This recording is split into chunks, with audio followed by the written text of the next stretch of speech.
October, we've got an incredible collection of cars to feast your eyes on in our first ever Barrett-Jackson pre-show. We're going to prepare you for an incredible week and take a look at the star cars that'll be crossing the block, so let's get to it.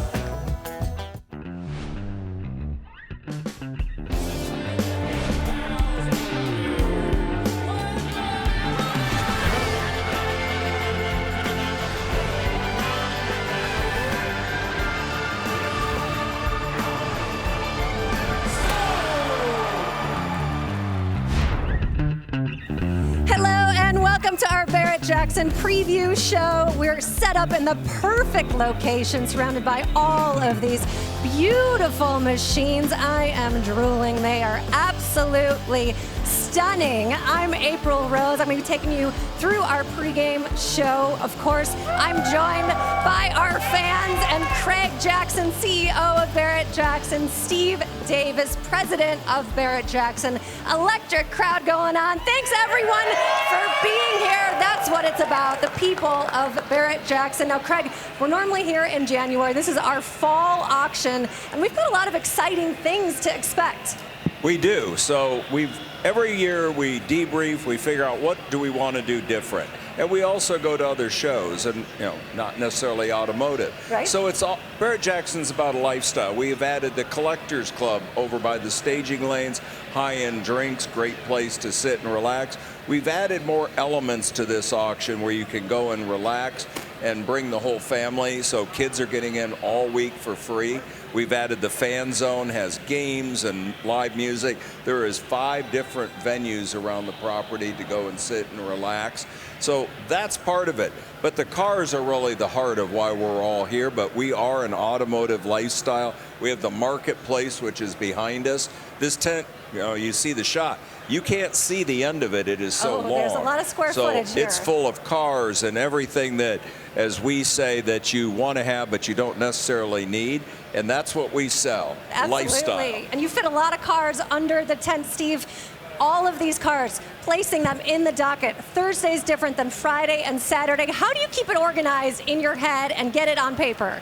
Well, our goal always is for everybody to have the Barrett-Jackson experience, and that doesn't mean that you can't have that experience on Thursday. Right. We want that Thursday car, or Monday, Wednesday, depending on what Scottsdale it is. This is Scottsdale October, so we start with Wednesday, something for everybody.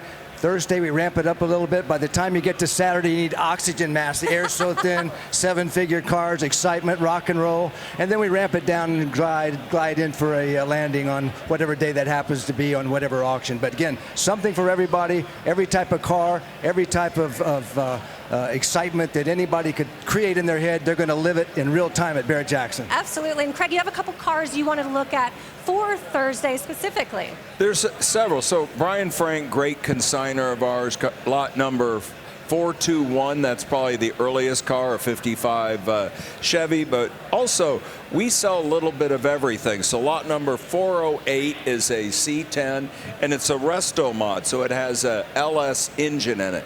Resto mods have been wildly popular. Another great car, lot number 434. You can go on our website, look this up. It's a CUDA, but it's got a 408 stroker in it. Now, a little bit different, I'm looking at 442, which is a Scout, an International Scout pickup. Right. So it doesn't get any rarer than that. And we sell, as Steve said, a little bit of everything. We have 650 cars on the docket.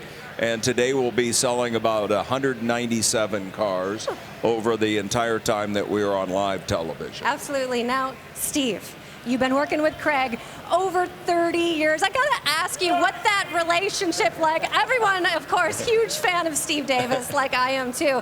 What is this relationship like? Is it more like a marriage or a brotherhood?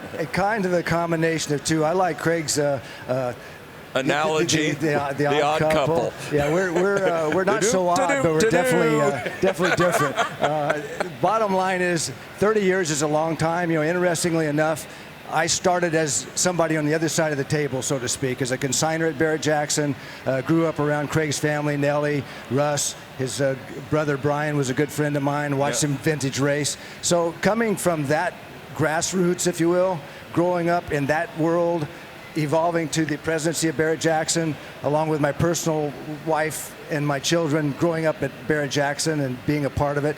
It's really a family thing, and that's really what makes Barrett-Jackson special. 30 years for us. People that watched us back at that time, the cars in the parking lot are now the cars over the auction block. But more importantly, it's something that touches the family. Good, solid American, God bless America, God bless our veterans, times help, rock and roll. That's what we're all about at Barrett-Jackson. That's right. It's amazing to see what it's turned out to be after these 30 years, and we have a lot more incredible things to see. Great crowd. We got our block coverage countdown clock on the screen going for you. And next up, we're going to take a look at some very sweet Ford GTs, the cars that were designed after the GT40s that swept Le Mans in the 60s, earning America respect on the world stage of racing. Stick with us. We'll be right back.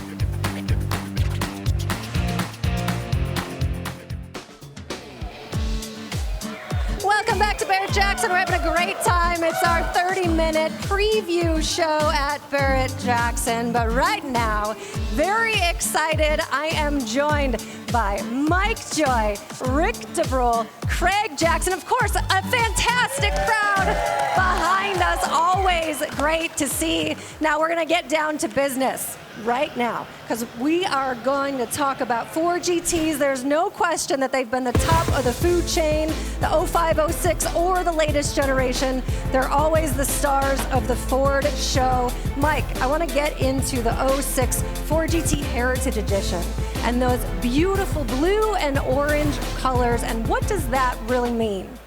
Well, it harkens back to the 60s when Ford went to Le Mans, sponsored by Gulf Oil. That particular blue and orange are very close to the copyrighted Gulf Oil colors that you may remember from the Steve McQueen movie Le Mans, or from Ford versus Ferrari. Absolutely. And of the second gen Ford GT in 05, 06, that was the one and only heritage scheme.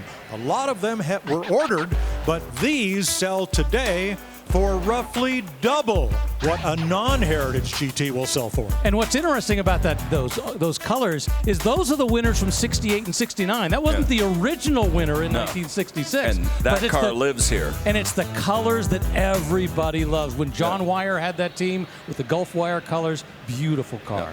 Now this car in particular has a great provenance. Number 3. Number 3, you are buying the car, if you are the high bidder, directly from Ford Motor Company.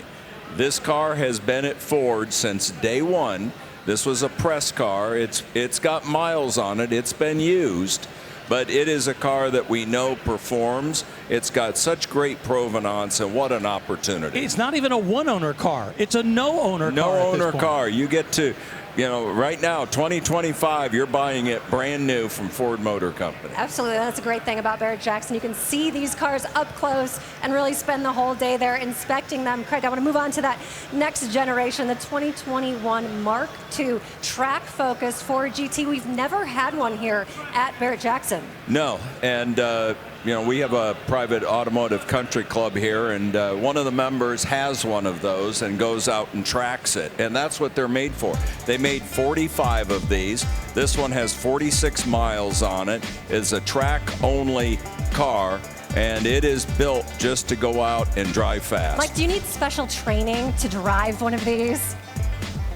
No, absolutely not. Just get in there. You should. Well, to drive it fast and to win at Le Mans, like you were at Le Mans the year they won. I mean, to be able to drive it well. We always talk about the fact that a Ford GT is really a race car on the street. And I mean, this is the next level. Yes. Now, the first generation, or the second generation, 05, 06, one heritage scheme. This later generation, they had half a dozen heritage schemes. Right. So the heritage schemes aren't that valuable. But the car had a lot more potential than was shown at Le Mans or IMSA. So Ford said, well, what if we pulled out all the stops? How fast a Ford GT could we make? This is the answer. As Craig said, it's track focused. It is not a street car. It's not a race car with turn signals. No. It's a race car. Absolutely. And we're going to move on because if there's a sweet spot for Barrett-Jackson, it's absolutely muscle cars. I mean, you could say Barrett-Jackson set the market for how collectible they've become over the years, and we really have a great collection this week. I want to take a look at the Eleanor Tribute. They bring a lot of money here at Barrett-Jackson. Craig, did you ever expect this to happen with a movie car? You know, when it first started coming, there was a lot of battles on licensing and that, and the gentleman that built these built with all the different licenses, and there was a bit of a fur fight between Ford, Shelby, and the people that had the licensing for it. But these cars, the movie, thinking now, looking back, it's 25 years since that movie came out. It is so popular, and I think the quality of workmanship in these cars, they vary. We try to pick the best of the best, and when you take these cars, do every nut and bolt to that theme, it is a spectacular car. Well, I've looked closely at this one. It's not a tribute, April. Right. It is officially licensed by the Halicki family. It has the dash signed by the movie stunt coordinator from the Nicolas Cage movie. And he'll be 2000. here. He is here. 25th anniversary badging. Yep. If you want like the ultimate Eleanor, here's your chance. And what's really amazing is to think that, you know, the original movie came out in 1974. It's 25 years since the remake has Has it come been that Yes. long? It has been that long. Yep. And the fact that this car is a star. Remember that first time we sold an Eleanor recreation of Barrett Jackson at more than $100,000? Like more than 20 years ago, we thought, this is amazing. Would you have ever guessed that these things are bringing $400,000? Yeah, it's absolute amazing. You know, we sell resto mods, we sell numbers matching muscle cars, and they all have different uses. You want a beautiful car that everybody, when you take it to the car show, is going to look at it, and it drives like a brand new car. That's what this checks a lot of boxes. Absolutely. We got a lot more to cover. Our countdown clock to our block coverage on the screen right now. Beautiful looking crowd here because, of course, that's what it's all about. And coming up, we're talking about America's favorite sports car and the never-ending quest to build them better. Truly works of art. So stick with us. We will be right back. Don't go anywhere.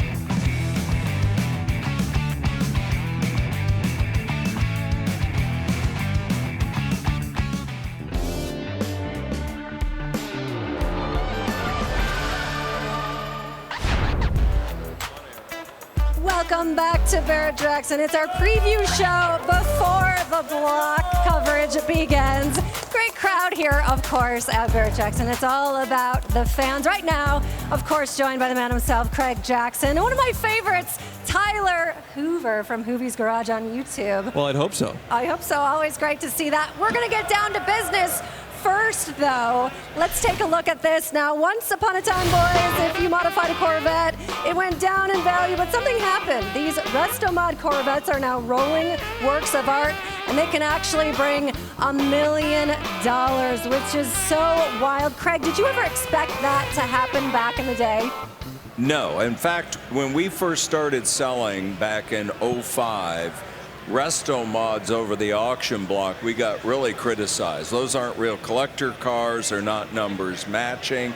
And as I tried to tell the automotive journalists at the time, you can have a numbers matching car, but a lot of people want to have a car that has modern technology in it Right. that can take out and drive all the time, run on pump gas, and be very dependable with all the creature comforts. Right, I want to get in something, start it up right away, and know it's going to take care of me. Tyler, we've got a really beautiful 1963 split window that Jeff Hayes built. It's gorgeous. Well, and not only that, we got to experience it and drive it. It was just amazing to feel a modern LS and the perfect, I mean, April drove it most of the time for a video on YouTube, but the experience of it, feeling that modern LS engine, custom Right. chassis, it felt like it's a brand new car, but still have that classic split window look, and those instruments, the gauges, just the fit and finish. That's what makes Jeff Hayes just an absolute legend. The quality of the cars, yeah, you can put an LS in a Corvette, you can do the custom chassis, but the little things that Jeff Hayes does, that's what it just sets it so much far above everything else we see, and that's why we saw $1 million just a few years ago. That was a year ago. There's a Jeff Hayes build, 1967. Beautiful there it champagne is, the color. champagne I love car. the turpine-looking style wheels. I mean, $1 million, Craig. This absolutely is a work of art. I kind of would be nervous to drive it, though. What about you? Well, it had a great story behind it, and Jeff will not build a car for anyone. Right. But he will take hints if he knows there's somebody that wants to buy one. And he took the hint, built the car, and a very good customer, bought I it for think his even wife. he was shocked. I think he was, I but remember it became Craig interviewing a him on the very block. competitive auction. You had 3 people that said they're not leaving without it. Absolutely. And that's when magic happens at an auction. And, there's been some great moments. Kevin Hart, when he was here, and he set a world record when he bought a C1 Corvette What a that great had been moment. resto They all modded. celebrated. That was and crazy. Everybody's Yeah. celebrating. I think it was like 850, 875. And again, you had very competitive bidding between 3 people, and Kevin ended up at the end of it. Absolutely. We have another great Corvette, 1961 topless roadster, beautifully done, fully custom. Tell me about this one. Well, it's one of those cars, and it's topless roadster, so it does not have, Right. you got to think about it before you about your take it hair. out. You gotta put it but up before it's you go on in the that screen one. here. Just look at the fit and the finish on everything, the color combinations, all the upgrades that have been done to it, the engine. Look at how everything is just hidden and covered. It's really a work of art. And that's what I tried to tell people back in 05 when we started selling these. We were selling Boyd Coddington's cars, starting to sell resto mods. These are cars that you can take a little liberty with. You can have it so that it has no top. But you can design these cars in a way that it fits you. Physically, we've had ones that have had the seats moved back for taller Because that owners. first generation's a little kind of tight. They are. in The there. C1s are a little tight, so we sold one a year ago that had been moved back, actually stretched the body 3 inches. Right. For somebody that's over 6 foot to fit into it with a tilt steering wheel, with air conditioning, with modern gauges and all the creature comforts. That's what a resto mod is about. Absolutely. Now we're going to take a little pivot right now. We're going on to performance cars. I mean, we got a lot of great race-inspired machinery here at Barrett-Jackson. Very cool to see the advancements in race cars and technology that makes its way into the cars that you and I get to drive today. Now check out this Devon Roadster. Craig, unbelievable build. Tell me about it. Yeah, when I did the first look on it and going through the car, now it's an all carbon fiber chassis or carbon fiber body on a custom chassis, but just all the attention to detail and how it's really the inspiration from the original Devons, and it comes with all the molds if you want to make more of these. But you really look at the car and the way that under the hood, the way it has the cross draft on the Dominators, the way that it has, there's no mirrors on it, it's got cameras. It has high tech in it, and it's a one-off car, an absolute piece of art. It's stunning. I agree. Now, Tyler, we're selling an SLR. I know you just sold yours. You had it for 3 years. You were in love with it. I was. Yeah, it's one of my favorite cars of all time because, like, Mercedes and McLaren, 2 beautiful companies. So it's like 2 beautiful people. They made this beautiful baby with the SLR McLaren, you know? It's just amazing, like the comfortably Mercedes GT car, but all that McLaren engineering and performance. Craig, I know you got to drive it for the very first time. I rode in the passenger seat. You were impressed. I love the torque, how linear it is, Yeah. but it's a Mercedes. It's just so quiet and very precise in everything Yes. that it does. But still crazy enough, 617 horsepower, Yeah. and then that side pipe exhaust. That's what those gills are for, to just get all that heat out because it's just right out there by your feet. Well, The noise it's it almost makes- 50-50 how far back they put the engine in it. Yes, yeah. So it's a very long nose to get that engine behind the front wheels, and yeah, just an engineering marvel. And yeah, I'm regretting it every day about selling that car for sure. Yes. Absolutely. Now, Well, final you thought. can get a bitter's paddle. Hey, that's He an has idea. one. And you're selling 2 cars here, so you can just flip them around. 4 actually. Oh, 4. I kind of need a check, Craig, though. So Well, that usually. All right. we'll float you for 24 hours. Don't All worry right, about you it. guys, we got to let you get back to work. Both of you are very much needed on the block because we got our coverage starting in just a moment. Thanks to everyone for joining us for our preview show. We still have 5.5 hours of coverage heading your way. Stick around because we will see you on the other side.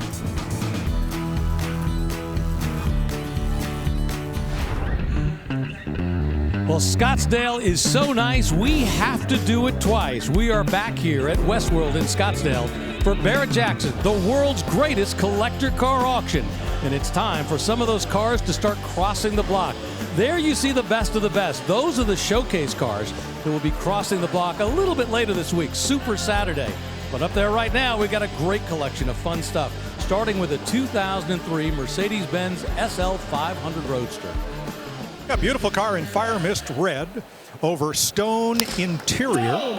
Nicely kept, aftermarket wheels and some AMG styling enhancements. At $11,000, that one very quickly goes off to a new owner here at Barrett-Jackson, the fall auction. A little bit smaller than what you'll see when you come back here in January, but I tell you what, same facility and a lot of fun out there right now.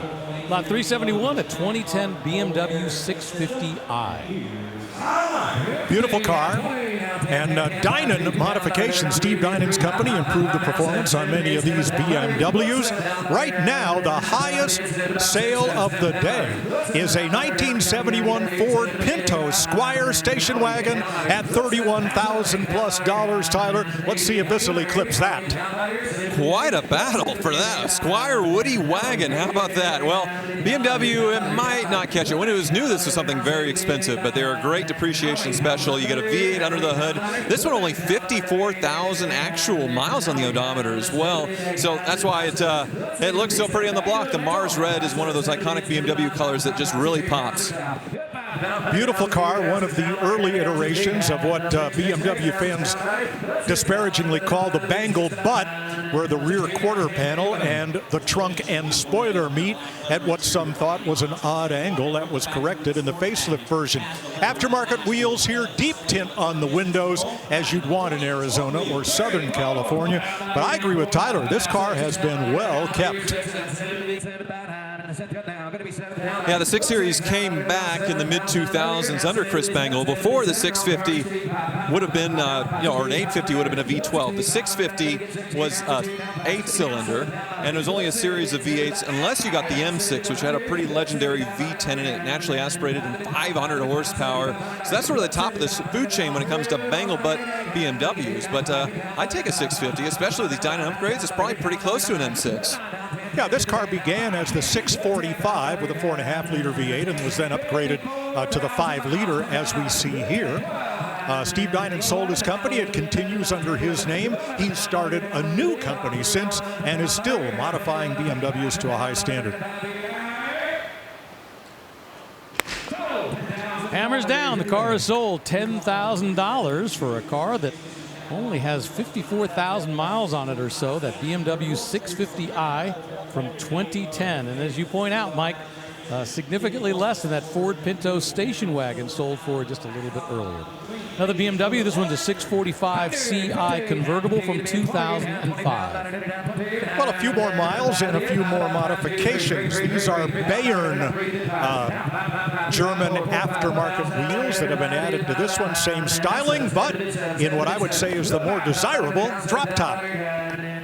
Well, it gives you a nice view of the interior, which, a lot of equipment with these BMWs. Technology became sort of the name of the game when it came to luxury. So you see up here in the glass, you have a heads-up display right here on the dashboard for the drivers. And then you look down, we have an early infotainment system called iDrive there, the knob. Also beautiful, looks like burl wood. So another really clean example. Now this car has an interesting party trick. The rear window, the top comes up, and the rear window goes up, straight up. And with the top down, you can raise that rear window, here it comes, and it becomes an air blocker. So, 2 for the price of 1. 2 functions. That's amazing how much difference that air blocker makes when you're driving down the road in a convertible like that, because the aerodynamic flow buffets back when there's nothing to stop it. But once that window comes up, it makes it a much nicer driving car as a convertible. It's also why Mom never let you ride in the way back of the station wagon with the back window down. Fumes? Oh, yeah. And this one, 58,000 miles, so another low mileage example across the block for major depreciation as far as this. $7,500 the current bid. You get a low mileage BMW convertible. What's not to like? Well, the way that one just went for $7,500 for the 2005 BMW 645 CI. Well, if you would like to test your collector car knowledge and maybe win a great prize in the process, you're going to want to play Fantasy Bid, brought to you by Dodge. Here's what you do. You go to promo.barrettjacksonfantasybid.com to register and to play. What you're going to do is you're going to try to predict the winning bid of select auction vehicles that will cross the block this Saturday, October 18th. The overall winner at the end of all the 2025 Barrett-Jackson auctions will win the grand prize, a 2025 Dodge Durango GT. Now, this is going to be our last auction of 2025, so it's also your last chance to play.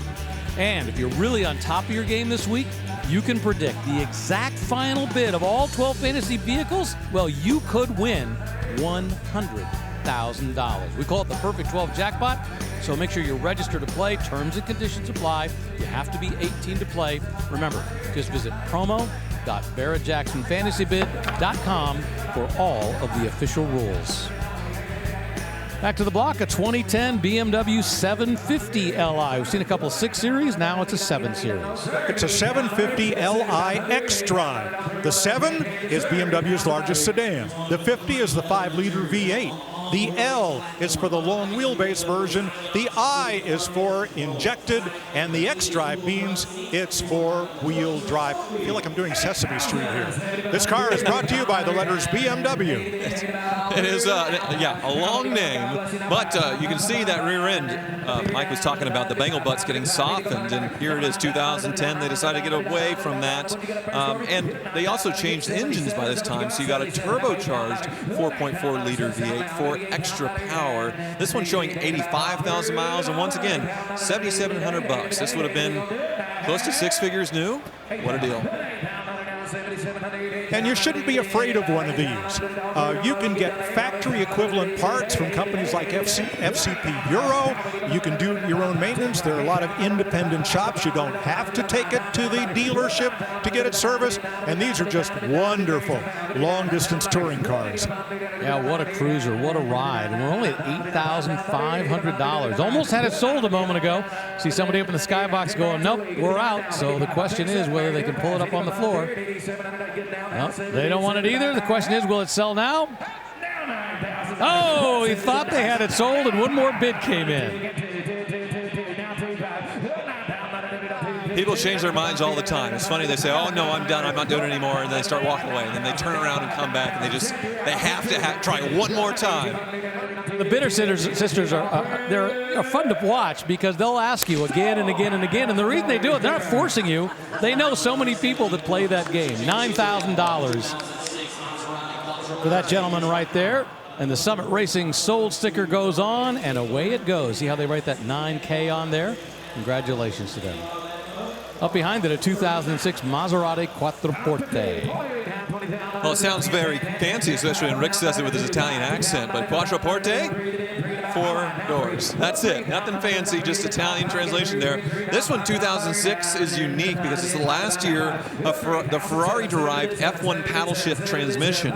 People didn't like it in the sedans for daily driving, say in California traffic, so in 2007, they started offering a ZF normal automatic gearbox. But if you want that Ferrari-derived engine that these Maserati Quattroportes got with the Ferrari-derived transmission, well, this is the last year of it. Well, a lot of purists wrung their hands in disbelief when companies like Maserati started building 4-door sedan and Porsche, God forbid, building SUVs. But those were the vehicles that saved the companies and sold in high numbers. These sedans outsold every Maserati 2-seater available then or now. Yeah, I suppose the competition would have been the Porsche Panamera, which on Saturday we have William Shatner coming back to sell his Porsche Panamera, which should be a lot of fun. It was great to meet him last year, so I'm very excited to have another encounter. I hope you brought your heart medicine with you. That was quite an experience for you last year. You know, these are beautiful cars, and unlike the BMWs, Mercedes, and Audis, these are not easy to get parts for. But with the internet, there are owners groups and forums where you can look for help and advice and sources for things, making the ownership experience, well, not as expensive as it otherwise could be. Well, the big problem is the clutch wear. So it's a computer controlling the clutch in and out. And it's fun when you're driving it, spiritedly accelerating, but normal traffic has to slip a little bit, so the clutch will wear out quicker, and that has to be replaced. It does cost some money. Well, somebody could say they just bought themselves a Maserati for $8,200. for that 2006 Quattroporte. Congratulations to that gentleman right there.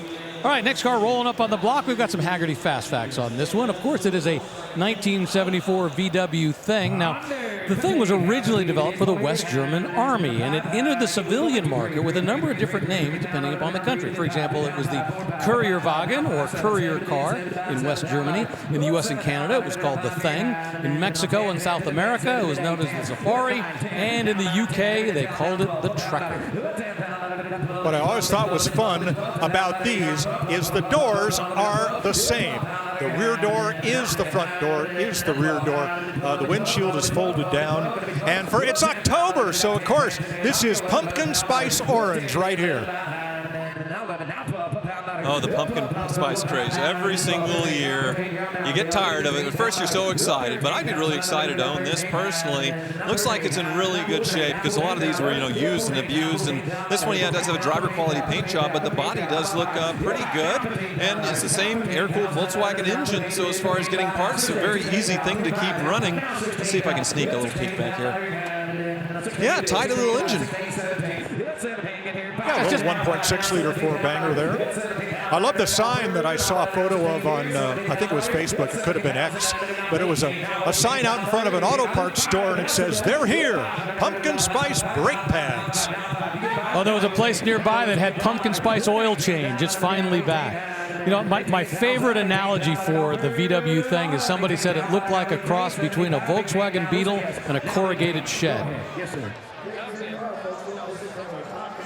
But I believe, is this not the highest sale since we came on air at the bottom of the hour? Absolutely. Since the moment we came on. And this is the beauty of Barrett-Jackson, when you see what's collectible and the fact that we've seen BMWs and Maseratis. And granted, they've got a few miles on them or they're not fresh.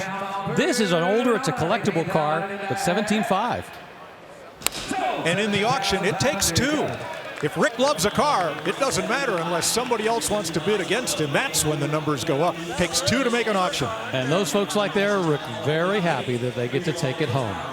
All right, well, today is our first day of coverage here at Barrett-Jackson. We are going to be live for 6 full hours, going until 10 p.m. here on FYI. Tomorrow we come back for 6 or 7 more hours from 4 p.m. to 11 p.m. on FYI. And on Saturday, 7 hours starting at 4 p.m. Eastern Time, live on the History Channel. Cars are starting to work their way in through the pre-staging areas. Those are some of those spectacular machines we'll see cross the block during the course of our coverage here on FYI. Don't go away.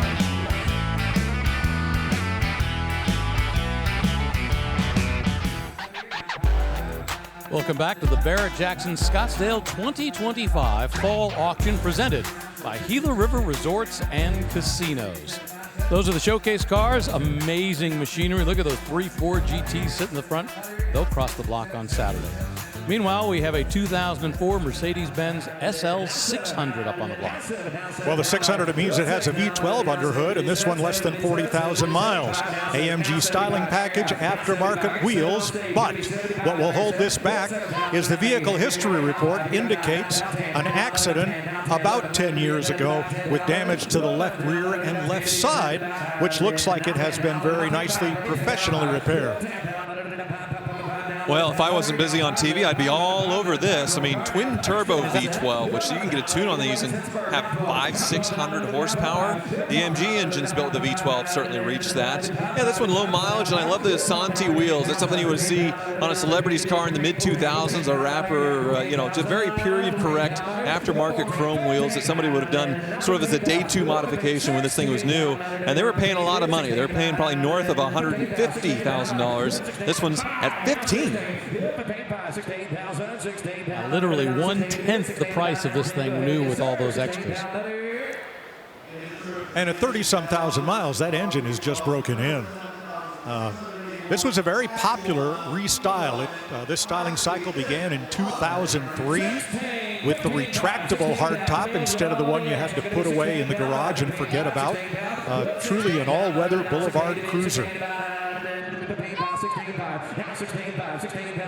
So you'll notice Camille on the stage is working 2 different bidders side by side, one off to the left, one to the right. One just said no thank you, and the other one gets it at $16,000. for that 2004 Mercedes-Benz SL 600. All right, let's check in with company CEO Craig Jackson, who is looking forward to a car that's going to cross the block later today with a celebrity connection.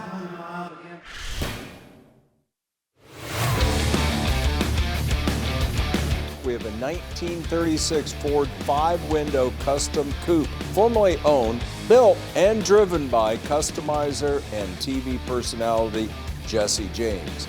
It is powered by a polished 350 cubic inch V8 Chevy engine mated to a turbo-hydromatic transmission and is equipped with a NASCAR-style exhaust featuring a flamethrower.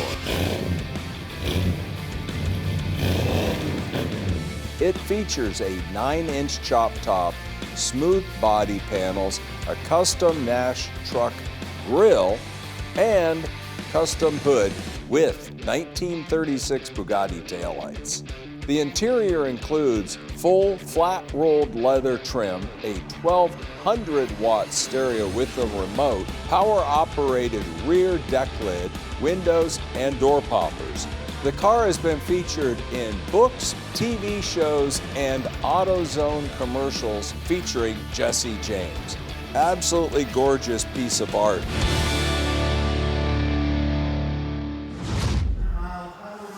And that car will actually be on our Super Saturday coverage coming up, obviously, on Saturday, and it's quite a collection of cars that will be crossing the block. Meanwhile, there right now, we have a 2008 Mercedes-Benz S550 4MATIC. Well, we're talking about depreciation. This one has a big copy of the window sticker new, $113,000. Right now at 18, so yeah, 80-something% off on a 50,000-mile S550. Wow, four-wheel drive, only 50-some thousand miles. They were all the long wheelbase version in Mercedes. BMW got a choice of long or short, not so with the big Mercedes, the S-Class. $18,000, and away it goes to a brand new owner. All right, from Mercedes to Jaguar, the old version of Jaguar. Of course, we all know about how Jaguar is changing its branding, but this is the old world, the 2011 Jaguar XJ. $80,000 new, 41,000 actual miles. A lot of styling cues to evoke the Jaguar of old, including that beautiful grille. No leaper on the hood anymore. It fell victim to safety regulations. Yeah, beautiful quality in these, of course, bespoke of the price. And yeah, Jaguar's sort of last styling refresh before whatever they're doing now, which they've taken a year off of building cars. They unveiled one new Jaguar coupe that was electric to a giant thud, and now they're sort of rethinking things. But yeah, they've sort of been the gentleman's, old school cruiser for so long. What should Jaguar do next? That's a very good question. They pretty much abandoned their enthusiast audience, and some folks says Jaguar went woke. And I don't know if it's affected the value of the used vehicles, the ones we knew and loved. Here's the Leaper. It migrated from the hood to the trunk. This is a cool car. It's a great car. It's a great driving car. It's the equivalent of an S-Class Mercedes or a 7 Series BMW, and it's drawing more money. And gently used. I mean, like you guys say, only 41,000 miles over the course of the last 14 years. Enough to keep it working, but not so much that it feels like it's been abused. Looks great. $25,500. That's going to be the hammer price for the 2011 Jaguar XJ to that gentleman right there. Let's check in with the next member of our broadcast team, April Rose. Where are you, April? Hey, Rick, I'm out here in the pre-staging lanes where consigners can get their cars ready, gleaming and shining. Well, not too shiny for this one. Movie car right here, 1974 Plymouth Duster used in Happy Gilmore 2. Such a fun series, fun movie to watch. Now, take a look at this. Okay, this is actually faux Tina, but it literally looks like rust. Even if you get super up close, you can't tell the difference. They've come so far in what they can do with cars. Throughout it, you'll see little holes and things for camera mounts. Inside, you got Happy's grandmother right there. Now, it's pretty beat up because in the movie, Happy had his Ferrari repossessed, ended up with this Duster. You got the gauges in there. in the glove box because the car still needs to run. They're doing 30, 40, 50 takes. It has to be safe. This is so fun to watch. You never know what the value of a movie car is going to bring. Now, most of these were 6 cylinders. This one has a V8, which you could get in 74. Bit of Mopar performance in this economy car. But Rick, how's your golf game? I got to know. Golf is one of those games I've never figured out. I want to play sports where you hit the ball and somebody else goes and gets it. All right, thanks a lot, April. We are going to take a quick break here at the Barrett-Jackson auction in Fall in Scottsdale, but we're going to come back because so many great cars are going to be crossing the block.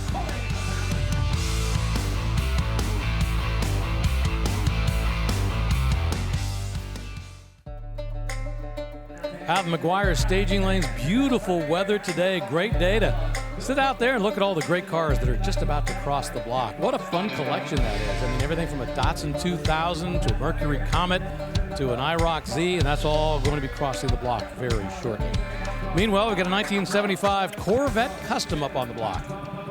Yeah, 75, 354 speed. But this car, it is known and disclosed as being sold on a rebuilt title. Now, in many states, you can take a car that was given a salvage title due to, let's say, an insurance company totaling it, not necessarily for crash reasons. It could have been a theft. There are any number of reasons. And you can perfect that car, get it inspected by the DMV, and have a rebuilt title issue, as has been done here. On the other hand, if a car has a scrap title, well, that's where it goes, to the scrap heap, and a scrap title cannot be turned into a normal over-the-road rebuilt title, as has been done here. Well, there it goes, $11,500 for that 1975 Corvette Custom convertible with a 350 cubic inch engine. Don't forget, if you want to see the full list of cars that are crossing the block today, all you have to do is go to barrett-jackson.com. You see the full list of cars. We call it the docket. And you can even look at the cars that are coming across tomorrow and on Saturday as well. 2002 Lexus SC 430 convertible right now. 2002, I believe, was the first year near it for the second generation of SC. I have an old one, a 95 at home of the first generation. I really love them, but people definitely prefer the second generation, the 430s, because you get that retractable hard top, you get that comfy Lexus ride, and this one, yeah, it does have some damage history, I believe, on the Carfax, but you can see there's a window sticker kind of blown up here, originally when new. $62,580, but these have sort of become new collectibles. They're kind of sought after because other than the Lexus LC 500 you can buy nowadays for a lot of money, this is the only Lexus drop-top convertible that you can get. Exactly. These are rare, and they have become desirable because, as you say, there weren't many Lexus or Toyota convertibles available. Minor damage to the rear is what is disclosed on the vehicle history report. This one's been treated to chrome wheels. Sharp. One thing I love about this is they try to hide some of the technology. So if you go back and take a look at the dashboard, there's a long strip of beautiful wood there. But if you powered it on, you would see that this actually folds away sort of James Bond style to show you a nav screen. So they wanted to hide the screen there in the wood, kind of make it look vintage as well. They took a cue from Mercedes. Between the two rear headrests is the rear window wind blocker that pops up there. And there it goes, $11,000 for a 2002 Lexus SC 430. Plenty of dependability in that car, and it just got himself a brand new owner. They look very, very happy to come away the winner. Another Corvette rolling up, a 1974 T-Top Coupe. So 1 year older than the one that just preceded it. Gleaming white, red pinstripes, and a silver metallic looking interior. Now let's see, this is, yeah, it's 4-speed. No, it's not. It's an automatic transmission car. And that will hold it back in the minds of some who feel that Corvette should be stick shifted. All the Corvette coupes of this generation had the T-tops. Sometimes they leaked, sometimes they didn't. Kind of a crapshoot there. You got the Endura front bumper, and this is the first year when the chrome bumper went away. You got the Endura rubber-covered rear bumper, and you got a little split there, which was not present on later versions. I like the older period correct looking American Racing wheels. I do see a little mystery here on the front left quarter. If you come around, there's a key slot right by the Stingray logo, and I'm trying to figure out what that's for. Mike knows. Yeah, that's where you set the vehicle alarm right there. Those wheels, by the way, that's American Racing 200S style. They use them on the Trans Am cars. It's often called the Daisy wheel.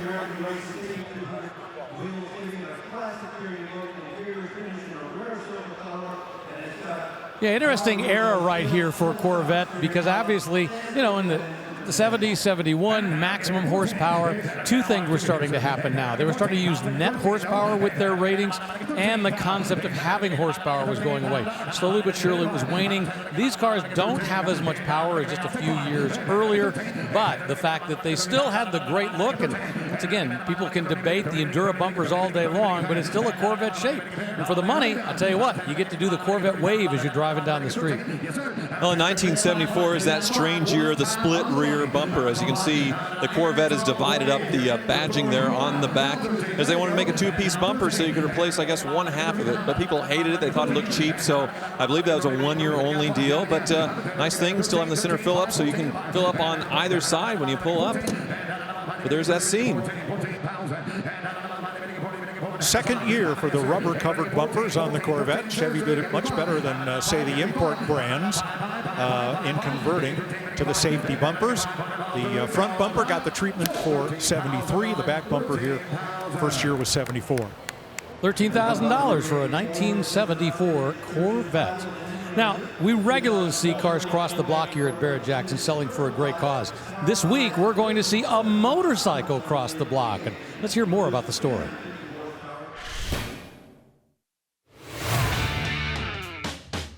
I want to thank Paul Cox, who's building this beautiful bike. Going to be auctioned off with all the proceeds coming to Tunnel to Towers. This is just another form of fundraising that Mohawk is doing for Tunnel to Towers. We're going to take that bike to auction at the Barrett-Jackson auction in Scottsdale, Arizona. We started off this project to do two things. Somehow tie into this new product line for Mohawk Group, and at the same time, have it do some good for Tunnel to Towers. It is our responsibility as Americans to give back to those who have given so much to us. Tunnel to Towers Foundation is dedicated to helping our military and first responders. We'll pay off the mortgages for fallen first responders and military who leave behind small children. We'll build smart homes for critically injured military and first responders. Our homeless veterans program, where in less than 2.5 years, we've taken 10,000 veterans off the streets of America. They're first class. Everything they do is top shelf. Having a home that's made for me, where I can get around, whether it's sitting at the kitchen table, get to the bathroom, the bed, just everyday living, it puts me on par with able-bodied folks. Well, when people like Barrett-Jackson get involved with Tunnel to Towers, besides the generosity involved, it also brings light to what we're doing. I wanted to do some reference to Tunnel to Towers and kind of what they represent. So under the tank, I lettered in FDNY and NYPD. I did the gas tank and the fender, all hand hammered out of sheet metal. I do all my own, metal work. Then when I started thinking about paint, that I had the color ID number from Mohawk. Coincidentally, it's the same red that Tunnel to Towers uses. So I had the paint maker do a custom color just for this project. You want to just make everything from new. Everything's going to start and run like it's brand new. All the best makers in the industry that you could use to get the best final product. You can't not be super proud of what it represents and what it's going to do. The excitement of the fact that hopefully it's going to do some good for a lot of people is just incredible. Well, and there you see it right there. Not just a motorcycle, a piece of custom crafted art. You heard about all the heart that went into it. It'll be crossing the block and selling for a great cause. That'll happen on Saturday. Right now, we've got a 2005 Chevy Silverado 1500 custom pickup. Well, this really takes me back because I was a Chevy salesman 20 years ago, one of my first jobs out of high school, and we sold conversion trucks like this, Southern Comfort conversions, and they would have this crazy body kit, this fade job you can see is kind of subtle on this one, sort of a silver fading to a sort of an off-white, and just such a cool thing to see one preserved to this day. The GMT 800 chassis, one of the best trucks of all time, in my opinion. 79,000 miles on this one, so definitely a time capsule of a different time. You don't see too many of these conversion trucks anymore. No, somebody wanted something that was really different, and here it is with the Enduro-style bumper on the rear and the fender skirts, the extended rockers, all of the styling. Now, if you did this on a Mazda Miata, everybody would go ew and call it Tupperware, but when it's done here on a big pickup, it's pretty sharp. Well, it's great when you were a salesman because you'd make an extra 10 grand on the sticker price or 15,000 in some cases. Well, $14,500 is the hammer price to that gentleman right there for that 2005 Chevy Silverado. All right, coming up, we've got a 1958 Chevy Biscayne Custom. It's got a big engine, 363 cubic inches, 390 horsepower, and that color, yeah, it is Desert Rose. We'll be back in just a moment.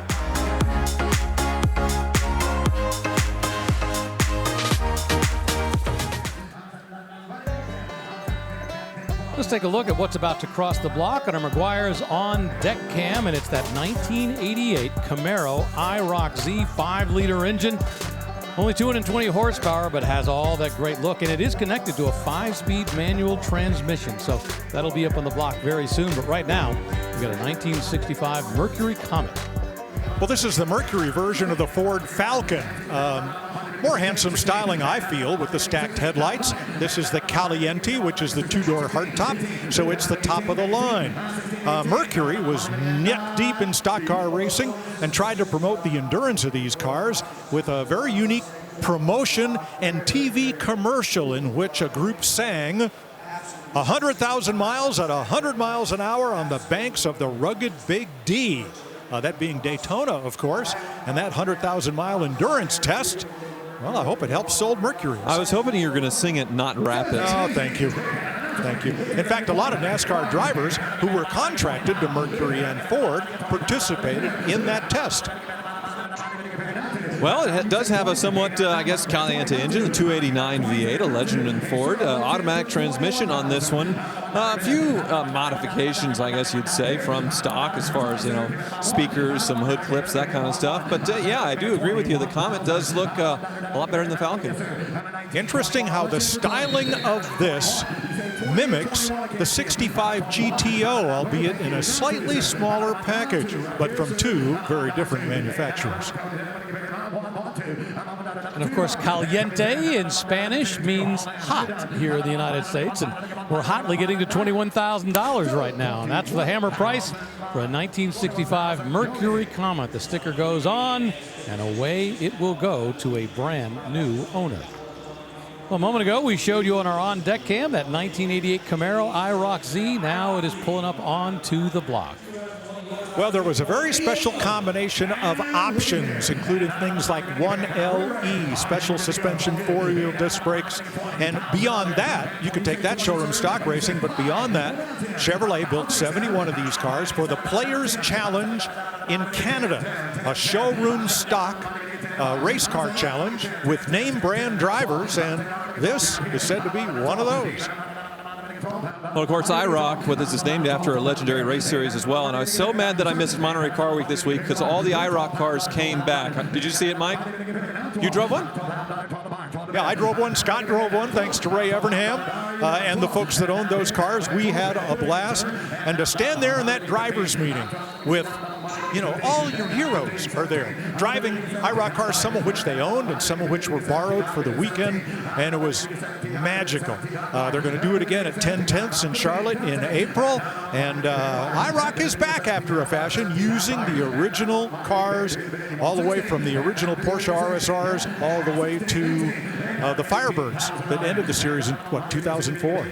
The original champion car driven by Mark Donohue is often on display at the Penske Museum here in Scottsdale, just a few miles from here. So if you ever want to see the original champion that was driven by Mark Donohue back then, you get your chance.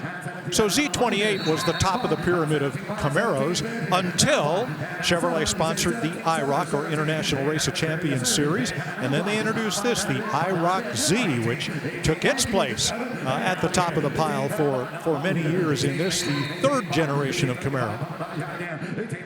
Well, and I almost never see an IROC. I would guess something like 10-to-1 or more with a manual transmission. Obviously, this one was built to go racing as part of that, Canadian Players Series. But yeah, so you see so many with automatics. So that's the other thing that's really cool about this one: 5-speed manual transmission.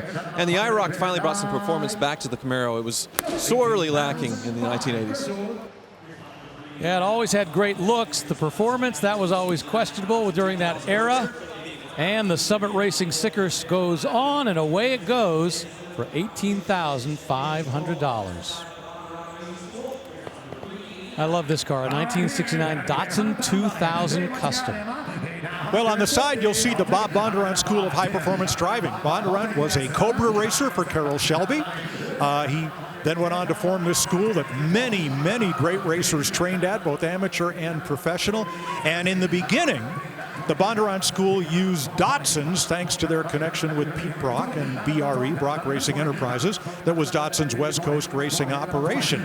So here it is in white and blue, a car that was used in school service, has a roll bar and belts for driver and instructors. Bob Bondurant has signed the dash. And Bob Bondurant is also tied to a car we're going to see on Super Saturday, because originally he was the parts manager at Bill Devon's company in El Centro area of Los Angeles. More on that Saturday. But yeah, this beautiful Datsun Roadster. The early ones were 1600s. This one, 2000. James Garner trained in Bondurant. Who knows? He may even have driven this car. I got a great surprise for my 18th birthday. A trip to Bondurant, 3-day high-performance driving school. At the time, they were transitioning out of Ford Mustangs and into C5 Corvettes. I think they were 2003, the 50th anniversary edition. And I didn't know how to drive a stick all that well. So to go out in a manual C5 Corvettes with Bondurant on his team and learn how to road race, it was just such an amazing experience. 2-liter, 4-cylinder, single overhead cam engine, 5-speed manual transmission. This is one of the cars the school used to train Paul Newman and Robert Wagner for the movie Winning. One of those guys went on to a great racing career, as well as the movies. Well, and James Garner actually did some racing, but had a racing team as well. He was always very involved. He loved the cars. And as a result, you look at this, the great provenance. It's not just a great car, a Datsun 2000, but with that great history. And away it goes for $19,500 for a 1969 Datsun 2000 Custom. To look like that, that style from the Bondurant School. We're going to take a quick break here in Scottsdale. Plenty of horsepower, 4 legs, and under the hood as well. We'll be right back.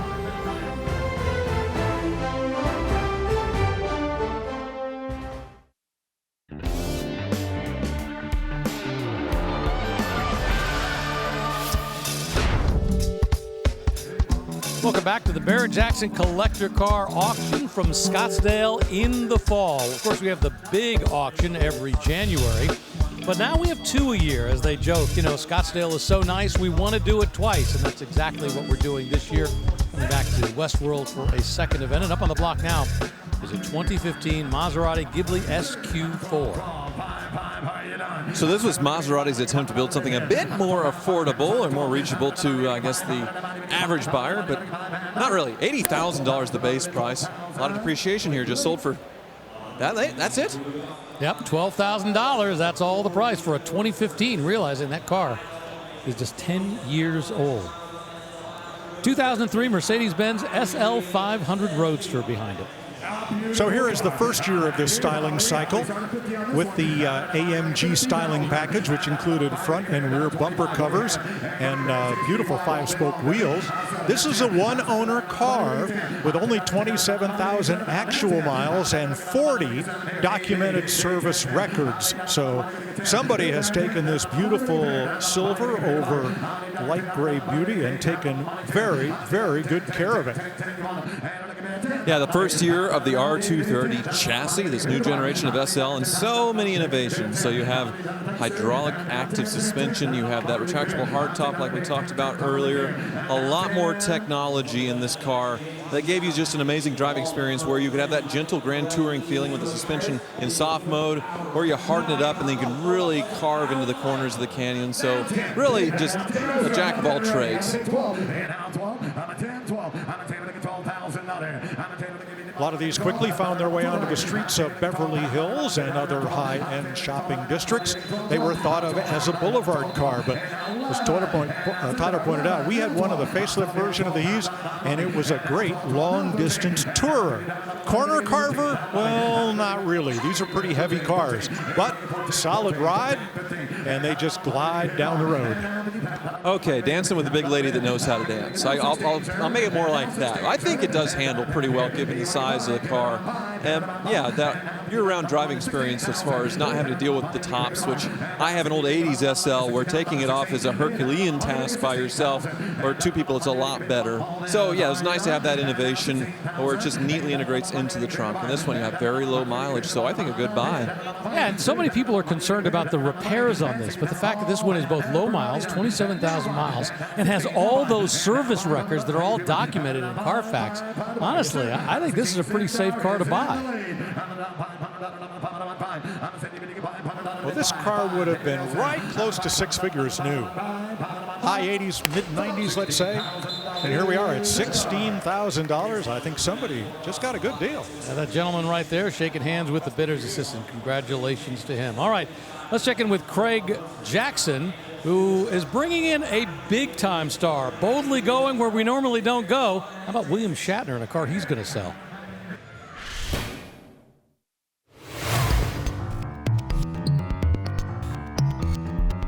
This is a beautiful car. It handles beautifully.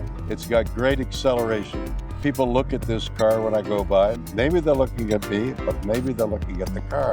My wife and I treasured this car. Very sad that we are going to sell it. I've kept this car up meticulously. One owner, 40,000 miles. Yeah, loving care, as you can see. That's immaculate. And an auction is really unknown until it's known. What is it going to bring? What kind of excitement will it engender? And then you have your answer. It's really a very human quality. We don't know what's out there. In a metaphysical way, we don't find out, but in a practical way at an auction, we do find out. This car has made me very happy. I hope it makes you happy as well.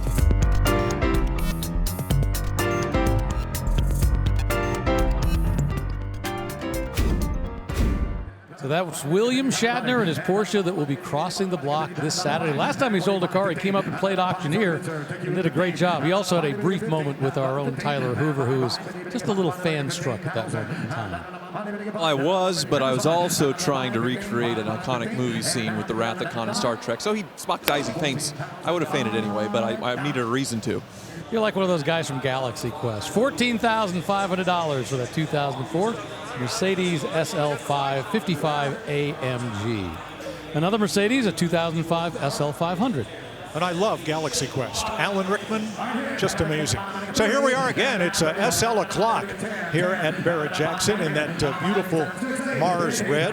Now this is, I hesitate to call it the base version, but this does not have the AMG styling package. Red with stone interior. And we're looking at 21,000 actual miles. So an SL that has been loved and enjoyed. Yeah, it's interesting to see one without the AMG styling package because so many, I feel like they opted for that choice. Earlier we had the SL55 AMG that was real deal, hand-built AMG engine, supercharged, 500, 450 horsepower, somewhere around there. But it's interesting to see one in sort of the, well, I guess the gentle, sedate spec, if you will, even though they chose the loud color.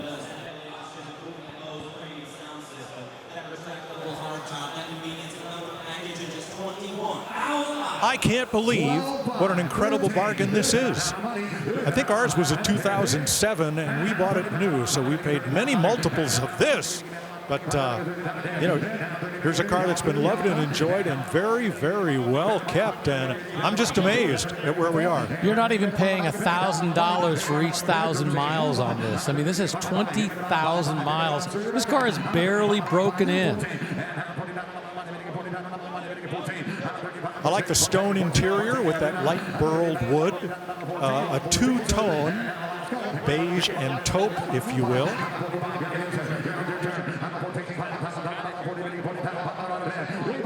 Yeah, you see a little bit of wear and tear with the miles. Of course, these drop tops, and then they use, you know, sort of real leather in the dash and stuff. See a bit of ripples, but yeah, overall, really nice shape, low miles, and yeah, we're seeing a lot of incredible European depreciation here, where you can get be a baller on a budget. That's for sure.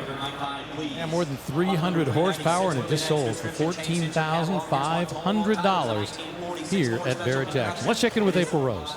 Hey, Rick, this is what you've been missing all your life. I need one. 2005 Bentley Continental GT luxury through the roof. Actually, through the glass. This is double pane glass. Good sound deadening for inside. All luxury in there. It looks like a cigar lounge. I mean, leather for days. More leather than you'd see at a biker convention. That's real veneer wood inside. I love these. Now, it's also pretty heavy. It weighs as much as a moon, okay? 2.4 tons. Yet it still moves. 6-liter W12, 552 horsepower. And the best part, you can drive it in a blizzard in your slippers, holding a hot cup of coffee, because it's all-wheel drive, smooth as butter, top speed, 198 miles an hour. Rick, I'm looking for a chauffeur. I'm just kidding. I'm driving.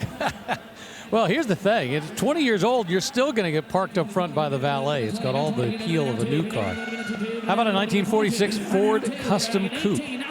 Well, this is the first Custom we've had on our air today, with the fat fendered look that was popular both just before and just after World War II, when Ford and all the automakers were still using the pre-World War II dies and molds to build their brand new cars. That persisted for another year or two after this one was built. Well, the seller says this is a 4-year frame-off restoration, which you don't see very often on these post-war Fords. Certainly a very high quality when it comes to the work on this thing as far as the paint, interior, and yeah, well done. Yeah, it's got a Mustang 2 front suspension, which I love the fact that it's got the right suspension for a Ford product. A lot of these were called business coupes and didn't have the back seat, and they have a very commodious trunk for hauling cases of whatever beverage you wanted to haul. Sorry, I live right next to Wilkes County, North Carolina, and you know what kind of shine they hauled there. Well, it looks like that one just sold. $23,000 for a 1946 Ford Custom with a 350 cubic inch crate engine, overdrive automatic transmission. In addition to all the cars they sell here, they also sell tons of what we call automobilia. You want an old gas pump? How about an old Texaco sign? You can buy it all here at Barrett-Jackson. Welcome back to Scottsdale. Plenty of great cars that'll be crossing the block. That's the Showcase Salon, as we call it. It has a lot of the great cars that will be crossing on Super Saturday. And boy, it is an amazing collection of automobiles capped by those 3 Ford GTs. And right now, this is a car we previewed just a little while ago, a 1958 Chevy Biscayne Custom. Well, the Biscayne was a new nameplate, a new model name for Chevrolet in 1958 with its 1-year only styling cycle.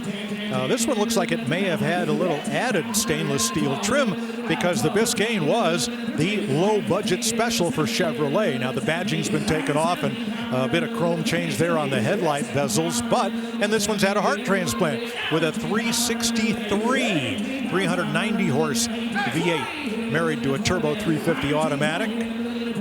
Very sharp car. You don't see many of these restored because these were workaday cars. Yeah, I definitely like the look. The paint, it might be original. At least it's maybe some of it repainted, but then they decided to lower it, give it sort of that hot rod kind of look. Obviously the upgraded engine, but yeah, this looks pretty original to me. And nicely done. Boy, room for everything there in the trunk. The seals were not replaced. That's okay. Little pinstriping added and just a little bit of chrome. 2 taillights on each side. That started in 1958 with the Biscayne, the Bel Air, and the Del Rey. If you wanted the triple taillight, you had to step up to the new for 58, top-of-the-line Impala.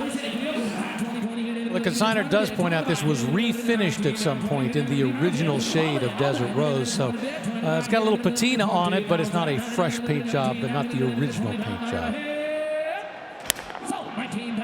$19,000 for a 1958 Chevrolet Biscayne, 363 cubic inches under the hood, great 390 horsepower. All right, now for something completely different, decades newer, but still very, very different. A 2000 Honda S2000 convertible. Yes, Honda made sports cars, and this was a big hit. Here we are in silver with red upholstery, coming from its original owner. 240 horsepower, close ratio, 6-speed, and this little mill would rev to nearly 9,000 RPM. My son had one of these. Scott bought it from its original owner in, Wilkes County, North Carolina, and he paid about 50% more than the current bid price. So a little bit of a bargain here in Honda's sports car. Don't be over 6 foot. Sorry, Tyler. These are not made for tall drivers. But boy, they rev to the moon and they are fun. I had one. I had the top down the whole time. Yeah, that's how I just sticked out like Big Bird. But I love the driving experience of these. And this one only 45,000 miles on it. 2,000, I believe, is the first year as far as U.S. sales for the S2000. And the AP1, which actually revs a little bit higher. So people debate in the S2000 world, do you want the earlier one? Do you want the later one? I like the earlier one mostly because of the gauges. If you look inside, it has that really cool Formula One style rev counter that goes all the way to 9,000 RPM. And we're right at what Scott paid for his, and then sold it for a little bit more than that, thanks to Rob Kaufman's RK Motors. And these things are still collectible. They hold their value, and they're great performers. What's interesting, I mean, they sold more than 60,000 of these in the United States. So there's plenty of them around, but they've held their value so well. Good luck finding one in this condition that has not been modified, because the aftermarket has tons of performance parts for these, and a lot of cars got them. Well, that one is going to go to that gentleman right there. $25,500 for a Honda S2000. Barrett-Jackson.com, the place to go to if you want to find out all the information about the cars crossing the block, all the details, extra pictures. That is the website to be at.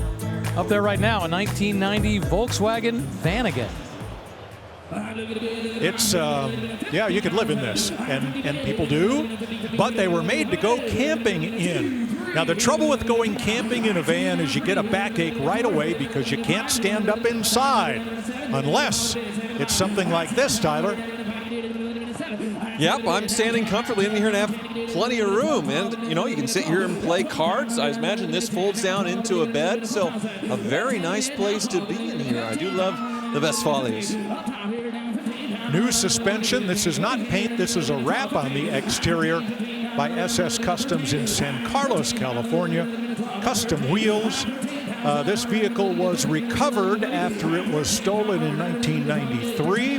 Hopefully bears no ill effects from that, but good that it is disclosed on the vehicle history report. Yeah, kind of a go anything and go camping Westphalia Volkswagen Vanagon. Well, and just as there's a huge following for those early VW vans, especially from the 1967 and earlier, really strong following for these Vanagons as well. In fact, it kind of divides itself up into two camps. You're either somebody who loves those earlier versions or you're a Vanagon guy. There's the bread vans in the middle, but there's an awful lot of people that love these. Well, I see on the top of the Westfalia roof here that's folded up, you have also a mobile road shower right here. So a little water tank with a hose. So, yeah, if Mike or I get a little ripe, I guess we can shower off here later.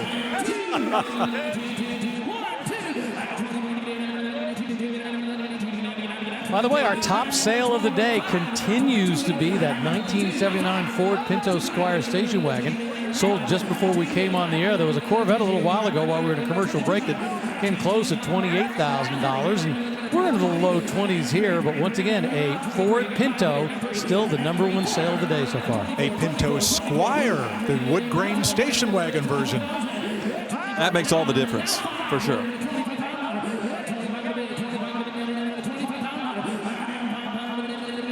Personally, I always love these sedan deliveries, the round window in the back. I always love that style of the Ford's Pinto station wagon.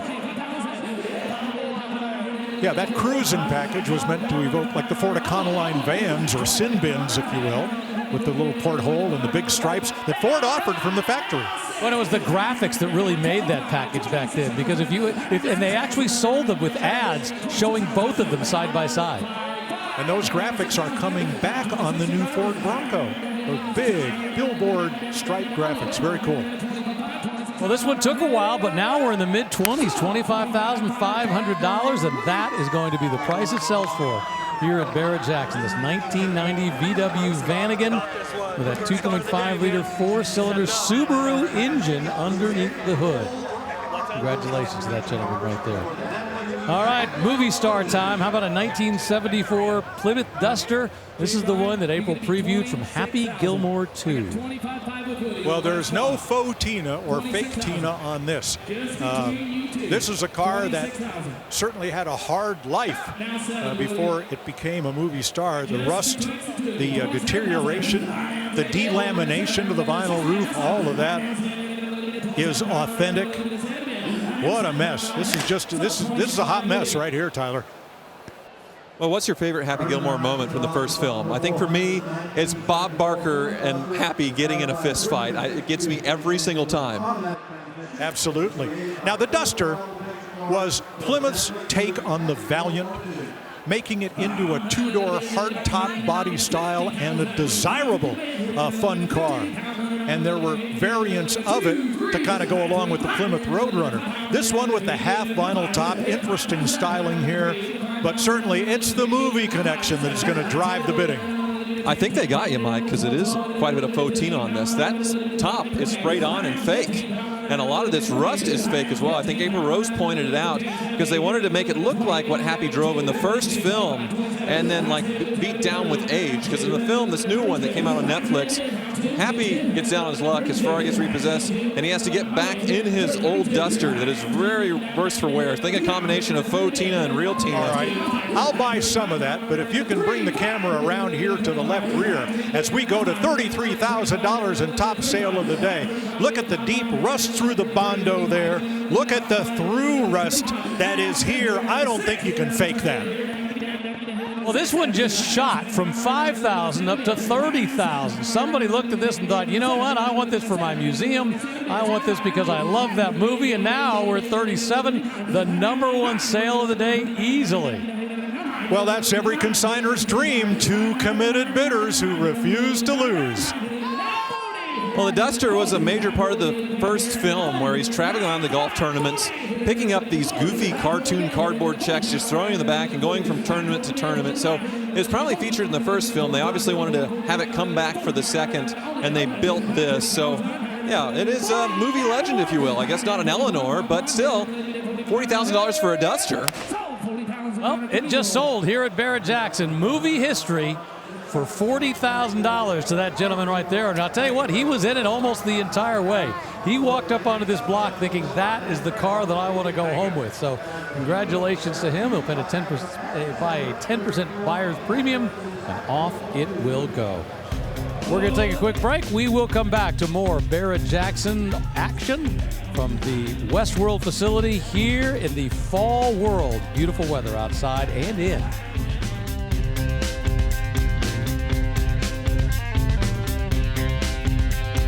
Boy, talk about something for everyone. It's out there in the staging lanes right now. We got the Prowler.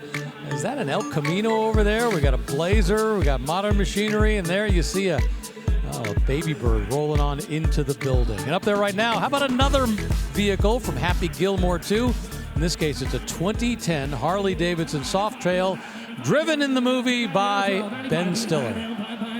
Yeah, Full Throttle Picture Cars brought 3 or 4 vehicles from the movie here, along with full authentication. And certainly it is the movie connection that is going to drive the bidding here. In the film, Ben Stiller was running the old folks' home that Grandma got put in, and he was a total jerk, just treating them like slaves, like a sweatshop, having them knit and do things, and had that goofy handlebar mustache. So he came back for a cameo in the second film and rode this bike. Well, it's actually a pretty cool bike. I mean, this is really essentially a custom motorcycle created by Harley-Davidson. Soft tail, you know, that vintage look with really modern suspension.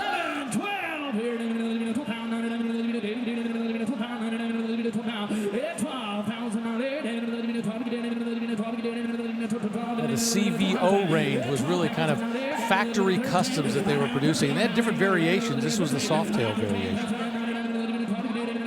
Well, and of course, in the first film, Happy Gilmore, it's a happy ending because he gets his grandma out of that old folks home and away from Ben Stiller, buys his grandma's house back, and lives happily ever after. And this one's going to live happily ever after with the new owner, $12,000 to that gentleman right there for a 2010 Harley-Davidson Softail CVO from the movie Happy Gilmore 2. How about a Trans Am from 2002? It's a WS6 Collector Edition convertible. Well, we'll leave it to you to decide whether the Firebird styling got a bit out of hand here late in the 4th generation, as these cars do wear quite a bit of Tupperware or add-on body cladding. That said, they are still very good performers, and the Collector Edition celebrated 35 years of Firebird production with a run of 2,400 cars. 325 horse, 350 foot-pounds, 4-speed automatic, WS6 suspension, and Ram Air. Yeah, I love the hog-nosed Ram Air. I know some people don't like it, but it's definitely a distinctive look, and we're looking at the end of the line for the Trans Am, period. After this, it was the GTO that was their sports car that they brought over from Australia, sort of a modified Holden, and the Trans Am never came back. Of course, Pontiac went out of business by the end of the 2000s, so this really is it. Yeah, this one only has 15,000 miles on the odometer, so it's been kept under wraps for most of its life. These cars were designed as coupes, and later there was a transformation to create convertibles due to demand. That convertible top, though, does take up quite a bit of trunk space, what would otherwise be trunk space in a car that didn't have a whole lot of that to begin with. Well, the other big desirable feature of these later Trans Ams was the introduction of the LS engine. Came in '97 in the Corvettes, and also the Trans Ams eventually got the upgrade, I believe, in '98. So you have that LS1 V8 under the hood. Before, you know, the LT engines, okay, but everybody wants the LS. It's interesting because that nose is so bold, you call it the hog nose, but the Screaming Chicken is actually pretty subtle on the front of this. The small wings coming off compared to some of those big, huge ones we had in previous years. $28,500 for that 2002 Pontiac Firebird Trans Am, one of only 2,400 built to commemorate 35 years of Firebird and also the end of the line. Pulling up on the block, how about a 1963 Ford Falcon Sprint? Well, this was the hottest small Ford you could buy until the introduction of the Mustang, which was built on the bones of the Falcon. The Falcon Sprint had a V8 and an improved suspension. Most of these were 6-cylinder commuter cars, not the Sprint. V8 power here. They even took these to Monte Carlo and ran them in the famous January Monte Carlo Road Rally. So this was Ford's performance car in a compact size. And this one has been restored beautifully, something you don't see very often with the Falcon, but I guess this one being special, the Sprint, the 260 cubic inch V8, a little nod to the performance. They added a dashboard mounted tachometer, but overall the quality of this one as far as the restoration, pretty incredible. Yeah, you know, it's interesting because I think if you look inside there, I bet the speedometer on that is very similar to the same speedometer you would have gotten on a early Mustang. If you were getting the GT or something special, you'd get something different. But that was one of the concerns a lot of people had at the beginning, you know, that the same speedometer that you were going to buy on this car was the same speedometer you were getting on one of those early Mustangs. Yeah, very tidy inside as well. They have all of the, say, new pamphlets and things. Say you're taking this delivery of this new in the 1960s. Bucket seats. Everything looks right with this Falcon. Today we're closing in on, well, I think we're close to $30,000 on this. Let's see what the bid is. $28,500 right now. Strong money, but as you point out, what a beautifully restored Falcon. If you're one of those people who, you know, grew up with Falcons or always liked them, boy, this is a great opportunity to buy a car that is about as good as you're going to get in terms. Okay, now they've reconfigured it. We're saying we're at $21,000 bid. Well, that puts a wrap on our first 2 hours of coverage today here in Scottsdale. But you know what? Our engines are just getting warmed up. We have 4 more hours of live auction action that are headed your way right here on FYI.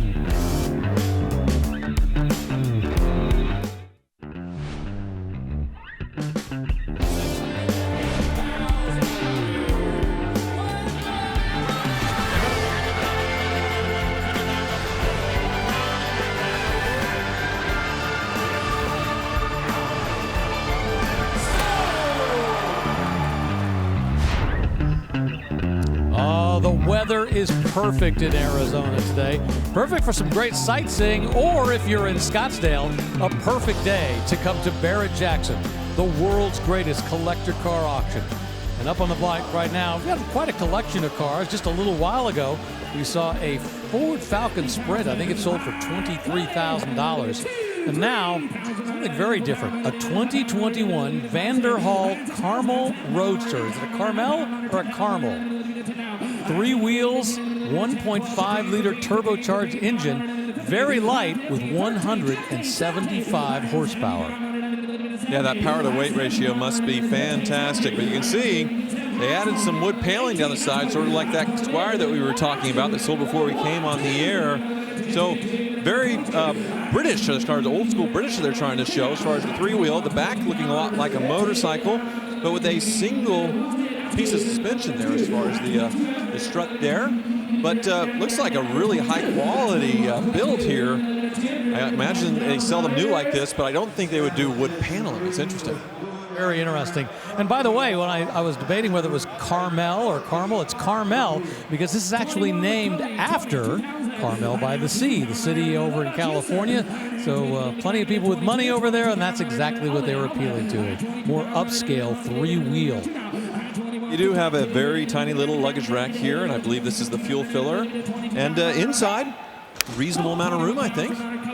Doesn't look too bad. Yeah, a lot of fun. Like I say, 175 horsepower, something that light, yeah, it'll get up and move. $21,000. And with that, let's check in with April Rose. Back in the day, bigger was better. Check this out. 1966 Lincoln Continental, 19 feet long, land yacht city right here. It's had a repaint. I think it looks really cool with that two-tone red up top and black on the bottom. The suicide doors open like a grand entrance to a hotel. Inside, completely new leather. Now, this one, it has a 462 V8, 0 to 60 eventually, but that's not the point. It's all about style. It's got power, everything with that top that disappears seamlessly into the trunk with hydraulic precision. I mean, this would make a Swiss watchmaker proud. Rick, driving this, you know, it's like being the captain of a ship. You don't turn, you request a change of direction. Yeah, change of course for that. Boy, that is a big beast of a car. But everybody loves those suicide doors, the convertible, that Elwood angle styling. Yeah, great looking car. Up on the block right now, we have a 2015 Mercedes-Benz S550 4MATIC.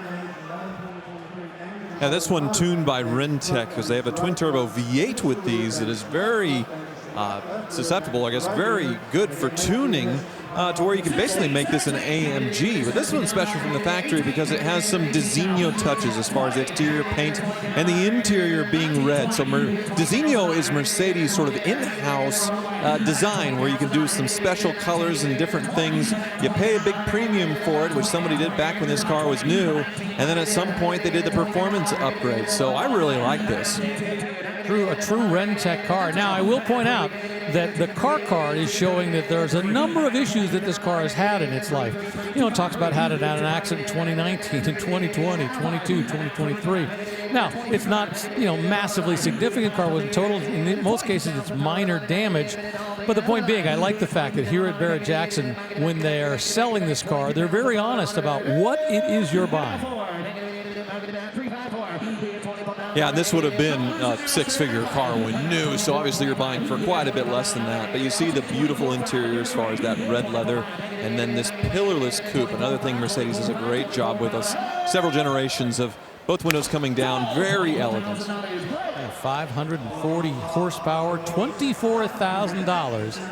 That is the sales price for that 2015 Mercedes-Benz S550. All right, let's check in with company CEO Craig Jackson about a car that you'll see this weekend, a Mercury Cyclone.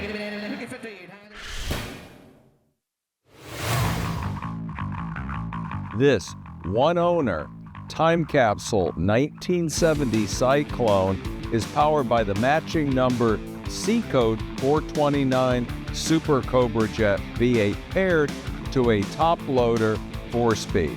In 1970, a total of 341 Cyclone spoilers were built with the Super Cobra Jet engine and a 4-speed transmission. Of those, 31 were painted in special order colors, and only 19 were finished with the specific interior trim codes this car has. It still has the dealer plastic on all the seats, the original Ford cardboard delivery floor mat covers from when it was first delivered. It is in unrestored condition and lived in the same garage for the last 50 years and has not been out since 1975. It has driven just 4,459 miles since new. It was put away 50 years ago, has all of its dealer prep still on it. Very rare color combination with the trim. Boy, an amazing time capsule that we'll see here at Super Saturday at Barrett-Jackson. Right now, a 1956 Ford Thunderbird. First baby bird we've seen today. The 56 with the first appearance of the porthole hardtop. We were talking about those portholes that later showed up even on Ford Pinto wagons in the late 1970s. This one with a very good bit of patina, meaning that it shows just a little bit of wear and tear. Not enough to say let's repaint it or let's redo it, but just to show that it's been enjoyed, much like a set of fine silver. Pretty car.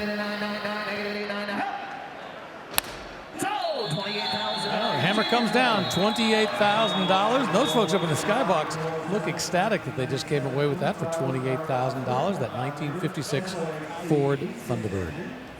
1997 Plymouth Prowler up on the block. Well, doesn't the original Chip Foose renderings for the Prowler and the show car that they built, wasn't that also purple? And didn't everybody love it so much that Prowler Purple became the signature color for these? Yeah, it's amazing that these were even made by Plymouth, but the company, they wanted to experiment with aluminum bonding, Chrysler itself, so they wanted to do something with small batch production. So the Prowler was born, and I actually had one of these in purple, and I did a lot of performance modifications to it to really make it snappy, because that was the big criticism. No V8 under the hood, but they put the most powerful engine they thought at the time, a V6 you would have found, say, in an Intrepid, and it was around, I think, 250 horsepower. Much lighter than, say, like a 5.2 V8 you get in the Dodges. But I improved the rear end as far as the snappier gear ratios, and it was actually a pretty fun car to drive. So I don't really get that criticism.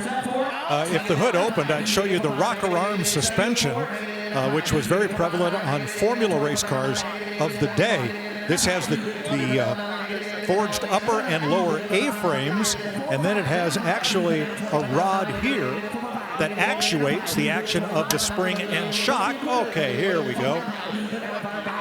Maybe. Can you give me a maybe? Well, okay. But that rod, there's a coilover shock and a rocker arm. Here it is. There's the beautiful coilovers. Look at all these great aluminum forgings and castings that make this work. And the only downside of the Prowler was what lies beneath. It was the 3.5-liter V6, a good engine in its own right, great in, say, an Eagle Talon or a Plymouth Laser, but the people who wanted a Prowler wanted more, and they never got the V8. Yeah, just 214 horsepower, not a massive amount of torque either, so it was a fun car. But more importantly, to Tyler's point that he made earlier, this is basically an experimental car that Chrysler was building and putting on the street. Well, I had one of these, actually bought it at Barrett-Jackson in Palm Beach, and it was a great ice cream car. You'd drive it down to Dairy Queen, and by the time you got home, yeah, that was enough, but boy, it was fun. $25,000. Yeah, you can't go too fast, so it was okay for that 1997 Plymouth Prowler with all that aluminum, all that fancy suspension. Very, very nice car. 1987 Chevy K5 Blazer up at the block. Well, we'll see a lot of custom K5 Blazers across the block of Barrett-Jackson, but it's interesting to see one that really hasn't been modified. It looks almost wrong when they're not lifted at this point, so we see so many customs, but this one very much how it left the factory in 1987. 5.7-liter V8. You can see they added the step rails on the side, but otherwise a very stock, very clean-looking original Blazer. Yeah, very sharp. Front buckets, rear bench in gray cloth, 95,000 actual miles. The Silverado was the upgraded trim. The roof is fiberglass. It is removable, but don't call this a convertible. Now, the only downside of the Blazer was that the wheelbase was fairly short, so it had a rather choppy ride. Fine for off-road, not a great highway vehicle.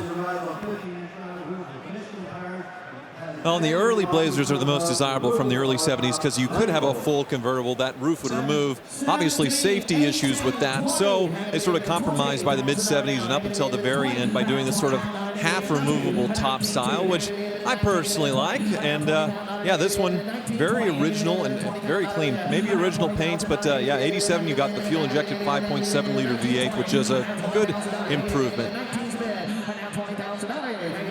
And in this version, that V8 was fuel injected as General Motors moved into what was then the future and now the present and got away from carburetors. Carburetor being a French word meaning leave it alone.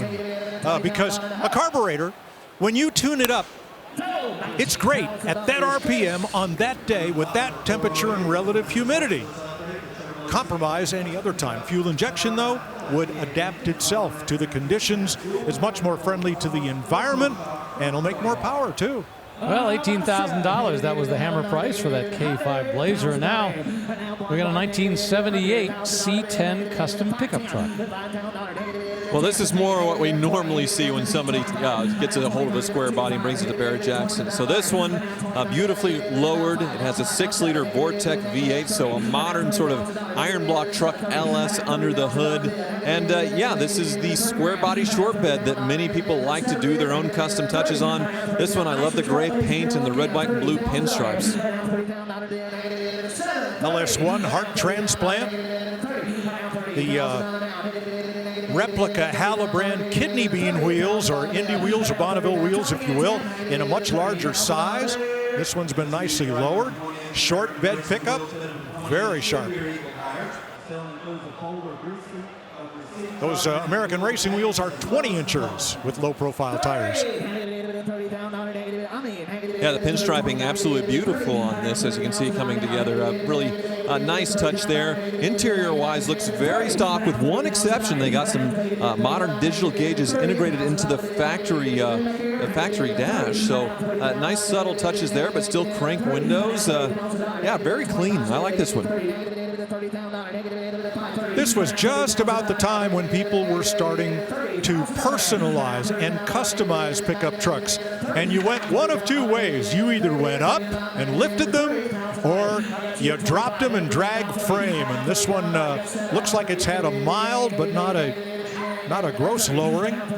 Nice street stance to this. Yeah, I agree. With the C10s, they were all two-wheel drive, so it makes sense to drop it. Or a K10, four-wheel drive, raise it up as high in the air as you want. You know, we see an awful lot of the C10s from 67 through 72, but to be honest with you, this has that same kind of boxy look, slightly different grille up front and everything, but boy, it's got that same appeal, slightly more modern. I think you can't go too far wrong, especially when you look at what the prices are for a lot of those 67 through 72 C10s. And away it goes, $29,000. That gentleman right there, big high five for the bidder's assistants. They'll pay the price, plus 10% buyer's commission, and he is off with his truck. Well, coming up, we're going to see a 1968 Pontiac GTO up on the block. 400 cubic inches under the hood, 3-speed automatic transmission, first dual gauge shifter. It'll be here very, very soon.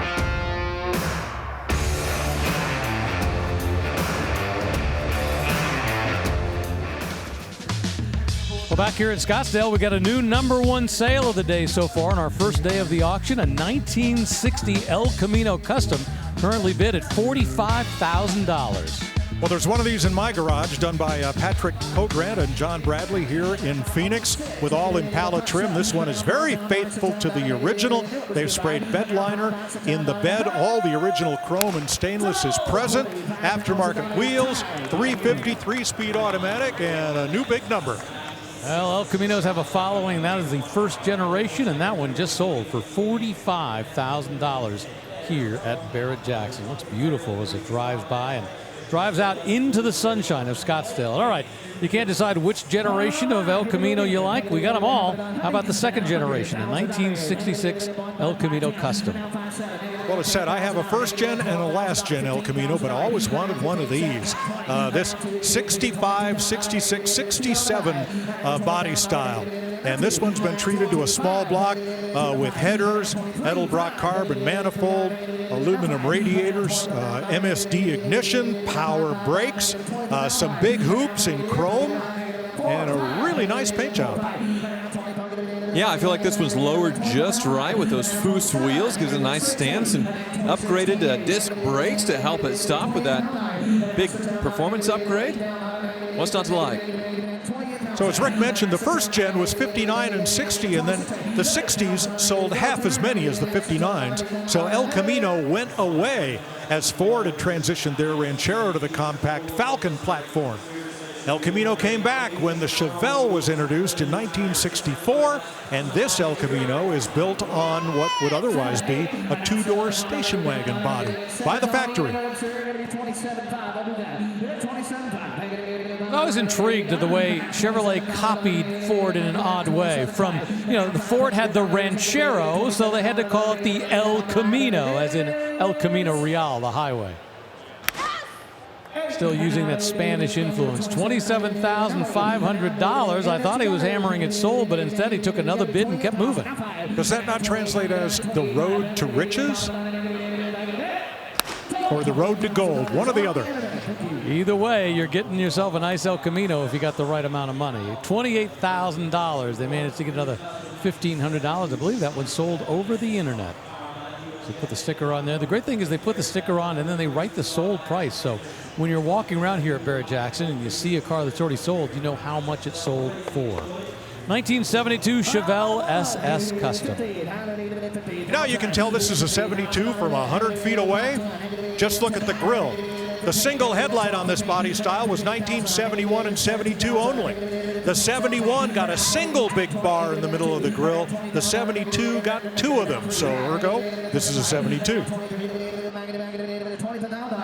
but retained from the 70. Of course, the legend, the Cal induction hood, which you can see that's open on this one because the engine vacuum is not being operated when the engine's not running. But you floor it, and that opens up and sucks in fresh air into the engine. So this one, a very nice 72, actually. Wow. Fuel-injected big block under the hood, so it's been upgraded in that sense. But outside, presents really well. This one wears a Texas vehicle inspection sticker, so you know that it comes from a dry climate and hopefully not a lot of rust like you would see from a car up north.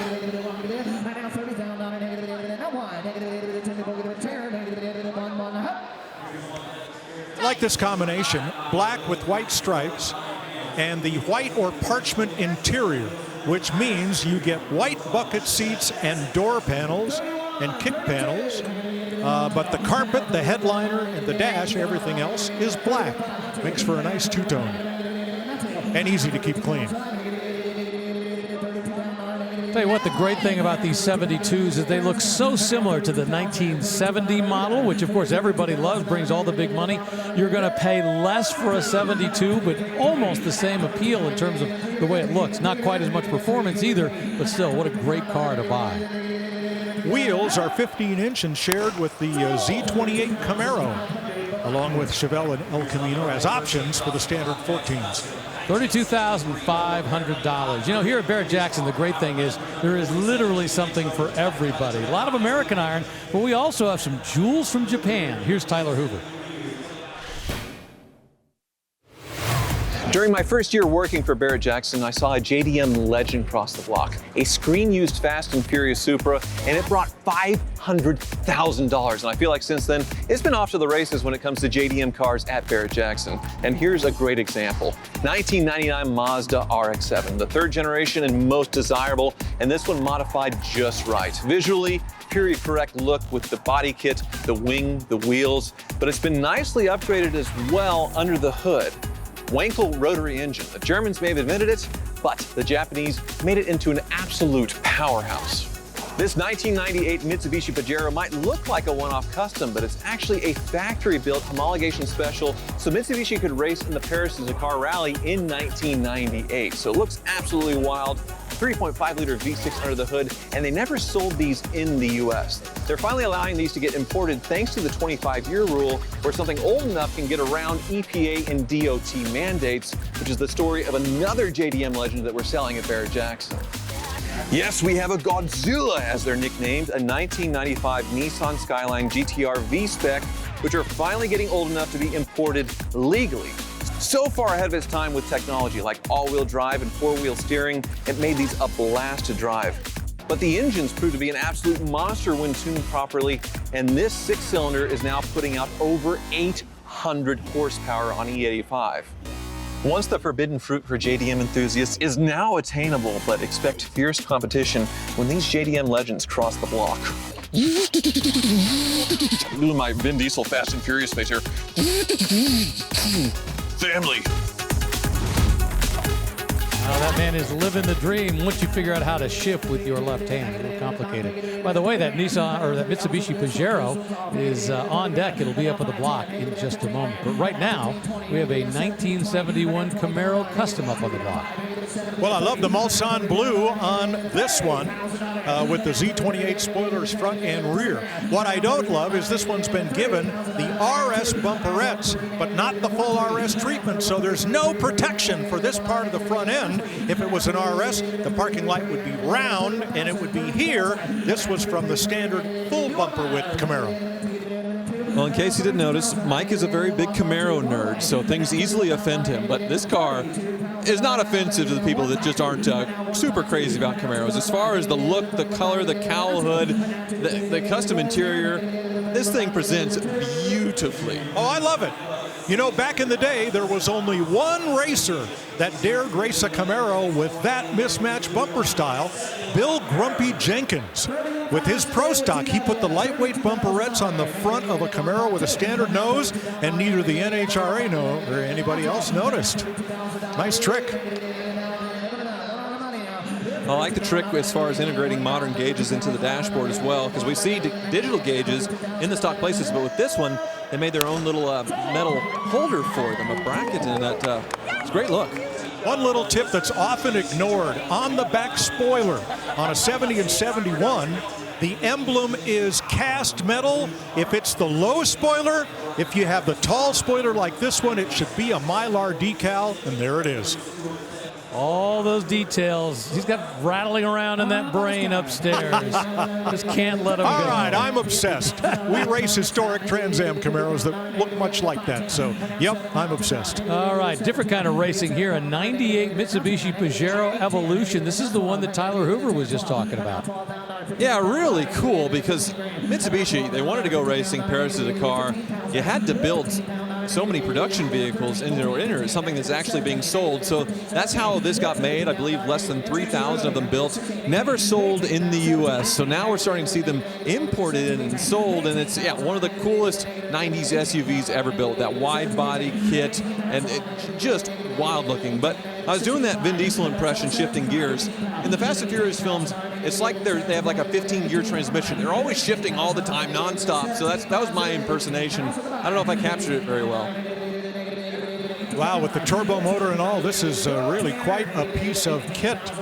Funny how everything old is new again, because this color scheme with the red, silver, and black, very wild stripes, looks a lot like what Audi just put on its limited production build-out RS6 Avant, sold in limited numbers for way above list price. The interesting thing about this one is it has more than 80,000 miles on the odometer, so I'm assuming that all this has been redone. But boy, it looks factory fresh.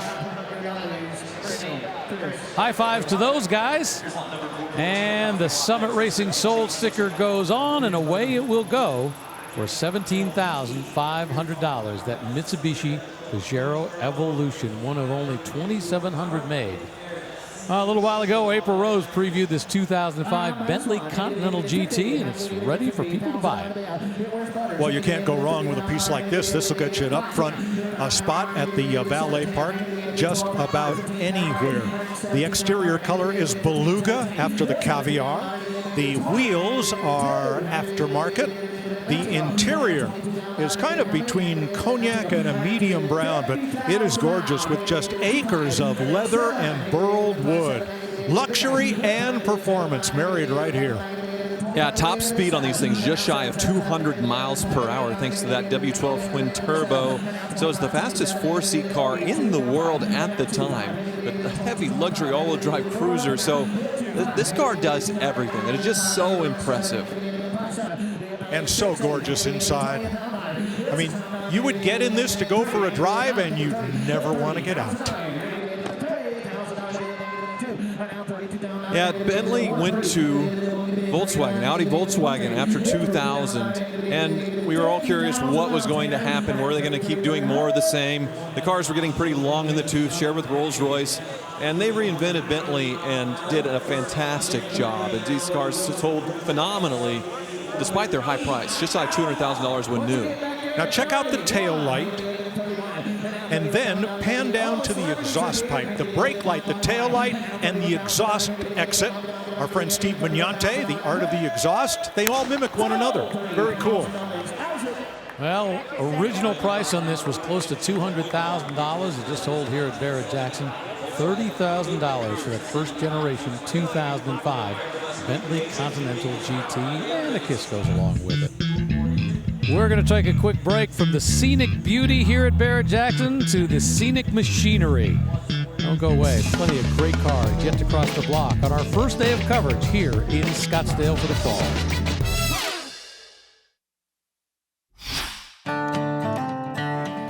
Back here at Barrett-Jackson, no shortage of chrome, horsepower, and history. All those cars that have been beautifully renovated, beautifully restored, will all be crossed the block during the course of our auction here, 3 full days at Barrett-Jackson Scottsdale, the fall edition. Right now we got a 2010 Maserati Gran Turismo convertible up on the block. Over 400 horsepower and a drop top. These are just cool boulevard cruisers with a lot of performance and paddle shifters to match. This one with just 36,000 actual miles and a clean vehicle history report. I feel like Maserati is in trouble because they lost the two most important things that made their car so great. The Ferrari-derived engines with the V8s and the Pininfarina styling. So the two things that made Maserati incredible as far as since the 2000s, the new offerings don't have. And that makes these really desirable, in my opinion, especially for the prices that you can buy them at. Because this is a six-figure car when new, and you can buy it. Well, current bid's at 20 grand, probably land somewhere in the 20s or 30s. Sure, these were $130,000, $140,000 new, and not many miles, and a good, clean history. Yeah, very sharp. I can see this wheeling around Beverly Hills or Worth Avenue in Palm Beach or your favorite upscale shopping district. Sure. Well, you got that Trident on the front and the grille. I mean, so much history associated with Maserati. And boy, you know, once again, that Ferrari engine under the hood, a very sophisticated piece of machinery. And once again, you're looking at $33,000, another $100,000 what you would have paid to buy this new. Maserati tried really hard to reestablish their performance creds with the mid-engine, almost supercar, and some other performance enhancements. I'm not sure the public caught on.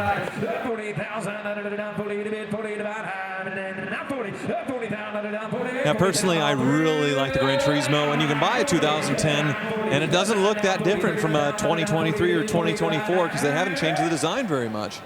$39,000, Jody. Well, that one just sold here at Barrett-Jackson to that gentleman up there in the skybox. $39,000 for that 2010 Gran Turismo Maserati. Let's check in with April Rose. Beautiful Thursday afternoon here in Arizona. I'm out in the sunshine looking at this 1957 Fairlane Skyliner. Love the look of the, almost look like they're Frenched in, but they're not. Beautiful eyebrow up above. It gives it a lot of personality. Now in 57, they added 3 colors and it's just looking gleaming and perfect. And even the trim has a hidden nook in there for the key to be popped in there. I just love this style. Now it's got the retractable hardtop, one of the first mass-produced retractable hardtops ever made. But back there, that's where your luggage goes, because this whole body, this whole top fits in there. So there's not a lot of room for road trips. And of course, this trim goes all the way in the back to those taillights that look just like the Thunderbird. Now this one's got a 292 V8 3-speed automatic, this 1950s style. I mean, they don't make them like they used to, Rick. Boy, and that is such an amazing machine. I love the fact they actually have the top up in that position, showing, you know what, this thing works. Don't be afraid to use it. By now, a 2008 Bentley Continental GTC up on the block. Well, in Porsche terms, you'd say PTS, paint to sample. This was a special order color, Sandstorm Metallic. I like it. The interior is saffron, which music fans of the 60s will know from Donovan Leitch, because saffron is what? Mellow yellow. I remember it well. $35,000 the current bid on this guy right there. 20-inch gloss black wheels. Boy, look at all that leather in there. Everything you want from a Bentley. Beautiful car in gorgeous shape. The odometer may hold the number back because it's closing in on 6 figures. Well, $35,000 to those folks right there. I think that's the second car I've seen them buy today. A little while ago, we previewed a 1968 Pontiac GTO, and it is now ready to pull up onto the block. It's all got its Pontiac Historic Services paperwork and supposedly a matching numbers 400 cubic inch engine. The color is Verdoro green, a color, put a little metallic in Army Olive green, and you get this. First year for this body style, Pontiac sent all of its dealers a baseball bat. Why? This was the first appearance of the Endura covered bumper, and they had that baseball bat to wail on it and show that just normal level impacts could not dent it. You could get a $35 credit and have a chrome bumper if you so desired, but this was the new look for Pontiac. Yeah, I see that ram air intake as they close the hood. Vinyl roof, black to match the interior. Numbers matching engine and the correct color. I'm curious about the wheels. I would personally want to go back to the stock look of the wheels, and I think that would bring this car up to another level. Because if you're going to go custom, well, go custom. This one's mostly an original car, but no harm. That's really easy to fix. Yeah, I agree with you, and it's only 5 bolts to take that off and put stock ones on. The headlight treatment on this was also a delete option. This was the first year for a GTO with hideaway headlamps, but a lot of people up in the snow belt would delete the hideaway headlights for fear that they might not open and close in frigid weather. We never had that problem in Southern California. It just wasn't the same. By the way, you mentioned this Verduro green. They actually had 3 different greens that they used. This was the middle shade. They had a darker, and I think they had one called Spring Mist, which was lighter.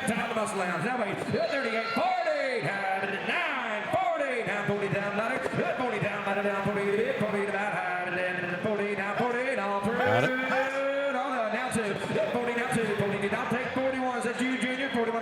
Automatic transmission with the his and her shift gate you're seeing there, where the lever can be in the left gate to shift automatically or in the right gate for shift it yourself.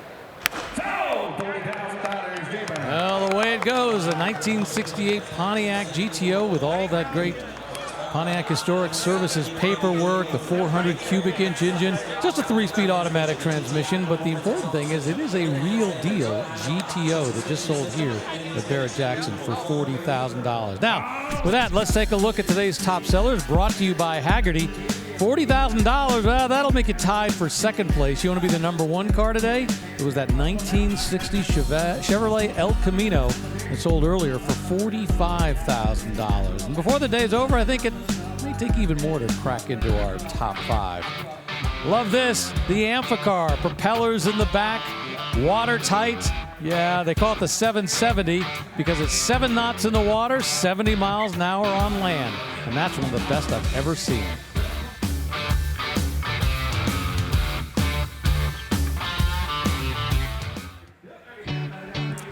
Well, let's take a look at what's about to cross the block with a Meguiar's on deck cam, and it is a very wild 1931 Ford T-Bucket Custom Roadster. We'll see it in just a moment up on the block. Meanwhile, we got a 2009 Bentley GT convertible. This is $29,000, the current bid. Boy, we've had quite a few of these already today. White over taupe in the interior with a lot of burled wood. $29,000, Isaac. Well, $29,000 for the 2009 Bentley Continental GT. All right, just a moment ago, we showed you that 31 Ford T-Bucket Custom, and now it's up onto the block. Oh, don't you love this? This is the 1960s meets the 2020s.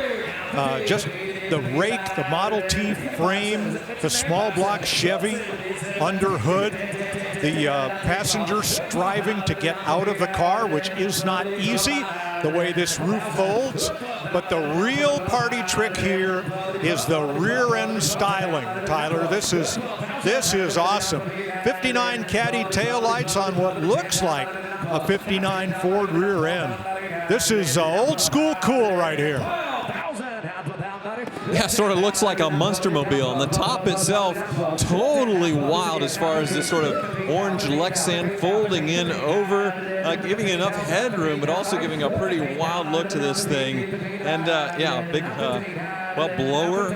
Now look, if there's no headroom, there's no leg room, and you don't care because you're driving the coolest car in town. I suppose you're right. Yeah, look at that big blower. Of course, that double stack there looks fantastic. You know, and to your point, Mike, this really evokes the cars they were building back in the 60s. You know, the uncertainty. You know, those cars Dean Jeffries, George Barris was building, Gene Winfield. Crazy things. They would just kind of take whatever they thought would be fun and make it into a custom. And this is a perfect example of that. Not too modern, but just modern enough. Well, you got modern disc brakes here on the front, single pot calipers, aftermarket. Earhart's, I believe they are. But you've got a transverse leaf spring like the Model T's had and a solid axle front end. Little tubular shocks have been added instead of the Armstrong type. modern radiator hiding in a antique-looking brass shell. Yeah, a lot of thought and a lot of hours have gone into the creation of this one. I love the headers too, sort of the straight pipe going out on each individual cylinder, going into 2 exits as far as the exhaust at the end. Had a pretty distinctive noise as it crossed the block. I imagine very loud when you're driving it. I love the rear end styling. They have narrowed the bumper on a 59 Ford. They narrowed the sheet metal up. It doesn't have an opening trunk. Wow. Well, that's because this is really a T-bucket. It's a Ranchero that they've converted into this. So great style. Boy, for $16,000, think of all the work that went into this. All that wild styling, and it's just beautifully done. I think that is a screaming deal. What is the color? It's like pagan something, like a house of color, some wild green. Very cool. Yeah, pagan gold candy paint is what they say. 1957 Chevy Bel Air rolling up onto the block right now. Oh my gosh, this looks refreshingly normal compared to the car that preceded it. But yes, this is the Chevy Bel Air, top of the line for 1957. And a very, very stock-looking presentation, right down to the two-tone upholstery. And a little bit of a change here with the washboard trim down the side, but very nice. I agree. An older restoration on this one, but showing pretty well, and everything looking very correct. 283 under the hood, so the correct engine as well. 3-speed automatic transmission, and that turquoise color, one of the iconic colors of the Tri-5 Chevys. It looks fantastic. Continental kit on the back, that was added.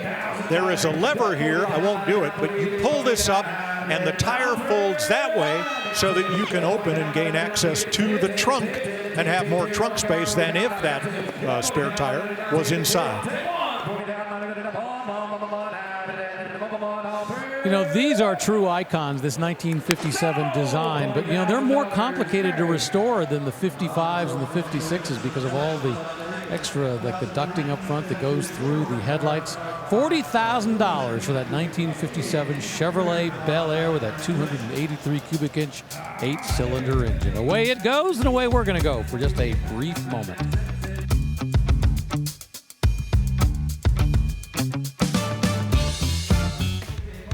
Welcome back to the Barrett-Jackson Scottsdale 2025 Fall Auction presented by Gila River Resorts and Casinos. Plenty of chrome out there, plenty of amazing paint, plenty of great cars that will be crossing the block over the course of our 3 days, 2 of which are on the FYI channel, and on Saturday we move over to the History channel.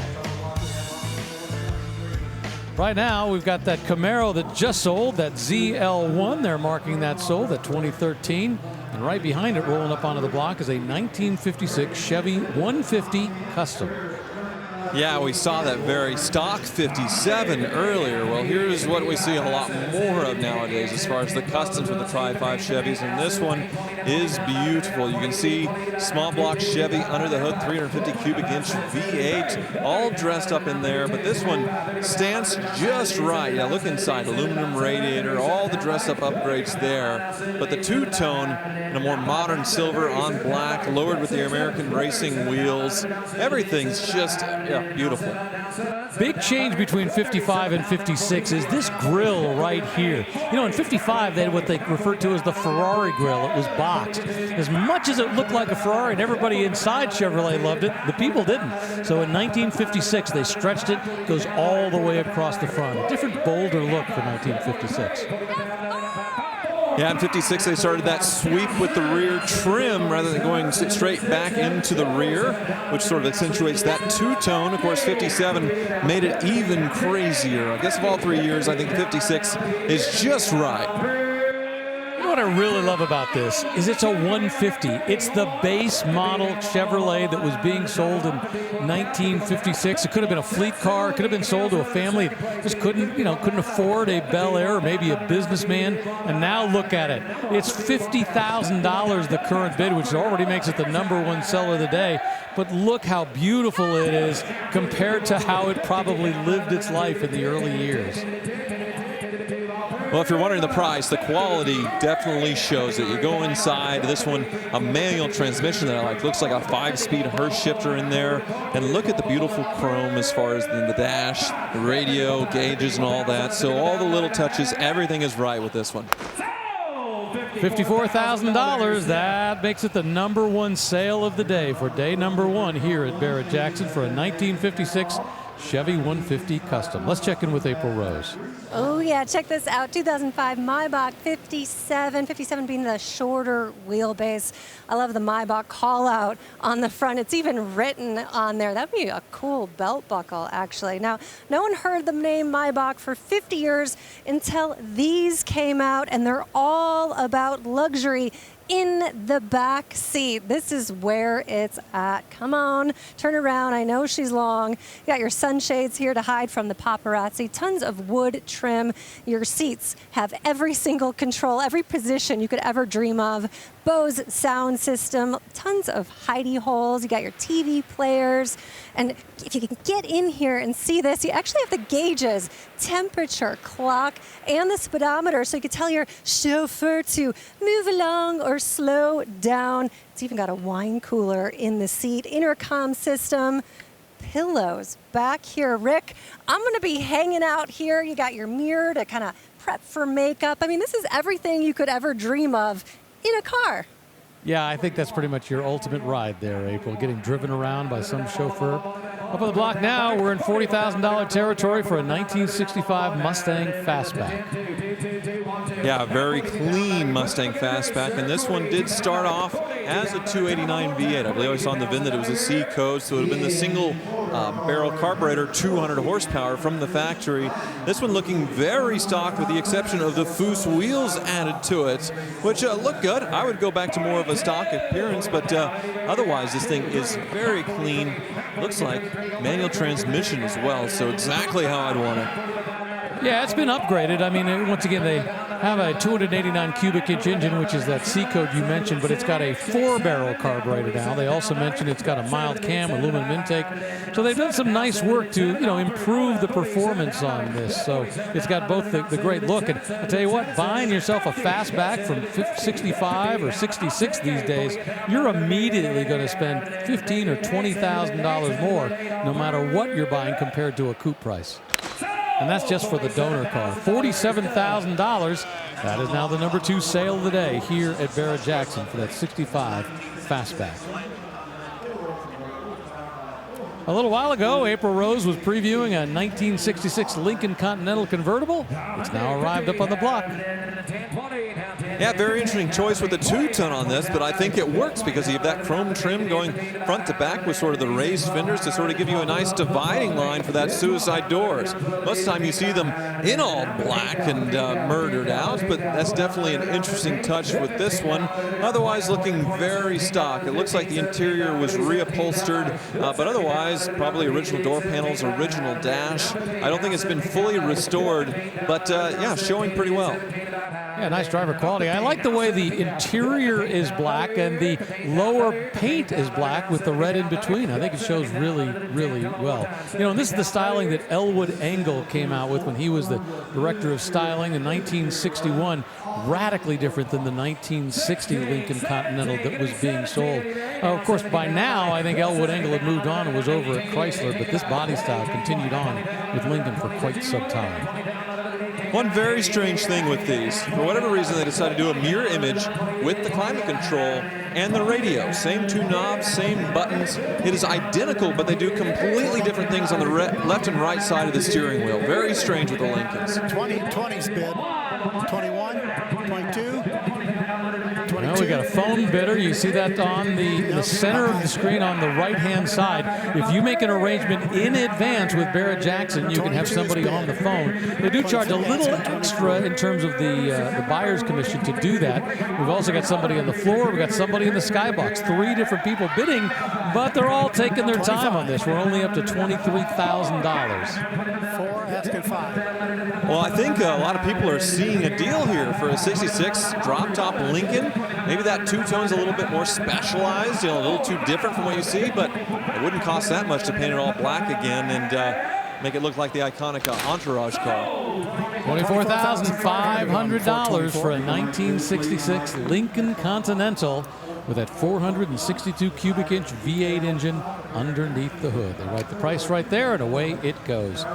Barrett-Jackson.com, that's the place to go to. You can see the price for all the cars that have already sold here today. And of course, if you check the full list of cars that'll be crossing the block in case there's something you might be interested in bidding on. Right now we got a 1955 Chevy 210 Del Rey. Yeah, we're rounding out the Tri-5 Chevys here, and this one, an extremely faithful restoration on this. So you look under the hood, they went for all the contour points there, getting the correct period-looking battery, everything in the right place as far as the stickers, the painting, the badging on that 265 cubic inch V8. And yeah, beautiful two-tone.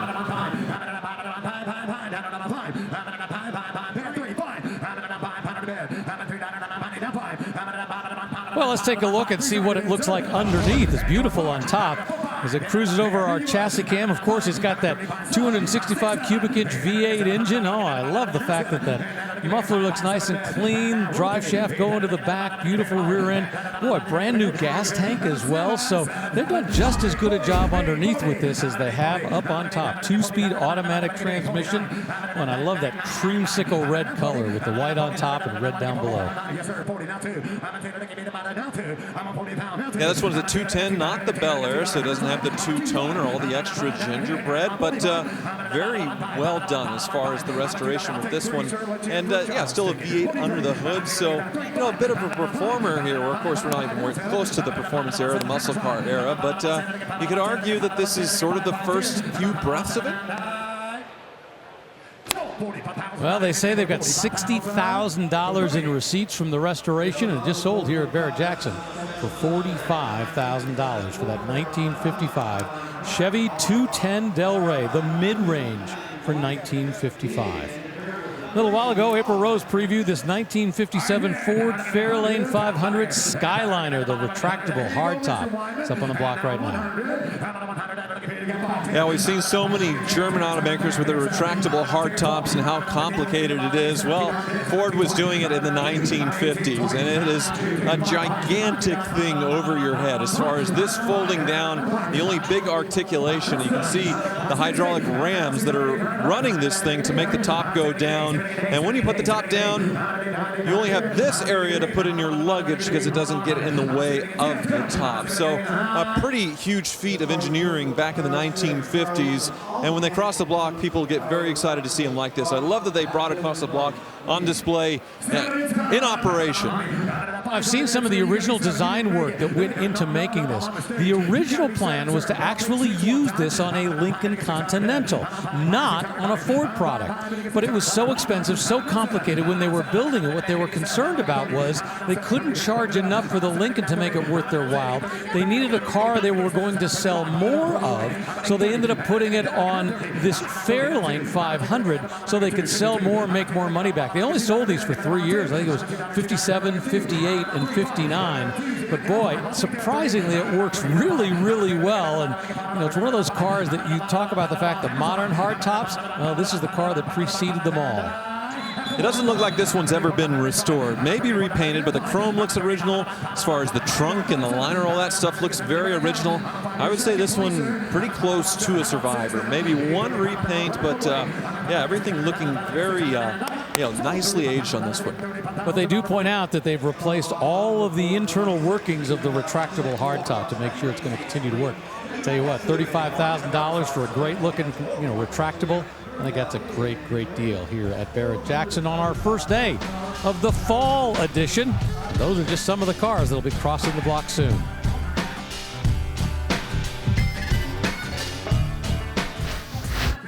Well, before the cars take center stage here at Barrett-Jackson, it's time to have some fun, and that's exactly what they do for their opening night party.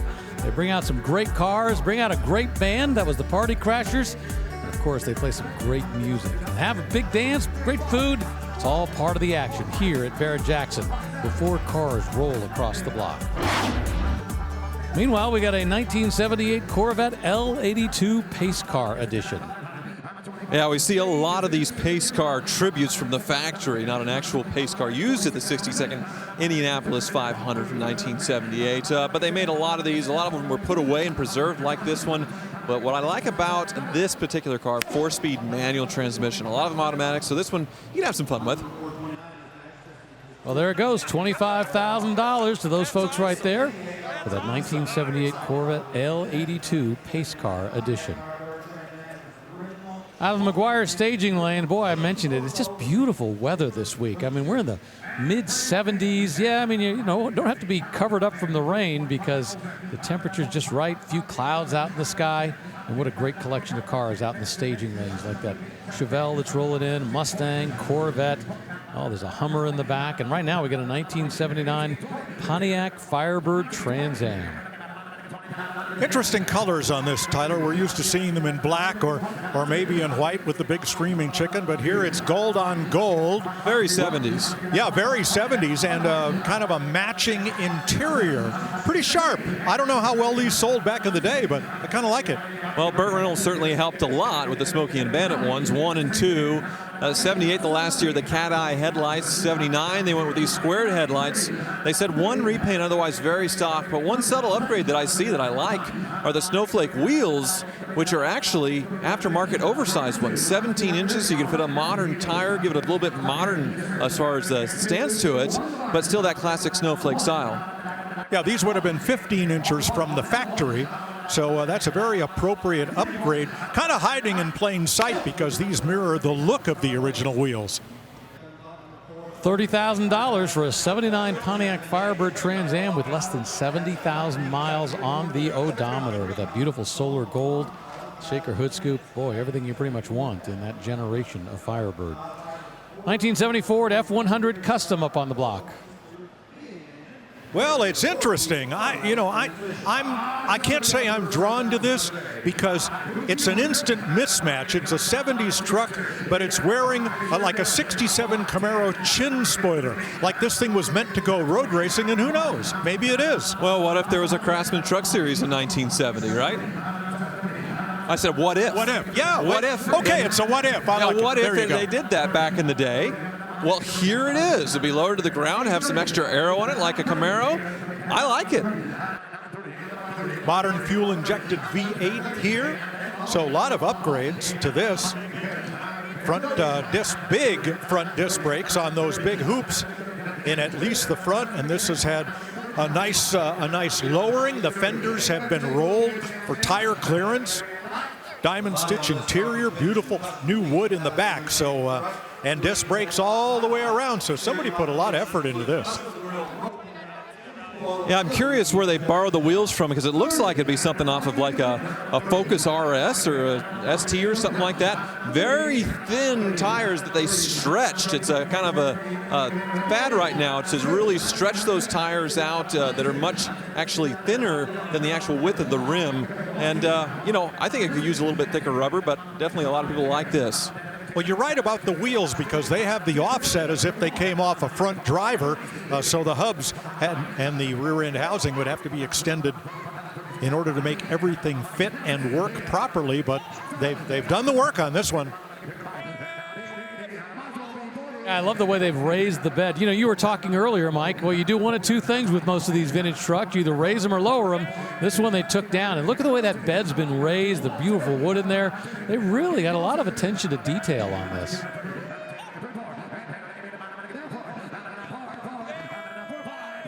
That colors, that deep metallic green paint with those bright green headlights up front. Blacking out all the chrome, little chin spoiler up front. Keeps moving, closing in on $50,000. We're almost there. It is almost a metal flake paint job. There is that much metallic in this probably incredibly hard to match paint. Number 2 sale of the day, $50,000 for this 1970 Ford F100 custom pickup truck with that Ford Crown Victoria running gear, 4.6-liter V8. Away it goes into the sunshine and to a new owner. Coming up, we got a 1956 Ford Thunderbird that'll be up on the block. It's got the 312 cubic inch V8, the Ford-O-Matic transmission, colonial white colors on the outside. Everything you want in a baby bird will be here very soon.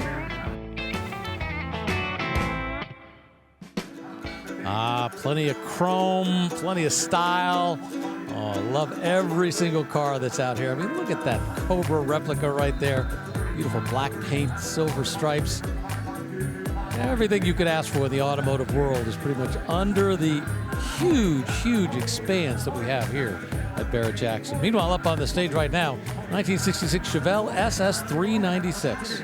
Yes, a genuine super sport and as built with the 396 as denoted on the data plate with the numbers 138 because the SS 396 became its own model for 1966. So do your research, know how it was born. This one's been upgraded with a big 4-barrel and Edelbrock manifold and really nice set of headers, but I love the marina blue paint, black interior, upgrade with the bucket seats and the console, and yes, this is a 4-speed car. We're seeing some pretty fierce battling here up on the block. Multiple bidders from different areas of the building. Obviously, getting a Chevelle SS 396, big deal. So we're starting to see a new record. What's the record, Rick? Well, we're at 54,000, the number one seller of the day so far. So at 50,000, we're closing in on it. And to Mike's point, I mean, the thing that really makes this worthwhile, first off, it's nicely done, but it's a real 138 car. You know, this was born as an SS. Because back then they weren't putting the engine code like Ford was. They were putting, you know, designations for the model. And as you point out, when this became its own model, that's when you could tell. Wow, we're now in the number one seller of the day at $55,000. That's what it sells for, this 1966 Chevelle SS 396. Number one sales so far. Just by a little bit. All right, coming up behind it, how about a 1974 Plymouth Cuda Custom? Well, we're getting to the end of the line of the E-bodies here, the Dodge Challenger in its first iteration, and the Plymouth Cuda. This one with a set of 1970-looking headlights and 1970 AAR Cuda strobe stripes down the side. Again, big Holly, aftermarket, looks like an Edelbrock Torker manifold, and a set of Doug's tubular headers to give this a little more oomph. Yeah, this one definitely had a rumble when it came across the block, majorly upgraded from what you could get in 1974, where things were getting pretty detuned. But I do like the color combo with the flat hood, the yellow paint otherwise. And yeah, it's interesting. We currently have a restored car beating out the Customs and the resto mods. We'll see if that lasts. Looks like that high-impact lemon twist yellow here. The engine is described as a 408 cubic inch stroker, 375 horsepower crate motor from Summit Racing. Body color bumpers added to this, so good bit of personalization to go with the added power. You know, the Cuda was a little late to the game and really becoming a solid muscle car, not arriving until 1970.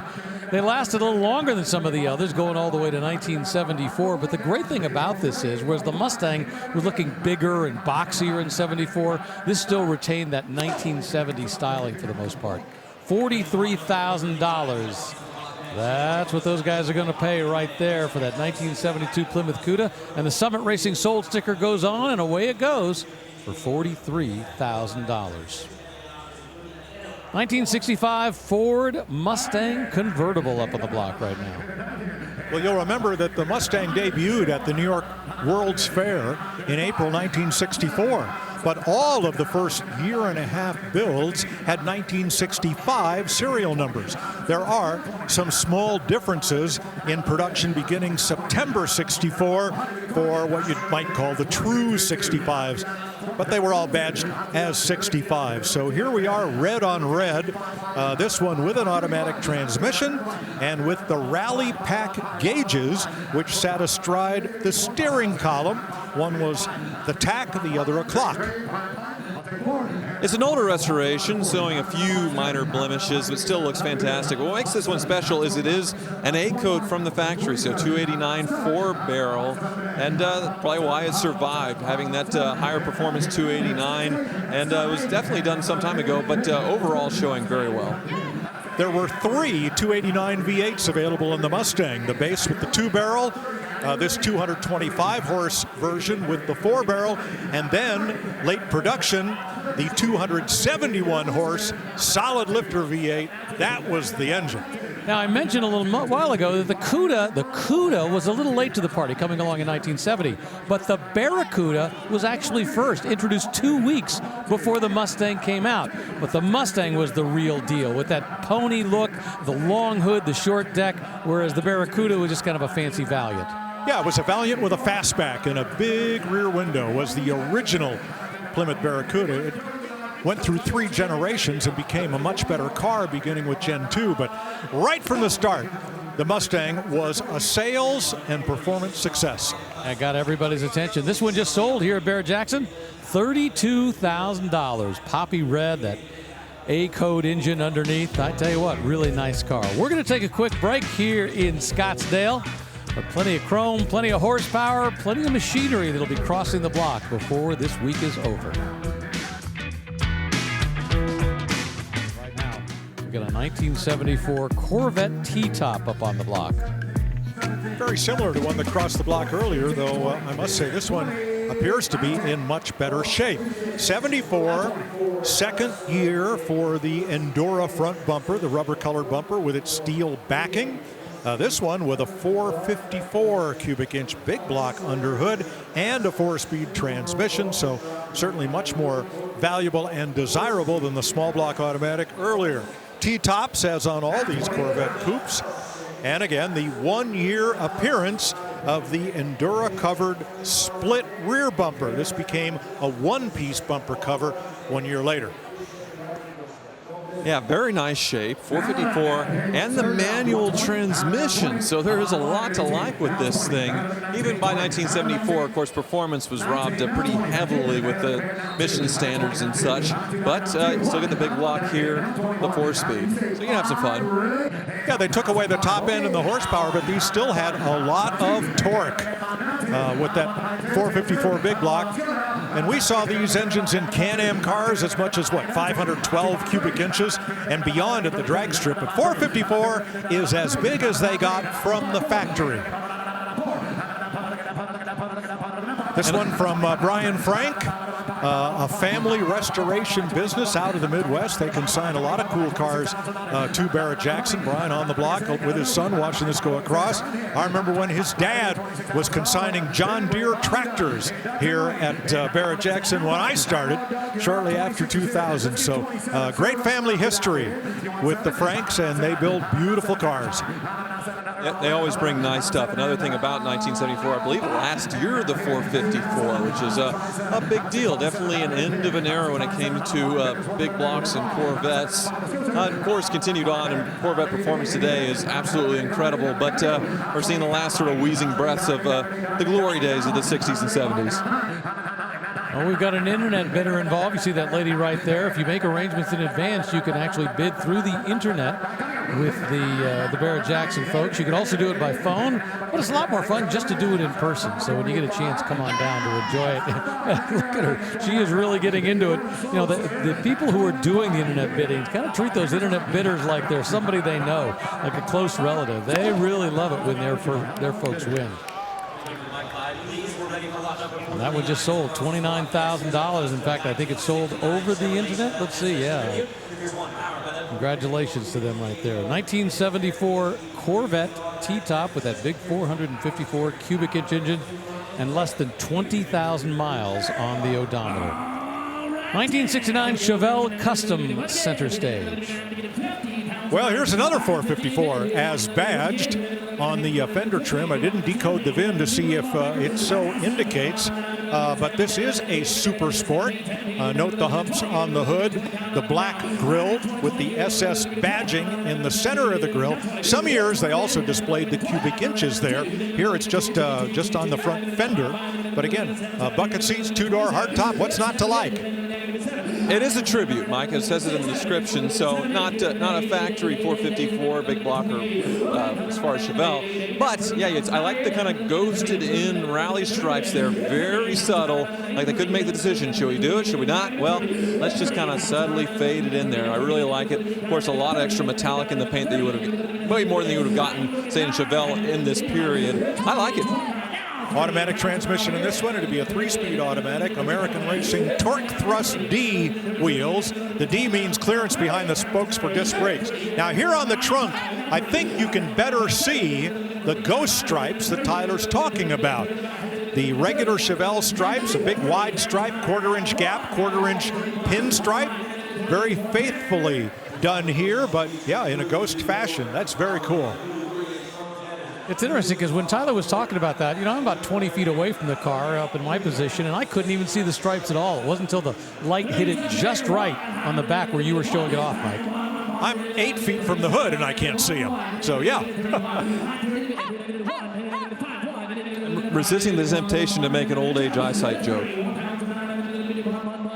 It's okay. I don't think it's a joke, actually, Tyler.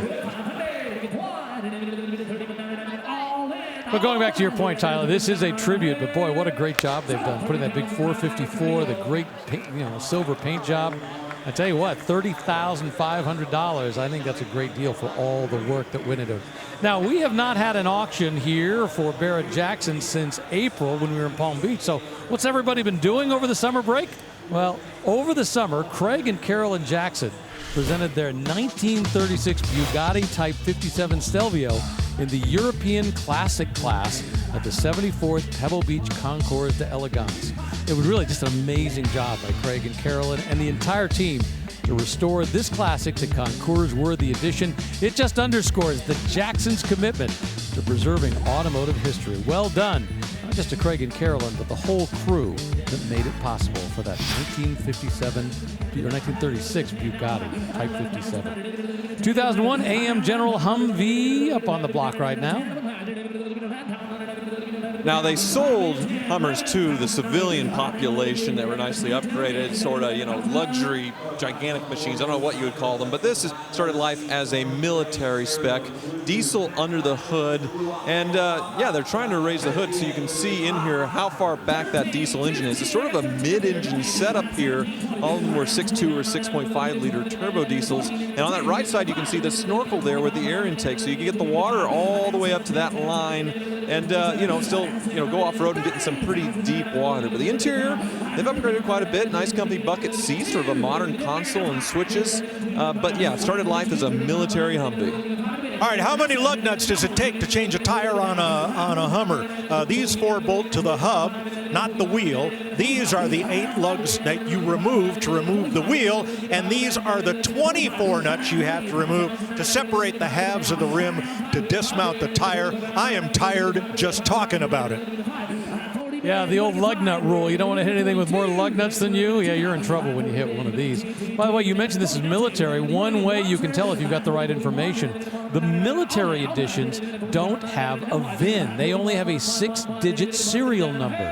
So if you see a 6-digit serial number, it was born a military vehicle. $40,000 for that 2001 AM General Humvee. It started its life as a military vehicle. We are going to take a break from our coverage here at Barrett-Jackson on Thursday, the first day of our coverage. Plenty of vehicles, plenty of cars, plenty of great machinery left across the block.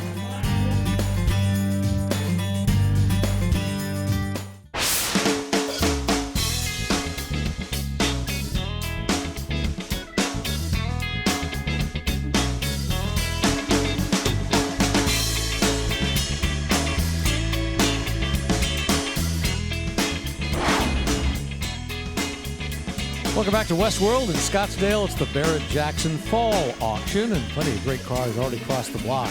These are some of the cars that sold just a few moments ago. And right now we got a 1966 Ford Mustang convertible, currently bid at $20,000. Yeah, this one with the GT-style grill bars and fog lights. They call this Surround the Mustang Corral.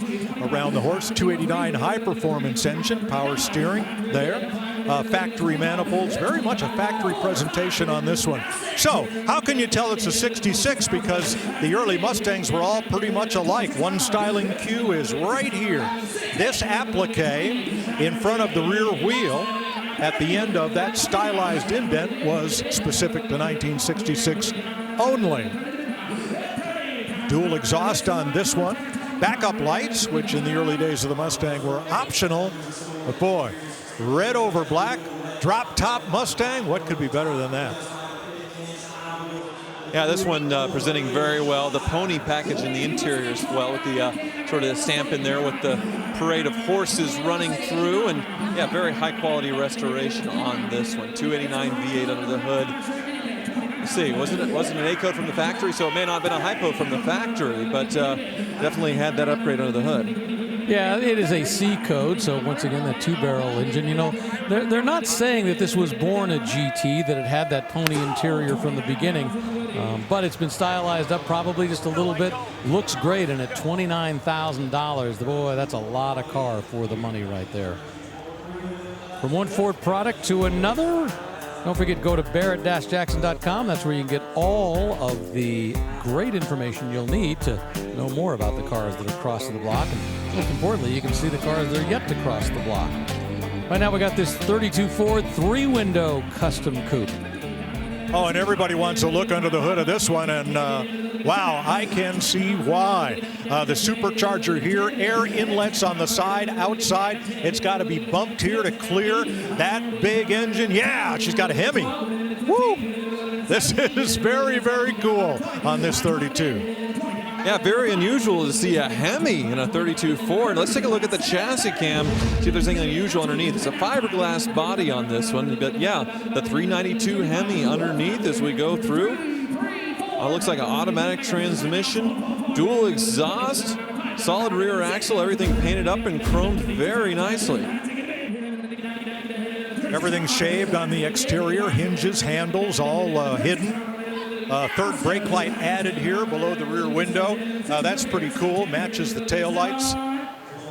All of the body seams here are very, very close to the same dimension, and that is that's just one way you can determine the level of detail the builder went through here. Very nice. So this is a fiberglass body. Of course, all the purists always want the steel bodies, but the reality is you get a fiberglass body, it looks great, it weighs, it's very light, and it's got all the same appeal as that steel body is going to have, and you're probably going to spend significantly less to put it together. Not to mention it won't rust. Yeah, it doesn't wear, well, as quickly, depending on the quality of the paint job. But yeah, I love the stance of this thing, of that iconic sort of hot rod era. There's two air intakes outside. Just a cool touch with that Hemi engine. $40,000 for that 1932 Ford 3-window custom with a 392 cubic inch engine. A little while ago, we previewed this 1956 Ford Thunderbird that is up on the block right now. So Ford did a couple of things in the second year of the Baby Bird, 1956. One was the optional hard top with portholes for improved vision and styling. And the other was they moved the spare tire out of the trunk and onto the rear bumper with what we call a Continental kit. Those were the two big changes. But you can get these with a lot of power, up to and including a supercharger on the V8. Yeah, stock looking engine on this one, but upgraded cooling with the aluminum radiator. We see that a lot in Arizona, obviously, with the heat. As far as air conditioning goes, you don't have that, but the closest thing you got is sort of these cowls on the side that pop up. So it's on the driver's and the passenger side. These things pop out and suck air into the cabin around your feet to give you some fresh air coming in. Yeah, that was a really important improvement between 1955 and 1956. And Mike mentioned that Continental kit, and it was great because it finally allowed the back of the car to have more room in the trunk. The problem is it was so much weight hanging off the rear end of the car that it made the tail of this car kind of tail happy. And going through turns wasn't really the best. So the next year they moved it back inside and just expanded that trunk.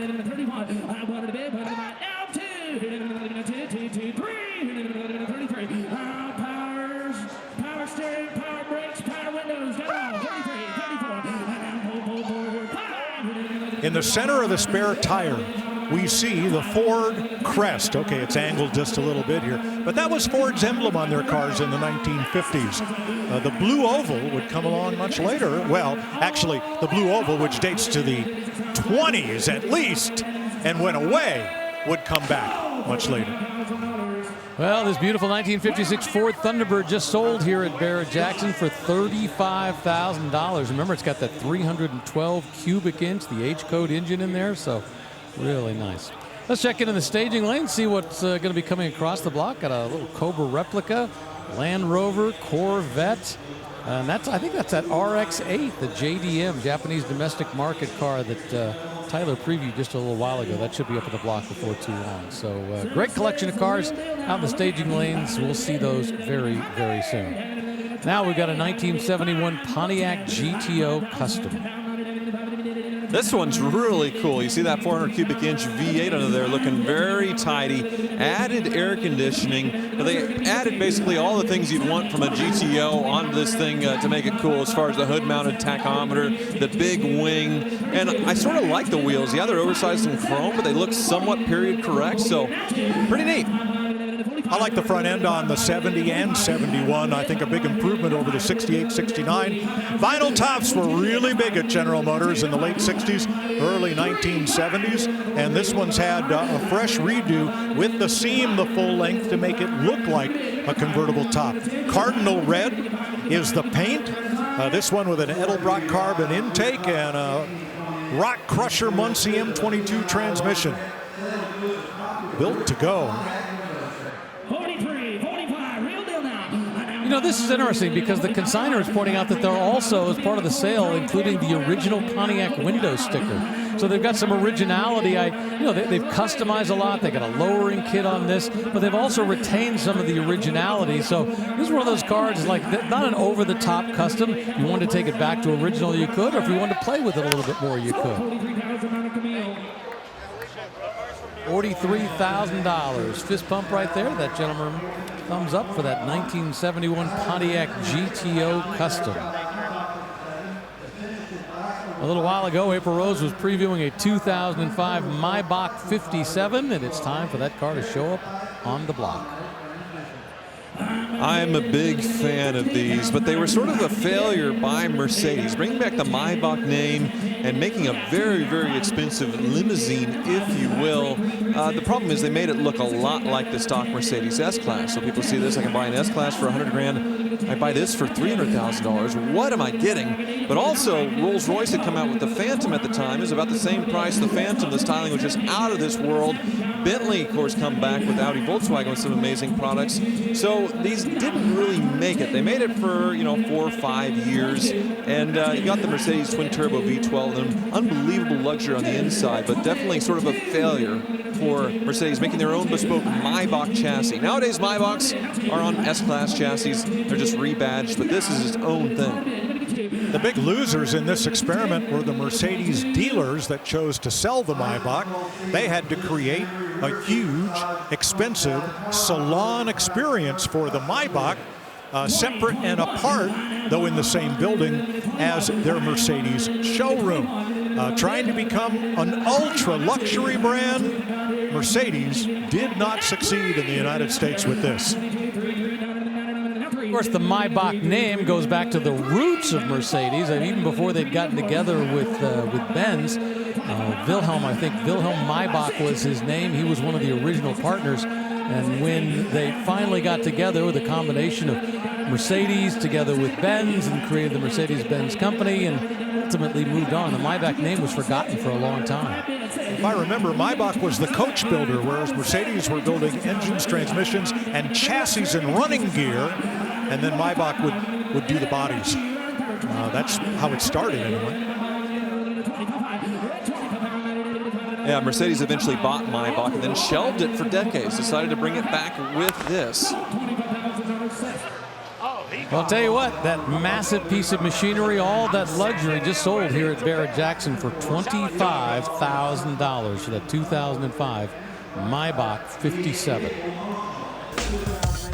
We're going to take a quick break here at Barrett-Jackson. Plenty of cars left across the block because we're having a lot of fun so far. I love today because it's kind of an entry-level day. All kinds of fun and interesting things crossing the block on our first day of coverage.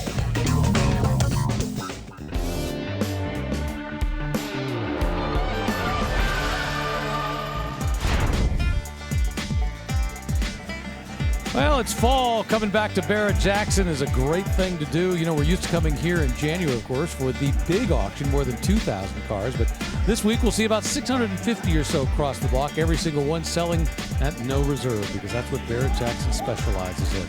Those are the cars that crossed just a little while ago. Those are what they sold for. Meanwhile, up on the block, we've got a 64 GMC 1000 custom pickup truck. Well, there's two things I really like about this. One is the LS Swap. This is a 5.3-liter Vortec LS engine with air conditioning. There's a set of headers there. Vortec intake, a computer-controlled V8, very modern and very efficient. The other is right here. This, folks, is original paint. This is not faux Tina or fake Tina. This truck was left outside for a long, long time. And this is just all original, sun-baked, weather-beaten, rained on, snowed on GMC. I love it. And look at the promotional bumper here as far as it getting stamped in. Stories GMC sales in Mountain View, Arkansas. And there's even some crude damage here that's sort of welded back together on this back quarter to just add to the patina. Yeah, this thing absolutely rocks. You know what I love about this this step bumper with the built-in accommodation for a trailer hitch ball? The way this is cut in here, you're not going to pry that emblem off and get rid of it. This thing is going to retain. I wonder if Stories GMC Sales is still in business in Mountain View, Arkansas, because they sure still are on this truck. Well, $40,000 for all that patina for that 1964 GMC 1000 with that massive 480 horsepower engine underneath the hood. Land Cruiser time. How about a FJ60 from 1984? Wow, it's a Land Cruiser, and I love the subdued styling on this. Looks like it would even be fresh today, but then you get down the sides and you have those great stripes that were dealer optional back then. A little bit of a Back to the Future treatment, if you will, on Toyota's big SUV.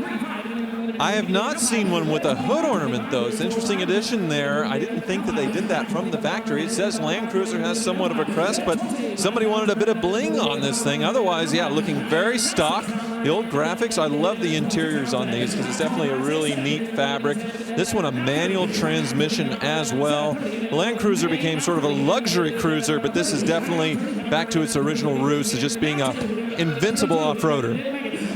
Air conditioning, power steering, and in the back, instead of a tailgate, what we would call barn doors and what the consignor is calling ambulance doors here at the rear. Well, that will do it for our first 4 hours of coverage today here in Scottsdale, but make sure you stick around this week. The prices and the quality of vehicles are only going to shoot up from here.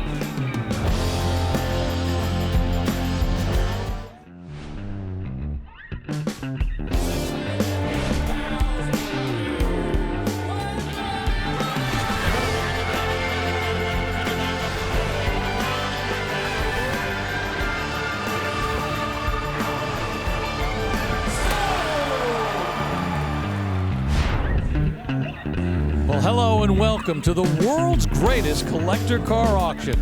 It's the Barrett-Jackson Scottsdale 2025 Fall Auction. Scottsdale's so nice we had to come back twice, and that's exactly what we're doing, coming here for a fall auction. Up on the block right now, we've just got a Toyota Land Cruiser that sold just a moment ago, and now we've got a 1966 Cobra Recreation, a 289. Well, the AC Shelby Cobra, one of the most imitated cars of all time. A lot of fiberglass bodies were made for these. This one showing the street style bumpers and yep, fiberglass body here, 289 V8, 4-speed manual transmission. Nice set of headers here. Big setback for that engine. And the side pipes giving it the racer look, but with all the full street equipment. You know, you mentioned that this is the most copied body, and you know the guy who designed this, a guy named John Tejero in the early 50s, I think he got $5 a body for every one that was built in the early going by AC. Little did he realize his design would go on to become immortalized by Carroll Shelby when they started building it as a Cobra. And then, of course, all the Cobra kits that have come out since then. And this, of course, would be one of those. These are fiberglass. This is fiberglass. The originals, the bodies were hand-hammered aluminum. Take a close look at that roll bar, because that is the authentic style that was used on the 289 competition Cobras. A single hoop to protect the driver with one down bar. If you see a Cobra with dual hoops, that would not be right. Again, these were the bumperettes that were stock on the 289 Cobra. Same with these AC tail lights, and that license plate light came from Lucas. It was shared with everything from the MGA to the Bug-Eye Sprite. And we've seen plenty of the real deals across the block of Barrett-Jackson, including Carroll Shelby's Super Snake, was sold for millions of dollars. You get that look for a fraction of the price with this one at $36,000. Well, and significantly, when you drop by one of those original Cobras, a lot of those kind of, well, they stay in garages. You know, people don't really like to take them out and just drive them on the street. The great thing about buying this car, you know, right now we're at $36,000. You can go out and have a lot of fun and not feel afraid that you're going to do some serious damage to one of these things. And that's what it sells for, $36,000 for that 289 Cobra recreation with a 4-speed manual transmission. Man, they are happy up in the skybox. Congratulations to all of them. All right, something much more modern. How about a 2007 Corvette Custom? Well, prior to this, from 1963 up to the end of Gen 5, all Corvettes had hideaway headlights that popped up. However, the pop-up lights were deemed a safety hazard by those who knew better than us, I guess. So this was the replacement. Here's the LS2 V8. Nice chrome 5-spoke wheels, lift-off center section for this route. Atomic orange, I believe.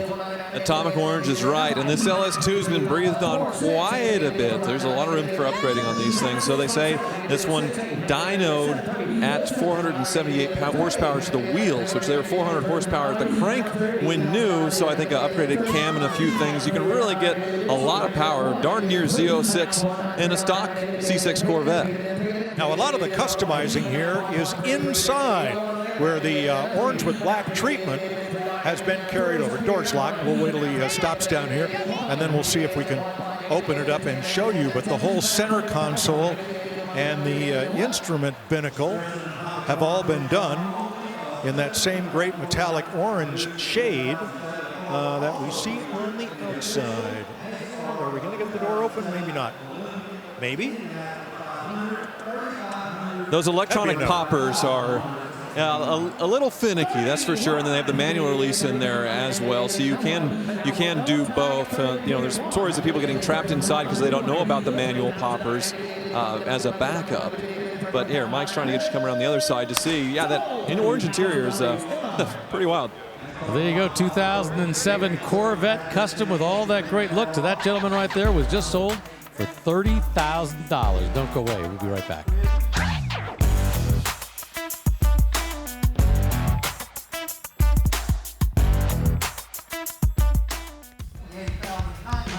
Welcome back to Barrett-Jackson's 2025 Scottsdale Fall Auction, presented by Gila River Resorts and Casinos. On the block now is a 2016 Range Rover HSE with 59,000 miles. Hammered sold at $34,000. Next up is one of the cars that was in Tyler's JDM feature, a 99 Mazda custom right-hand drive RX-7. Yeah, they did sell some RX-7s in the U.S. with left-hand drive, but this one not. Originally probably JDM import from Japan, and all the cool aftermarket modifications that you would have done back in period. So lowered just right, big body kit, big wing, and yeah, right-hand drive manual transmission. But that rotary engine, 1.3 liters, that Angry Dorito turned up with some turbochargers to 280 horsepower. Very impressive for 1999. And it sort of became an icon when it came to tuners and, you know, Japanese car enthusiasts. This is the most desirable generation by far. The RX-8 that continued after, not as nearly as big of a following as this. New U.S. regulations stipulate that cars from other countries that were not officially imported to the United States when new, once they're 25 years old, they can be brought in with an exemption from safety and emission standards, as has been done here. I can see why, because there's just so few RX-7s in the U.S. And in the first Fast and Furious film, Vin Diesel, that's what he opens with, a red RX-7. Similar body style, might be the same body kit, but that's what he uses in the first drag race against the Mitsubishi Eclipse that Brian O'Connor was driving. So, yeah, in that Fast and Furious film, this is probably, outside of the Supra, maybe the second most famous car in it. Twin turbos, 5-speed, 280 horsepower. And the smoothness of the rotary engine. You hardly feel it running, even at 8,000 RPM, because it vibrates so little compared to a piston engine. Yeah, I mentioned that the rotary engine was invented by the Germans, but it was never something that they tried to do in mass production, but it wasn't very successful. A lot of failures, a lot of unreliability. But the Japanese, they liked the idea. They kept it going and didn't give up. Mazda just kept trying and kept doing different things. And now there's rumors that they're bringing back the rotary engine again in some kind of sports car after, well, nearly a 20-year absence at this point. Well, I hope they do. $30,000 is the hammer price for that RX-7. Well, it took a while to pry April Rose out of that Maybach sedan, but we finally did. April, where'd you land? That's right. I'm still out here. I mean, I love that you're on the block. That's a good spot. But out here in the Arizona sun on a Thursday evening, it is gorgeous to see these cars just gleaming in the sunset like this 1954 Mercury Monterey. I mean, back in the day, heavy chrome, tons of styling. You got the Dagmars up front. There's literally an airplane taking off on the hood. That is 50s style to the max. Emblems throughout. You got the God of Mercury on the wheel cover, wide whites. You got to keep those clean, though. Come on back. More detailing. I want you to see inside. Mike, I've never seen this before. You actually have some vent controls just right up there on the steering column. It's almost like a little table for you. Beautiful dash clock in the center. Come on, keep going back here. We got more emblems. God of Mercury in there. Monterey call out on the side. 2 more Mercury emblems on the trunk here, and also right there in gold on the tailpipe. It is just wild. Now our heart, a 256Y block V8 Merc-O-Matic automatic transmission. It's been kept in a climate-controlled garage. Beautiful restoration. I want to take her for a spin. What do you think, Mike? I think hold that shot right there, because those little vertical levers just below the speedometer that you were talking about, what do they look like? Aircraft throttles. The whole jet age thing, boy, it was alive and well at Mercury. I love it. I think it's very cool. Just being pushed off center stage is this 2007 Jeep Grand Cherokee SRT8. These are really cool because it's a performance SUV from the factory with Jeep, with Chrysler. So they put the Hemi V8 under there, massively upgraded on this one. Center exit exhaust. They just look so cool. From the Brian Frank collection, there's the new owner for $17,500 plus the 10% buyer premium. The seller pays an 8% commission plus a listing fee. Next up, a 1981 Chevrolet C10, that's 2-wheel drive, custom pickup. Wow, what a color on this one. Square body, short bed, you can do just about anything with it. So you have that cowl induction hood didn't really need to make room for the 350 V8 under the hood. That's just very nicely presented. But yeah, very wild color choice on this truck. Lowered ever so slightly, spray and bed liner so you can still actually use it. But yeah, you'll see a variety. What people do with these square bodies is just unreal. I like the lowered stance on those 20-inch Riddler chrome custom wheels. Boy, they look just right there, don't they? Oh yeah, I agree. Yeah, lowering springs 2.5 inches, so leaf springs in the back I think is lowered even more. And yeah, the paint is just gleaming on this one. It's I wouldn't call it a Hugger Orange. I'm not sure what, but it's yeah, it definitely works. Well, the seller would. He says it's 69 Camaro Hugger Orange, just a very iconic Chevrolet color. Well, there you go. I was making fun of your eyesight, but really it's mine. I should have recognized it when I saw it, or just trusted myself. But yeah, the fact that it still has the spray and bed liner, that's a nice touch, because say you wanted this as an extra car just for fun, but then you still wanted to bring something home with it. No harm, no foul, loaded in the back. You wouldn't even notice that you were hauling a refrigerator or something. I'd hauling it really fast. You know, I'd take this and I'd go one step further. I'd add the houndstooth cloth upholstery to that bench seat to complete the look. Yeah, that would definitely be something. Interior-wise on this one, looking pretty stock. They put a nice black leather bench in there, still crank windows, stock gauges integrated with the 350. So nothing too crazy in there, but all very clean.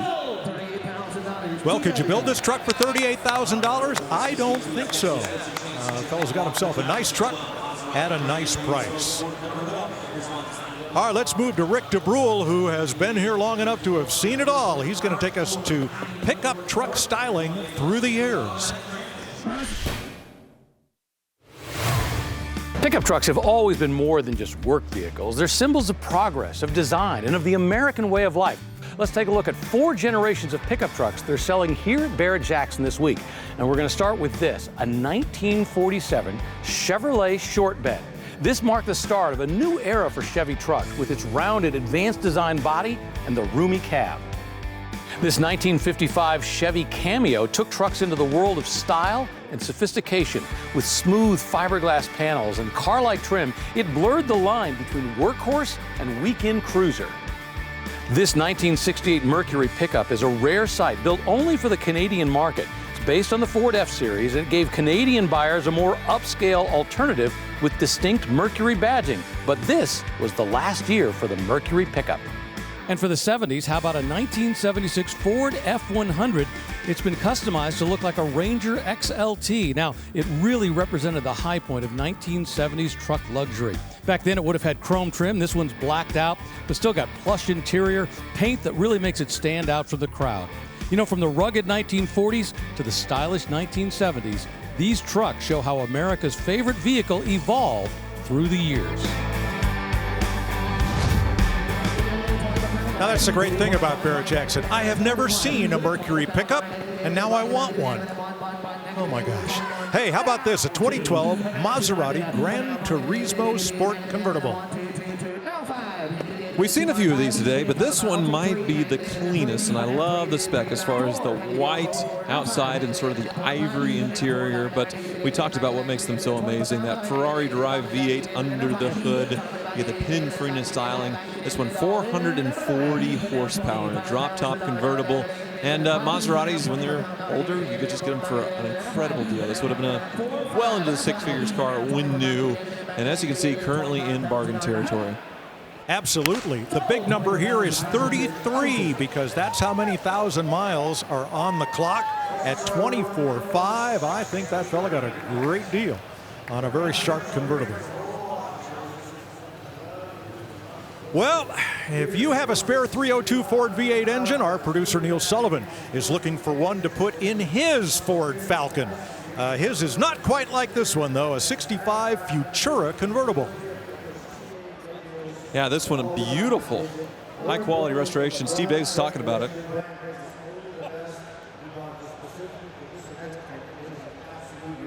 Guys and girls out there, this little Falcon is absolutely beautiful. I would love to take that down to the cruise any night, except I don't own it. Let's get it sold. All right. Well, what you have here is not just any Falcon, a Falcon Futura, so higher trim, and this one received a very high-quality restoration. 289 cubic inch V8 under the hood, 1964.5. The Mustang came out on the Falcon chassis, so they were shared by then in 65. The Falcon often gets overlooked, but when you see one all done up as beautifully as this one, you can't help but appreciate it. I love these square body Falcons, 64 and 65. This one from the Brian Frank collection. Looks beautiful, looks freshly done. But what lies underneath? Here's our chassis cam. Beautiful new bumper. There's that 289 V8. Bell housing, 4-speed transmission, brand new exhaust system. As we work our way back there to the rear end. Magnum 514-inch wheels. Brand new tank. Beautiful. Just as nice as it is up on top. Dynasty green is the color with a turquoise vinyl bench seat. Yeah, the color definitely works, and you wouldn't expect, this much for a Falcon. But as far as the trim, as far as the engine, as far as the restoration, the quality, so high. So if you're looking for the nicest Falcon on the planet, here it is at Barrett-Jackson.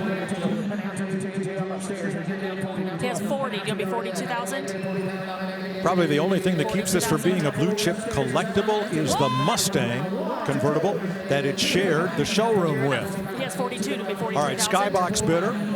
That's John Mast on the left. They're working a couple of phone bidders. Might be an internet bidder involved. John's son Joseph Mast is the lead auctioneer here at Barrett-Jackson. And Joseph's daughter also participates as one of the bidder assistants. So truly, the Mast Auctioneer Company is truly a family affair here. He has 43. Do you want to be 44? Yeah, this one, the 289 and the 4-speed manual, so you can have some fun with it too, rowing your own gears. Everything about this. I'm not trying to find a flaw on it. I mean, maybe a few little marks in the pot metal, but I mean, otherwise, this thing, it's just incredible. 64 and 65 differed only in the trim down the side, that two-tone trim, and the grille. Otherwise, the cars were, well, pretty much identical, 64 to 65. 66, well, everything would change when the Falcon became a discount, low-content version of the Ford Fairlane.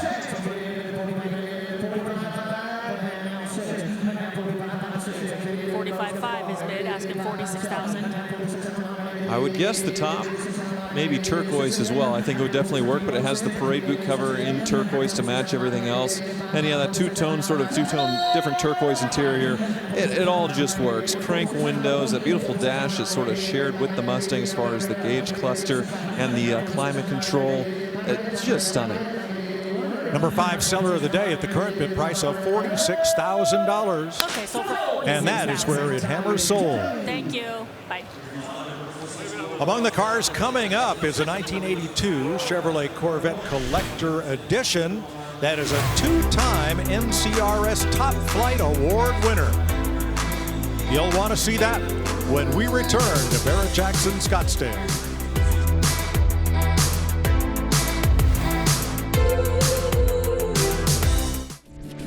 You're looking at a chromed ZF transaxle connected to a 351 Ford V8, but what's the car?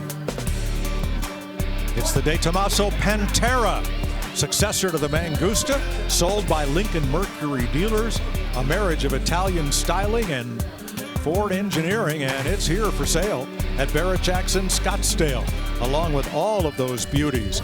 And right now, on the block is a 63 Studebaker Gran Turismo Hawk. Yeah, $25,000 the current bid. You know, you think about the history of Studebaker. Started off as a coach builder back in the mid-1800s, and here they were over 100 years later, still building cars. $25,500 sends that to its new owner. And here's a 1986 Chevrolet K5 Blazer. Yeah, this one is once again stock as far as the ride height, as far as the tire size. We see so many lifted that it's almost unusual to see one stock at this point. This one, a 5-liter V8 under the hood and a carburetor. So 1987, we saw earlier, they had gone to 5.7 in fuel injection, a major improvement. But this one, yeah, it's still, you know, not as powerful, but still a very reliable, solid powertrain. The running boards added to the sides to easy step in and also sort of protect the rockers and such from rusting. But this one, yeah, one nice repaint, I would say, but otherwise looks pretty stock and original. Well, the Bronco may have been first to the game. When the Blazer came along, it really changed everything because they started building it on a large truck chassis as opposed to that short chassis that the Bronco was using. And it really forced Ford to change the direction. And by this time, you know, they were both equals on the stage, but they absolutely knew what they were doing with the way they looked at this from a forward perspective. Because that short wheelbase on the Bronco makes for kind of a, you know, bumpy ride. This, well, Mike was pointing out, it's still relatively short wheelbase, but compared to that Bronco, much, much longer. Just 55,000 miles on this one. So the interesting thing is this has an Alaska license plate on the front. I'm like, did this really come out of Alaska? Because I got to think anything that come out of Alaska that had been up there all those years probably got a little bit of abuse. Let's see. Yeah, look. No, this says Arkansas. So apparently originally it was sold at McClure Keys Motors. AK is Alaska. Oh, Alaska. Pardon me. I was looking at those AR. Yeah, Alaska. So it does come out of Alaska. Yeah, how about that? I mean, you talk about Broncos versus Blazers, because when Bronco went full size, it continued past the K5 Blazer. The Blazer name continues, not really in the Blazer we know it. It's sort of a crossover SUV that it doesn't really deserve the name, in my opinion. But I've always been a Blazer guy and think these are just amazing machines. $26,500, the hammer price for that Blazer. So let's say you don't have room for another collector car in your garage. Well, every day at Barrett-Jackson, before they start selling cars and trucks, they sell automobilia. Here's a look from Barrett-Jackson's Rory Brinkman.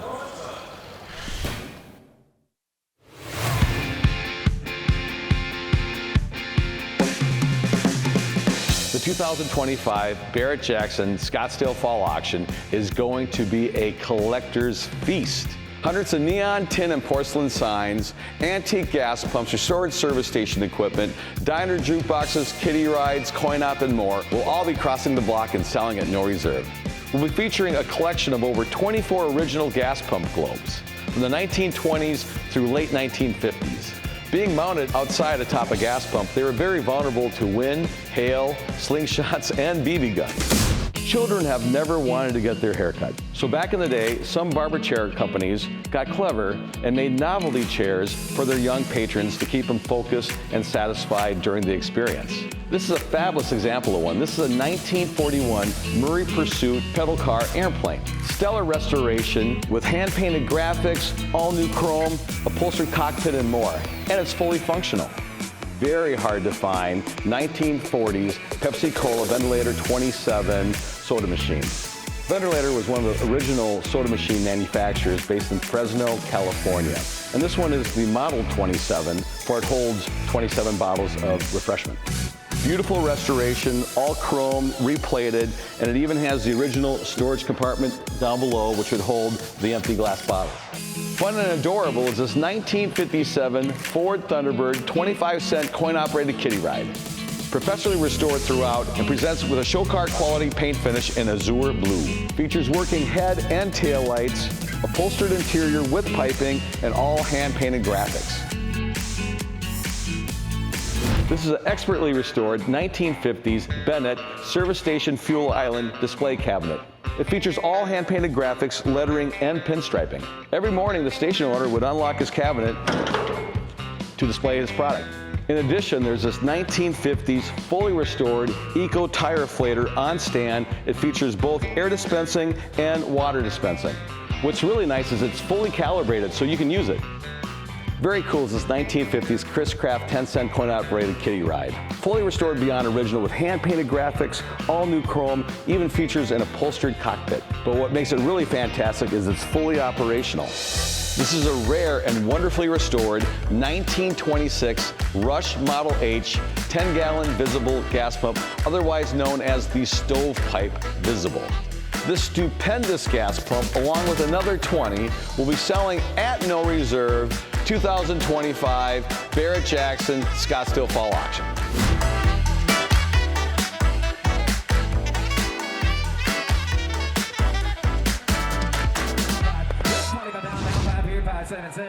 I really want one of those Eco tire inflators.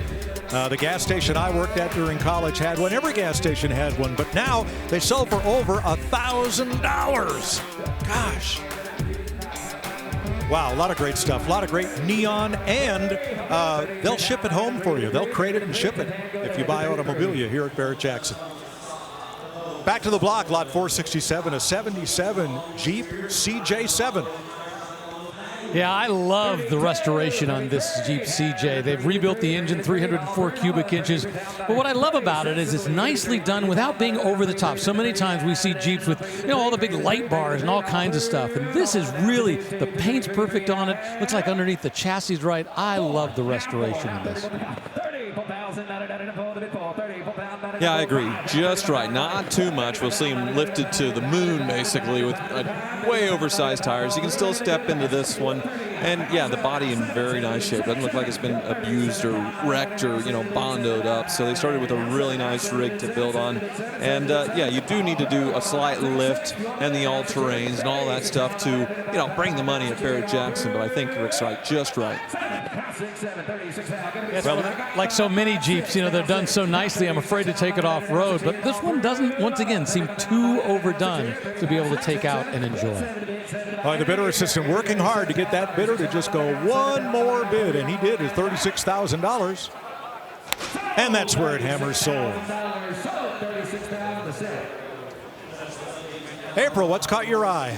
This is so fun. 1970 VW microbus, and I love the little eyelids right here. It almost looks like it's alive. Now, this is second generation, so you're not going to see that split window or the V design. Some people backdate them for that look, and it's got the devil up front because it's hiding a little bit of a secret. If you go along the side, you're going to say, what happened? Well, it's been chopped. It was born regular size, chopped right in the middle to eliminate that side entry door. I mean, these wheels almost look like they're touching. I feel like I could pick it up and put it in my pocket and take it home. Of course, you got the luggage rack on back. Beautiful, vibrant red color, silver up top.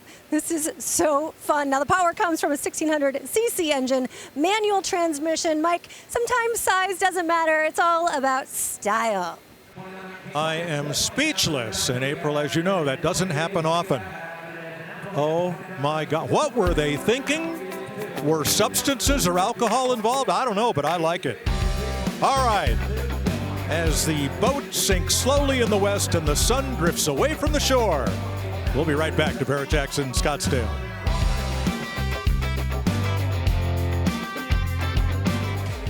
Here's the Meguiar's on deck cam, the last stop for each car before it rolls to center stage and to the auctioneer's purview. Last little buff and shine for each machine, and the last chance for the bidders to get a good up-close look over that car before it's auctioned, as this 2013 Maserati Gran Turismo convertible is hammered sold for $26,000. The car that was on deck moves to center stage. It's a 96 Bentley Brooklands that started out at $156,000 in the showroom when new in 1996. Well, and this was back when Rolls-Royce owned Bentley, and they were essentially the same car. I mean, underneath, this has the same basic underpinnings as the Silver Spirit that came out of the Rolls-Royce world. But it was more driver-focused. I believe this was the first year that they had that big 6.8-liter engine underneath. The idea was to give it a little more performance. You have to remember, the Bentley world started off as performance. I mean, there was the infamous Bentley Boys back in the 1920s. I think they won Le Mans 5 times. And I love the fact that when Bentley finally ultimately came back a few years after this and decided to really start going into the performance world, they went racing again. But at this point, there was no racing these Bentley Brooklands. These were purely luxury cruisers. This one has $14,000 worth of service records, owner's manual, factory books, and original tools in the trunk. The vehicle history report shows a mileage inconsistency, which may or may not simply have been someone writing down the wrong number when it was in for service or inspection, but that would bear looking into. We're at $12,000. Wow, not even 10% of the original purchase price rate. Yeah, the bottom line is everybody's just afraid to repair these things because, you have to buy Rolls-Royce parts, but boy, take a look inside. I mean, I'll have to go back over and look what the mileage is because it can't be that great. Look at that wooden dashboard, the perfect leather. Let me cross around and see what the mileage is on this thing.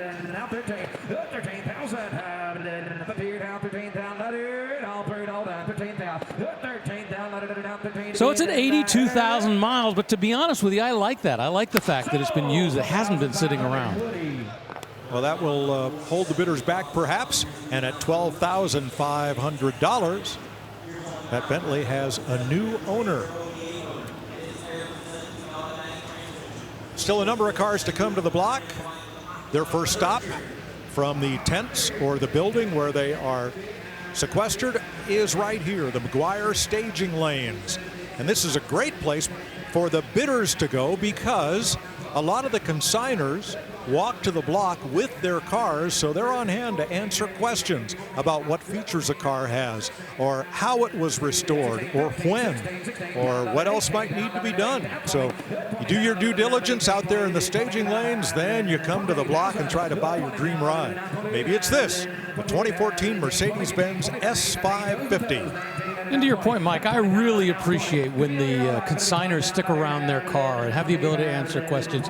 More than a few cars we'll see out in the tents, on the grounds, and they'll have cards that are stuck underneath the windshield wipers that'll have the phone number of the consignor, so you can call them up and ask questions. Because you got to remember, you can't drive these cars around. Once they're on the grounds, they're pretty much in place. So the ability to talk to the owner of the car, the consignor, to learn more about its history is great. And this is a perfect example. I mean, this car, the consignor has pointed out that they have 35 documented service records.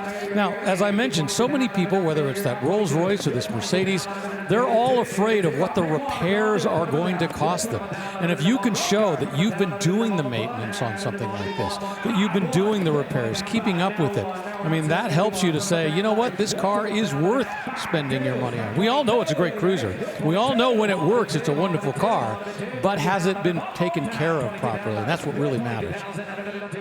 6 figures new, $21,000 right now.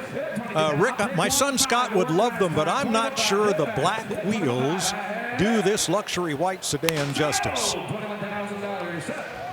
And there's the Hammer at $21,000 and the happy new owner. As you saw in the staging lane, still a lot of cool dream rides to cross the block here tonight at Barrett-Jackson.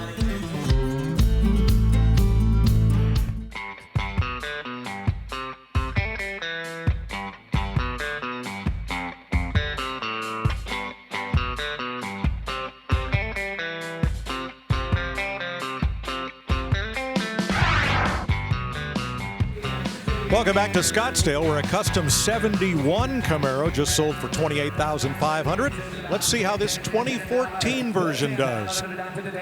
Well, you want horsepower? This is the beast you want. This has 650 horsepower coming out of a 6.2-liter engine and a 6-speed automatic transmission. And look at that massive hood bump so that you can get the engine underneath. I can't quite get Cliff over here to open the hood, see if we can pop the hood to see what exactly that engine looks like. You know, this was the year they redesigned the front of this car, changed it just slightly. Remember they brought the Camaro back in 2010, and then for 2014 they did a redesign, make it a little more contemporary, a little less of the retro look.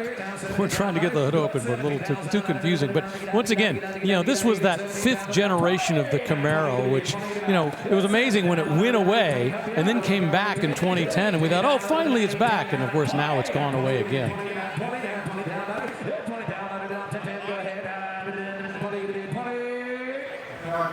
I don't know, Rick, you talk about 650 horsepower like that's a big deal. I guess it is. My daily driver is a 600 horsepower station wagon. That's the big twin turbo V8 that Audi puts in their RS6 Avant. And yeah, it goes. You know, it's just amazing to think of where we've come with horsepower. You know, you go back to the 60s, go up through the early 70s, and it was just cranking. We're getting 450 horsepower to things. And then suddenly the mid-70s, the late 70s hit. Boy, you know, you're getting 160 horsepower out of a Corvette. It was just so miserable. And then just when we thought horsepower would never return, we're truly in the golden era now of performance. Whether it's that grocery hauler you've got or something like this. Yeah, I'm glad we lasted through the malaise era and got back to total performance that we have today. There's the new owner of that Chevy Camaro for $17,000. And the Summit Racing sold sticker goes on, indicating the Hammer price, because these cars will go back out into the tents or into the building, so you can look at them when you're here at Barrett-Jackson and see what they sold for. Earlier, we previewed this 2-time NCRS Top Flight Award-winning 82 Chevrolet Corvette Collector Edition. this, of course, is the end of the line for the C2 series, the C3 series. C3 debuts in 1968 and lasts all the way through the 70s up into the early 80s. They missed 1983, although technically there was one 1983 that was built. It sits in the Corvette Museum. But boy, what an absolutely beautiful car. And the interesting thing about this, not only does it have that NCRS certification, but according to the consignor, this was previously owned by an NCRS judge. So not only is it the right car that's been judged properly, the fact that it has that kind of provenance, somebody who was a true judge in the NCRS world, the National Corvette Restorers world, they looked at this and decided that that's exactly what they wanted to own. So when you've got somebody with that caliber of skill choosing this car, it's a pretty safe bet you've got the right thing. All the special colors, all that pinstriping that was all part of the collector edition to send off the C3 Corvette, the two-tone paint, and crossfire injection was a big deal. No more carburetor there. And this one done to a very high standard, Rick. Yeah, a few moments ago we were talking about how during the 1970s the horsepower was waning. Well, here we are at 82, and horsepower is starting to come back. And so the ability to have just a little more performance in a body that really deserved it was really such a great thing. Boy, I tell you what, I love the color of this thing. It's beautifully done. Nice car. 1905, a good buy for a judged and certified 1982 Chevrolet Corvette. Nice car. Have you heard the name Bill Devin? Well, by the time this weekend's over, yes, you'll be very familiar with it. Here is company CEO Craig Jackson.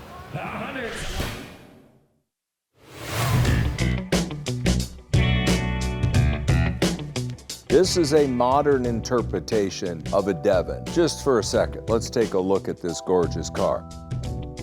This no expense spared, hand-built tribute to Bill Devin, the 1956 SCCA champion, took over 6,000 hours to complete. This custom roadster is powered by a 700 horsepower LS7 V8 engine mated to a Getrag 6-speed manual transmission with a twin-disc hydraulic clutch from McLeod. Everything on this car is hand-built. The body includes the custom sculpted custom hood designed to expose the side drafts inside under the hood and assist with the thermal management. The interior features carbon fiber seats. You have your 5-point harnesses in it.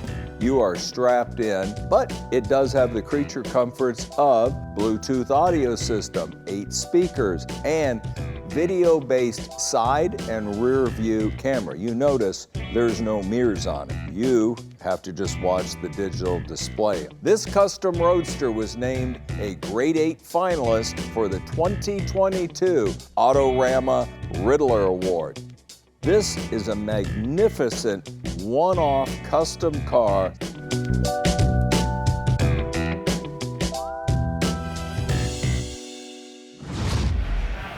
Chris Wright conceived of this car, designed it, had it built over a 25-year period. He is here to represent his dream car, and it's going to have a new owner at no reserve Saturday here at Barrett-Jackson. Here's a 72 Corvette with its matching numbers, 350 V8 and turbo 400 automatic transmission. And wham, just like that, has a new owner for $24,500, the hammer price. Let's go back to the 1960s for a custom 1964 Plymouth Sport Fury. Oh, where's our good friend Steve Magnante when we need him? Because this is the kind of car he would absolutely eat up. You know, a car that essentially started off pretty plain Jane, you know, a Plymouth Sport Fury, but now it has been done up under the hood beautifully with a 400 147 cubic inch engine with 440 horsepower. Made it up to a 3-speed automatic transmission. Plenty of work that's been done inside the engine, outside. It's got plenty of show. Now, what I love about this, it hasn't been over-restored. They haven't shaved the firewall. They haven't done any of that stuff. And then when you look at this car from the outside, well, it's just got that plain black look, kind of like that, beast of fury right there. And then when you look inside, well, check this out. We've got a nice roll bar that goes all the way to the back. Done the new the gauges in there. So all the work that's been done to make this a great performing car in that mid-60s Chrysler styling. Very, very sharp car. And just an incredible amount of work done and name brand parts and components that have been added to this one. We're at $34,000, and I don't think we're close to the build cost of this car. No, I would agree completely. And I, like I say, I often go back to what was this car's life like in the beginning. It's a Sport Fury. It's a 2-door. It may have been owned not necessarily by a family, but this was probably just something people used to go to and from work. And now with that massive engine that's been put in, that 4-point roll cage that's inside, this is a great performing car. With that black paint, it just looks nice and lean. $35,000 is the hammer price for that 2-door hardtop Plymouth Sport Fury. We've got Beetles, we've got Land Cruisers, we got pickup trucks and cool cars, and they're all headed your way. There is the salon area. Yes, that's a Heritage Ford GT and a 3rd Gen GT Mark II and a Shelby KR and a McLaren and a Corvette, and I see a Cuda and a Ferrari, and oh my gosh, too much to tell you about in 10 seconds or less. So those cars will all cross the block Super Saturday. Right now is occupied by a 2001 Ford Mustang with a whopping 521 cubic inch engine. Okay, Mike, for just a moment, you sounded like the lady from Romper Room, decades, but long before Tyler was around. She'd look in that mirror and she'd go, and in this city, I see this person and this person. So all you Romper Room fans, that's exactly what Mike was just channeling. All right now we got this 2001 Ford Mustang, 521 cubic inches under the hood. All right, Mike, I know I didn't impress you with that 650 horsepower in that Camaro a little while ago. How about 740 horsepower coming out from underneath the hood on this Mustang? Wow. Yeah, not only that, but they have the Mickey Thompson slicks on the back, so it hooks up out of the roll cage because it probably runs well into the 8s, 9s, which you have to do if you're at the drag strip and going way too fast. And all kinds of gauges added because this thing is far from stock. Yeah, take a look at the rear end under here. It hasn't been tubbed. Everything's been pulled out so you can get underneath there and take a look. But look at the rear end, the suspension. That is slightly larger than the straight axle this would have been born with, and the rear end this would have been born with. I like the Bogart 3-piece wheels. Those are more than $1,000 a piece, but you can have them made to any offset and any width. Very, very sharp, 26.5. For that very awesome Mustang. All right, now here comes the car with the aircraft throttle vent controls there on the steering column that April showed us earlier. It's a 54 Mercury Monterey. Well, the Mercury Monterey, which was initially introduced in 1950, was basically competition for Oldsmobile. It was the upscale version of the Ford. This is the last year for this styling. It gets into a much cleaner, sharper styling in 1955. But boy, what a great car. And once again, this was designed to have a little more elegance than what you were going to get in the standard Ford line, because this was trying to compete at a higher level. This is so much more fun than what we have today, where everybody's competing to build the same looking crossover and fighting it out. You say Mercury and Oldsmobile fighting it out, who can make the prettiest car in a similar shape. It's just much more interesting to me. Well, and back in those days, you got to remember, you had Chevrolet at the bottom of the GM, calendar, right? So then you went from Chevrolet to Pontiac to Oldsmobile to Buick to Cadillac. Each one was supposed to be different. Now the reality is, you buy a Chevrolet, you can buy, you can buy a base Chevrolet, you can buy a decked out Chevrolet. You don't need all those in between, but you're right, it is a lot more fun when you got variation.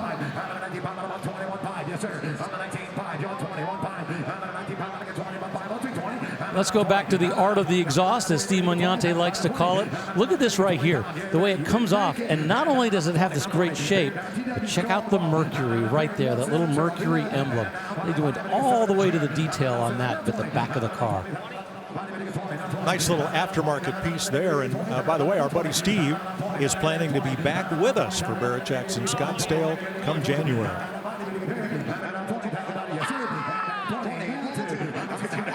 Very pretty chrome on this one. You saw the Merc-O-Matic badge on the back for the transmission being automatic. And yeah, those aircraft style pull throttles, very cool. And those people are very happy. They just spent $20,000 for that 1954 Mercury. So you want to sharpen your bidding skills, you want to win a great prize in the process, then you'll want to play Fantasy Bid, brought to you by Dodge. Now April is going to preview one of the cars that you will predict the price on. That's right, Mike. Check this out. 1972 Pantera. These have become enormously collectible over the years. And just look at it. She is gleaming.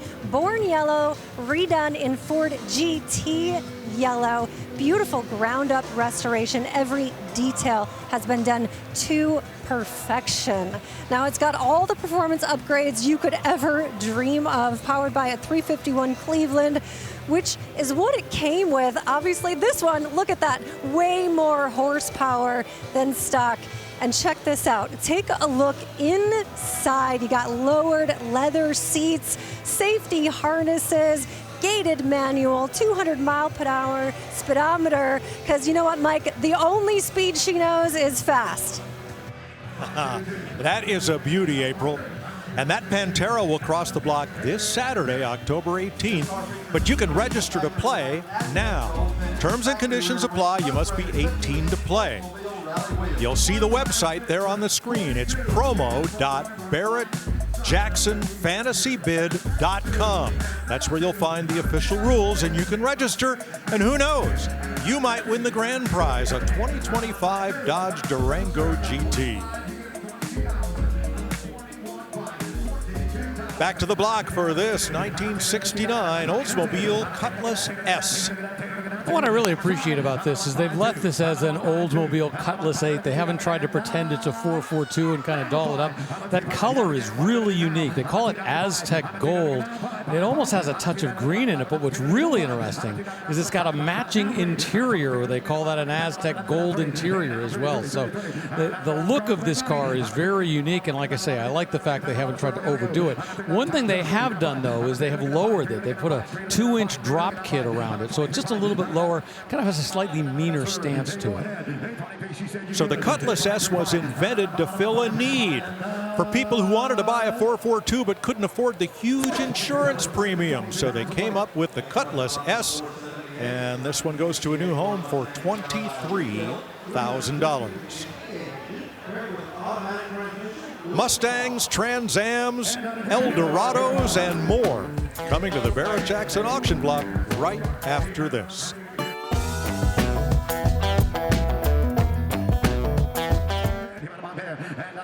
Up on the block now, we got a 1970 Cadillac Eldorado. Boy, this brings back memories. The Eldorado started in 1967. 7 and 8 had the hideaway headlights. They went away for 69. And my dad, when the company he worked for named him an executive VP to celebrate, he bought himself a brand new 69 Eldorado that looked very, very much like this one. His was gold with a black vinyl top, and note the top is a halo top. There's body color sheet metal between it and the windows.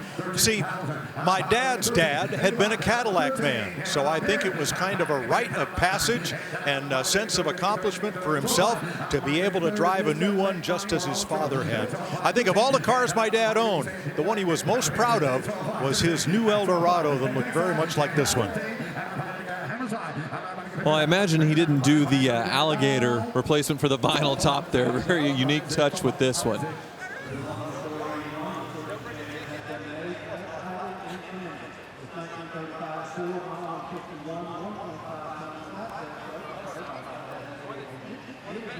And that sells. Away it goes to a new owner for that 1970 Cadillac Eldorado. All right, that was a green General Motors product. Now we're going to go to something green from Ford, but boy, completely different. And I love the name on the side of this, the Ponderosa Ranch, for this 1935 Ford Model 51 flatbed. I'm scared I'm going to get yelled at here in a minute because I have no idea. Ponderosa Ranch, Bonanza. Yeah, Bonanza was a TV series. It was one of the first long-form dramas on television. It was an hour long, and Lorne Greene played Ben Cartwright. He was the dad. He had sons, all of whom became stars in their own right, and it was a serial, a revolving show. I don't think they had to put a Bonanza TV fame on the door, but if you'll bring the camera here to the door, here is a photo of Lorne Greene as Ben Cartwright, Dan Blocker, who owned race cars, sports race cars, as Hoss Cartwright, and Michael Landon as Little Joe. Apparently Pernell Roberts had already left the show by this time, but sorry, that's just a brief capsule history of one of TV's best Western dramas. Now about the truck. I like this because it's a very genuine looking restoration or preservation, because a truck like this could have worn this dark green paint job. And I like the body, not a stake body like we usually see, but a very low side flatbed body, where the wood has not been exactly termite proof. It's had some steel support here, so the wood just doesn't wear out from sliding loads on and over it. Just a very honest looking truck here. And Tyler, just so you know, the Cartwright family would not have had a truck. It was a little before that. They were having, horse and buggy back in those days. It's way before that. Yeah, exactly. $15,000 for that 1935 Ford Model 51 flatbed truck with the Bonanza name that we're still trying to teach Tyler about. But, Tyler knows other things. Like, he and April went out for an amazing cruise in something much more modern, a Jeff Hayes Corvette.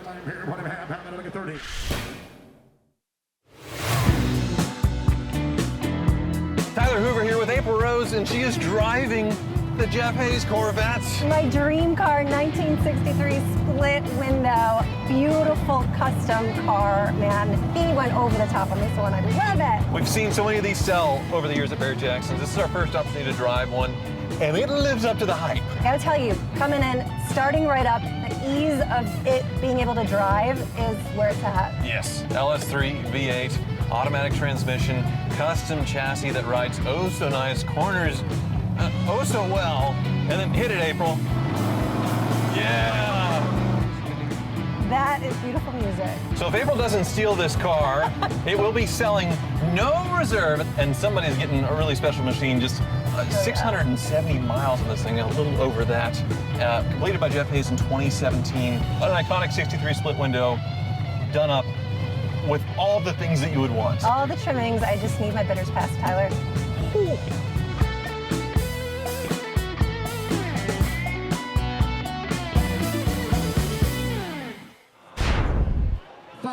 Well, the bad news for April, but the good news for the rest of us, she did bring it back, and there it is up in the Salon Collection. That will be crossing the block on Saturday. Once again, just a piece of automotive art.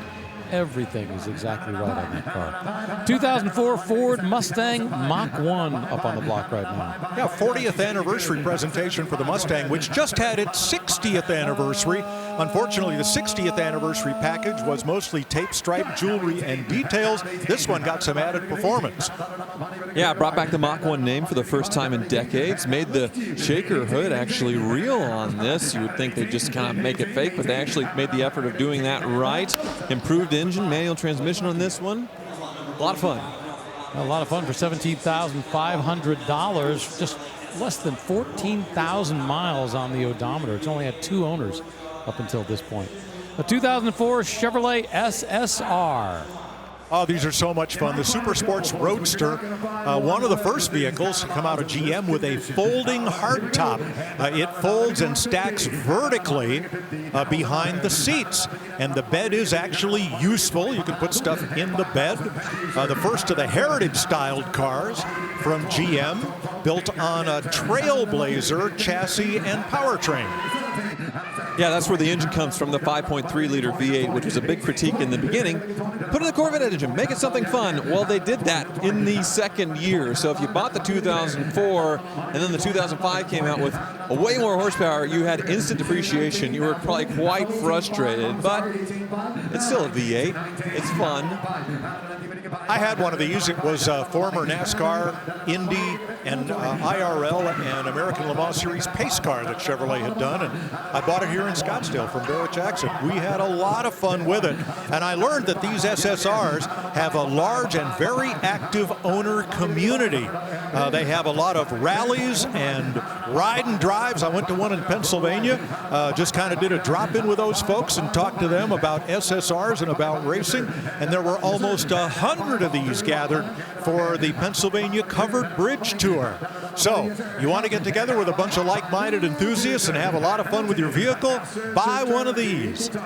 Well, I had one too, not near the pedigree of yours, but it was crashed and sold at a salvage auction, and it had been dented in the back. It was actually a pretty easy fix, and 130,000 miles on it. The 5.3 still drove great. We got a bumper, pulled out the rear quarter, and had a lot of fun with it. The hardtop, of course, retracting back in. Very cool. You wouldn't use it very much as a truck, though. This one is much nicer. The build-out versions came in a bunch of attractive two-tones and had a final edition plate on them. Those are probably the most collectible, but they're all a lot of fun. Well, that one's a lot of fun for $21,500 for that 2004 Chevrolet SSR. And the Summit Racing Sold sticker goes on, and away it goes for $21.5K. I love the fact that they write all the names on all of those, so the numbers, so you know when you're walking around what something's sold for. 1980 Datsun 280ZX, the 10th anniversary edition. Well, they started with a 240Z, and the original body style went to 2.6, then 2.8 liters, and then suddenly it grew like topsy into this, the 280ZX, a much larger car, a much heavier car. It gained T-tops in a lot of them, and to spur sales, Nissan came up with a 10th anniversary edition, which this is, with two-tone paints, the T-tops, cool wheels, and a lot of other things to try to spur sales and get people interested once again in the Zs. Paul Newman raced them with great success. Yeah, this one's showing kilometers on the odometer, so possibly a Canadian car when new, but showing 58,000 kilometers, about 36,000 miles, so a very low mileage car. Now note the nameplate here. It's still called a Datsun, but the corporate name, Nissan, makes its first appearance right there. The interior on these, very much like a lot of cars of the day, monochrome. In this case, kind of a burgundy carpet, bronze, brown colored seats. Well, it was, you know, it was the 80s after all. And still relatively practical. That's the thing. You could justify buying this as your daily driver. Reasonably fuel efficient.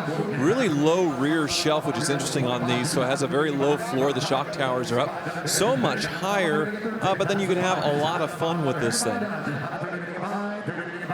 These are fun touring cars. They're not the back road corner carvers that the early Zs were, but they're a lot of fun. It just got sold for $13,000 to that gentleman right there. A 10th anniversary edition, that factory red and black two-tone paint job. Well, not a lot of time left on our coverage here for Thursday, but the great thing is we have 2 more days of auction action here. First on FYI and on Saturday on the History Channel. But we more cars. Don't leave just yet. Welcome back to the Barrett-Jackson Scottsdale 2025 Fall Auction, presented by Gila River Resorts and Casinos. Plenty of beautiful cars that will be crossing the block during the course of this week. Everything from an Amphicar to a Jaguar, Corvettes, just about something for every taste. And this massive tent is filled with great automobiles. And well, I tell you what, we have something for every taste. This is an example. A 1970 Volkswagen Type 2 custom, very shortened microbus. Yeah, April showed us this out in the staging lanes, and it's even more outrageous in person. Look at the entire wheelbase of this truck. It is within my arm span. I can't imagine how this would ride and drive on the highway with this short a wheelbase, but even if you don't take it on the highway, think of the fun you could have with this. Ha! Yeah, absolutely hilarious. Of course, you see windows added, but how about windows deleted as well? What is this, 5 or 6 window, I suppose, on the bus? The least amount of windows, right? How do you get in it? Because there's no sliding side door. Right. So how do you get in the back of this? I guess you have to fold the seat forward, or maybe you just do a walkthrough between the seats. Now, the driver's position is as stock. It's the bus driving position. The powertrain in the back is as stock, but in the middle, well, the middle just all went away. Yeah, you can climb in through the back, or I guess go in through the middle. There is a little bench seat back here for the second row. It's, yeah, absolutely hilarious. Now, you guys are trying to think about this in practical terms. How would you get in the back? It's irrelevant. This is all about the look of the car. And, you know, I've seen a number of the earlier generation shortened. This is the first time I've seen one of these bread vans shortened to this degree. I'll tell you what, a lot of work went into it. Just got sold for $20,000 here at Barrett-Jackson. He'll be the only one on his block, that's for sure. Well, before the cars sell here at Barrett-Jackson every day, they sell automobilia, all kinds of fun stuff. Like this 1950s Conoco oil. It's a gas pump globe, goes on top of the gas pump. That sold for $1,600 this morning. A 1946 Martin & Schwartz mobile oil service station gas pump. That sold for $8,500. But I love this next thing. It's a Tony the Tiger skateboarding coin-operated kiddie ride. Really works. It was originally made for the UK market, not the United States. Back in the 1990s, that sold this morning for $10,000. And I tell you what, we've seen some pretty serious money for some of the automobilia. That's really just opening bids as things get more and more expensive. Up there right now, a 1985 Buick Riviera. Well, I'm trying to figure out the paint on this, Rick. Obviously, it is black, but this has 1 million micro scratches as if it's gone through the car wash 10,000 times. Oh, and it's got a little dent or two here in the hood, but you know what? It's an 85. It's been around for a long, long time, and it's a one-owner example. So perhaps you could talk to the consignor and see what its history is, because it only has 32,000 miles on the clock.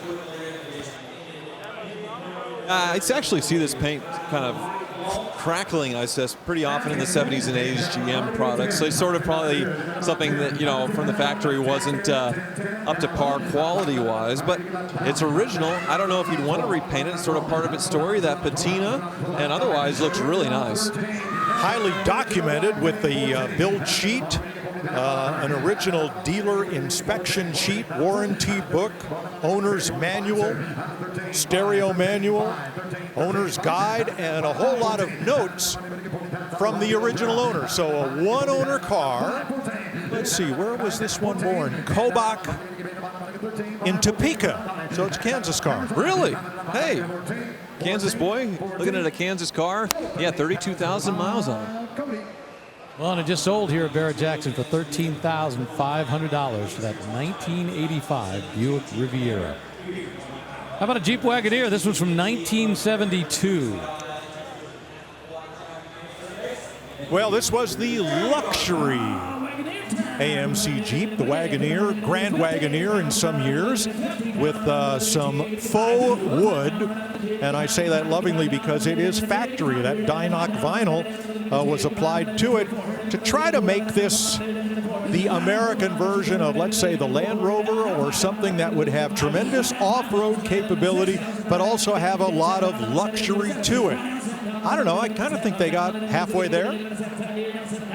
Yeah, it's sort of the first American luxury SUV. It certainly didn't start that way when it came out in the 1960s, but they started thinking about it in the 70s. I think this is the first few years of wood paneling being available on these, and of course they went on very long life on the original Grand Wagoneer from the early 60s until about 1990, more or less in the same body as you see right here. So a pretty incredible run, always with a carbureted V8 of some kind. I think this one was one of the first few years of getting AMC V8 under the hood, which is more or less what it lived with until the very end, the 360 cubic inch.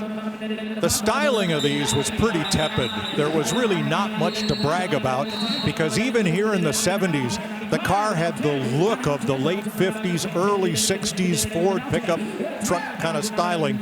Well, let's face it, American Motors didn't have a lot of money to spend on redos and new dyes and styling, but they put it into the powertrain, And in that, the Jeep had no equal for its off-road capability or all of that V8 torque. So drive it, enjoy it, and relive the glory days. And to the point that Tyler made, I mean, this was pretty early in the Wagoneer run. They ran this body for quite some time. And while it kind of ran out of steam, boy, these days, these are very collectible vehicles. A repaint on this one in what I assume is the original yellow. Black upholstery. But you know, the luxury thing could only be carried so far. On a car that, when you open the doors, you see the vinyl door cards with a little bit of imitation wood, but most of the door is still steel. You wouldn't see that on a luxury vehicle, would you? They did eventually do that, and it's interesting that towards the end, the last few years of the Wagoneer, those tend to be the most desirable. We'll see six-figure prices if it's a low-mileage original car, which usually that's the opposite. The older ones tend to bring more. Well, in the Wagoneer world, you want sort of the late 80s version to 1990, but I love this one. $16,000 for that 1972 Jeep Wagoneer, that 360 cubic inch V8, 3-speed automatic transmission. Bright yellow paint job, away it goes. For those folks right there. Rolling up behind it, it's a Mustang. How about a 2004 Mustang GT? It's a 40th anniversary edition convertible. Yeah, another 40th anniversary car. Not a Mach 1 in this case. Black on gray stripes. 4.6-liter V8, 5-speed transmission with some upgrades. Premium audio, comfort, and convenience packages. Included in the 40th anniversary package were these American Racing torque thrust style wheels, and this one with under 40,000 miles. Yeah, 38,000 miles, and V8, so GT, and a manual transmission, so have all the fun rowing your own gears. So I like it. Yeah, right before the body style change when they went to a much more retro looking body, but boy, this was really successful for quite some time. On the GTs, normally you'd see some kind of spoiler here. It's unusual to see it without it. Yeah, inside, let's see. Looking at every bit of its low mileage. Wow. Tyler, I'm just going to guess as I look at the third brake light, which comes up the back and actually over the top here, I'm going to guess that third brake light on the convertible probably wasn't compatible with the spoiler that would be seen on the coupes.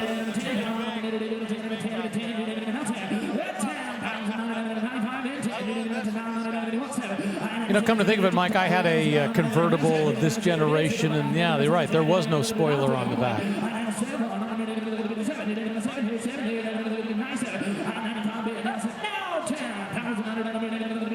I'll tell you what, not even a $10,000 for a Mustang from 2004 with less than 40,000 miles on it. I was just going to say, this is a lot of car for the money right here, even at low five figures. A lot of fun to be had right here. And even if all you want to do is buy it and drive it. Well, row your own gears, drop the top, and have some fun in the sun for 11.5. Looks like we've got another bidder involved. People are looking at what appeared to be a bargain and jumped in, and that's the goal here. Very clean car for its age. Now, the thing is, you know, that black paint will show every flaw. So the fact that it can be up here under the lights without any significant damage showing or issues showing, that's pretty significant for this car. Yeah, the 4.6-liter V8, not a powerhouse in these. I think 230 or 40 horsepower, but yeah, be able to row your own gears with a V8, pretty fun. Yeah, it was doing better than that V6 they had back then. $13,100 for a 2004 Mustang GT, the 40th anniversary edition. Way it goes out into the night, where its darkness has fallen, and it's getting a little bit cooler here in Scottsdale. Back here at Barrett-Jackson in Scottsdale, the fall edition. We're getting in the late ends of our broadcast. We only have about maybe 20 minutes left. Of course, there's still plenty of hours left to come tomorrow, and of course, we've got Super Saturday, which is when many of those cars will appear. Up on the block now, a 2012 Porsche Cayenne. Well, everybody in my family is very particular about their cars, and my wife has a Porsche Cayenne, a 2024. She's on her third one, and it is absolutely the world's best SUV. It's a Cayenne S. This one is a base Cayenne with a V6, but at $9,300, I think somebody's going to get an incredible bargain right here. I agree. Just shy of 100,000 miles on this one, but nice options, black on back. Looks like the Sport Chrono package, so you get the little clock there in the dash, sort of like the 911s. But yeah, the V6, solid engine, very reliable. People want the V8s. There's a little more maintenance with them, but this would be a great daily driver. Yeah, that clock in the center of the dash is also a stopwatch, so you can clock your own lap times or times to and from the drop-off lane at school. You know, whatever it takes. But yeah, these are just wonderful. Purists were aghast when Porsche made their first SUV, but they saved the company. And the Macan and the Cayenne are the company's biggest sellers right now. I remember the commercial they had for this. It was just a car sitting in a driveway, and you could hear going vroom, vroom, vroom. Finally, this guy gets out, and he's on his cell phone. He says, "Doesn't that just sound awesome?" Yeah, that's all he was doing. He was revving it for his friend. So seating for 5 in great comfort, a huge option list, and just an awesome SUV. There it just went for $10,000 here at Barrett-Jackson. Let's check in with April Rose, who has a preview, I think, of something we're going to see tomorrow. That's right, Rick. This beautiful 1973 Ford F-150, and she's a showgirl. You can see the trophies right in the back of this rhino-lined bed. Very cool. You also have the build book. I love when builders do that. You can look through it and see everything it's been through. This one's been lowered. Cool Magnum style wheels. I love the midnight blue over white. It's the super cab, so you got more room for your friends in the back. And take a look inside. Plaid inserts, billet style wheel, digital gauges that look stock. They are so cool. Now this one, she's got some power, 525 cubic inch big block baby, 550 horsepower, C6 automatic transmission, 4-link rear suspension, rack and pinion front end, Willwood brakes all around. I cannot wait to watch this cross the block tomorrow. Mike, can I borrow your bidder's badge? No, absolutely no. Come on, April. Just a small loan, that's all. 2015 Maserati Quattroporte SQ4 up on the block. So 2015, by this year, Maserati was done with their Ferrari-derived V8. So in this one, you have a twin-turbocharged V6. Still plenty of power. I think around 400 horsepower, which is good enough. And yeah, I believe the Q4 means this one is all-wheel drive, so it hooks up on the power as well. And yeah, still that beautiful Maserati styling, but a little different from the V8s. Color is Grigio Metallo over a black interior, which of course they call narrow.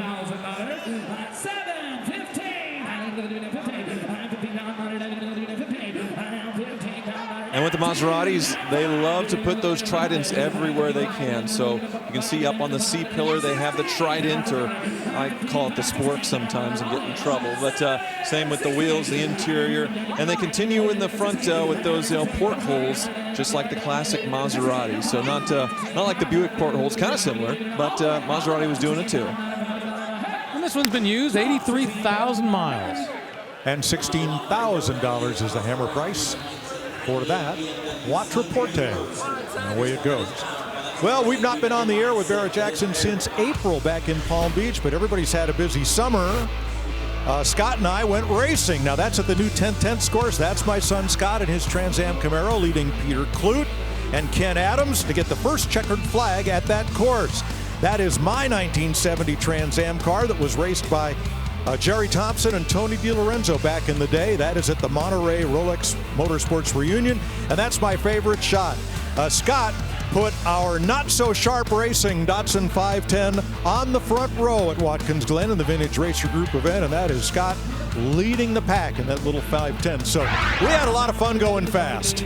All right, is that Dan Gurney paint job? Is that a 48 on that hood? Yes, it is. That's a tribute to Dan Gurney's 1970 Trans Am team, and it's a Bob Sharp tribute as well. So we had a lot of fun doing that. You're a huge Dan Gurney fan. I love that, putting it on a 510. Thank you. 1998 BMW Z3 Roadster. These cars were the successor to the big Austin Healey, the Austin Healey 3000. The same high seating, arm on the windowsill driving position, a big torquey 6-cylinder, and these were a lot of fun to drive, whether they were M Roadsters, 2.3s or 2.8s. This one's had aftermarket seat work done with the yellow belting or piping there. Phoenix yellow, it's got a luggage rack. Cool car, and for $17,000, I'd say quite a bargain. These are fun. I agree, 39,000 miles on it, so very low. 2.8-liter inline-6 and manual transmission, so row your own gears. I have the Clown Shoe version of this at home, so the M Coupe towards the end with the S54 V8, so the M3 V8 and 330 or so horsepower, so it's an absolute rocket, but it looks ridiculous because they wanted to make a more stiff coupe hatchback. These are a lot more elegant. Yeah, with the 6-cylinder, this is like a Mazda Miata on steroids. Cool car. Absolutely. $17,500. That's the sales price to those folks right there. They get to take home that really nice BMW Z3 Roadster. Off it goes. We're going to take a quick break as well. We will come back, though, we promise, to the Barrett-Jackson auction here at Westworld, the fall edition, the second turn here in Scottsdale.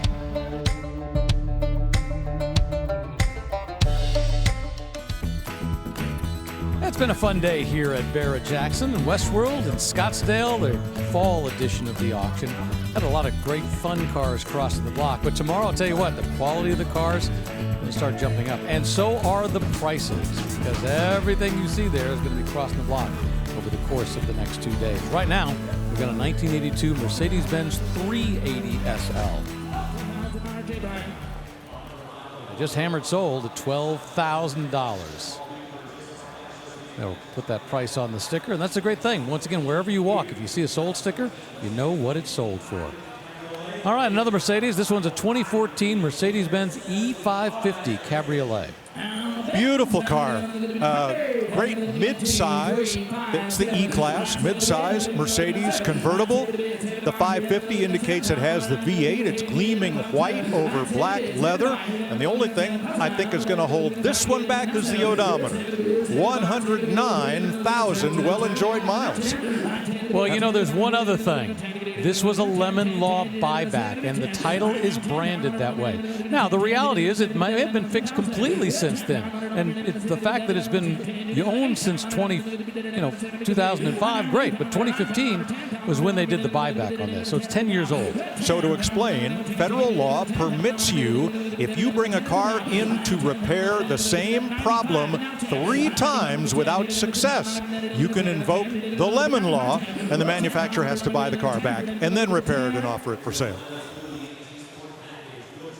Now, around 2010, Mercedes decided to change up their badges. So this would have been known as the CLK if it were a 2009. But then they decided, yeah, I mean, it's close enough to the E-Class. Let's quit confusing people. This is the E-Class convertible, the S-Class convertible, no more CL. And I suppose it makes sense. The thing that kind of went out the window were the engine as far as the numbers after it. 550, sometimes it matches up. Most of the time it doesn't. And going back to that Lemon Law, one of the things I like about the Barrett-Jackson car cards is it gives you all that information. So if there's a Carfax issue, it's reported. If there's a Lemon Law or whatever type of title, you have all that information before you bid on the car. And that one just hammered sold at $11,500. All right, let's take a look at our top sellers for the day here at Barrett-Jackson, our first day of coverage. The number 3 sale of the day, a 1970 Ford F100 custom pickup truck, 4.6-liter V8, that color deep metallic green. Don't call it Kermit. It's sold for $50,000. Number 2 sale of the day, well, it was a 1956 Chevy 150 custom coupe. 350 engine, 5-speed, frame-off restoration on a base model. That's what I love about this. But the number 1 sale of the day, well, that belonged to a 1966 Chevelle SS396. And this was born an SS because back then they could actually have that as part of the VIN number. It sold for $55,000. This is our number 1 sale of the day. But as I mentioned, tomorrow we're going to see the prices going up. Right now we got a 1992 Alfa Romeo Spider Velocia. In Verde and Glaze, British Racing Green. A quick look under the hood before they push this away. This is gorgeously maintained. There is the Bosch type fuel injection that was put on these Series 4 Spiders. There is the twin cam 2-liter Alpha engine, tan interior. I had a Series 1 back at the time the movie The Graduate came out. That was pretty cool to have at the time. And I had a Series 4 like one of these. But never have I ever seen one like this with 149,000 miles on the clock. And it looks pretty fresh. Wow.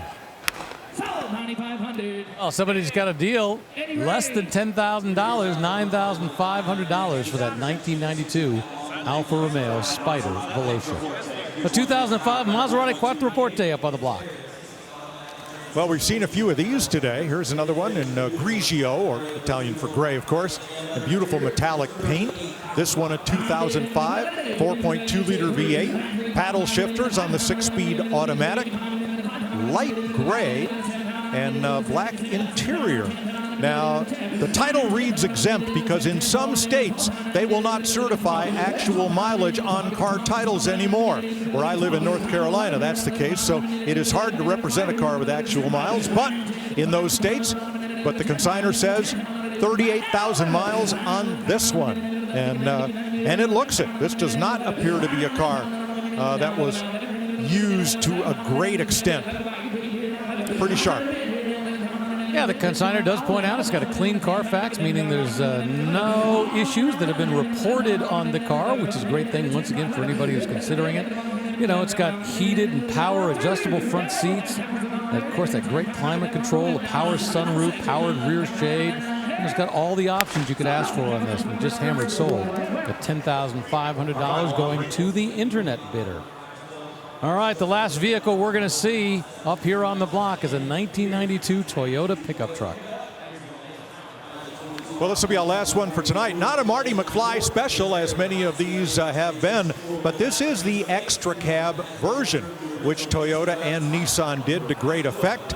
Kind of a cab and a half pickup instead of just a front seat. Now, in the Toyota version, these are forward-facing rear seats. On the Nissan, the seats folded down from the sides, and they were facing seats. Certainly not quite as effective, but this one in very nice shape. Yeah, and pretty much invincible. This engine is known for just lasting forever. The 22 RE, and this one a manual transmission as well, 5-speed manual. So a lot to like with this truck, showing 130,000 miles. Good for probably a million more. Well, it has been a great start to the Barrett-Jackson Scottsdale 2025 fall auction. And guess what? It's going to get even better tomorrow. That's when the prices and the quality of the vehicles are going to skyrocket. Now, it all starts at 4 p.m. Eastern time on FYI. We're going to have 7 straight hours. If you're a gearhead, you will not want to be anyplace else. So, for Mike Joy, Tyler Hoover, and April Rose, I'm Rick DeBrule. Thanks for riding along with us, and we expect to see you back here tomorrow.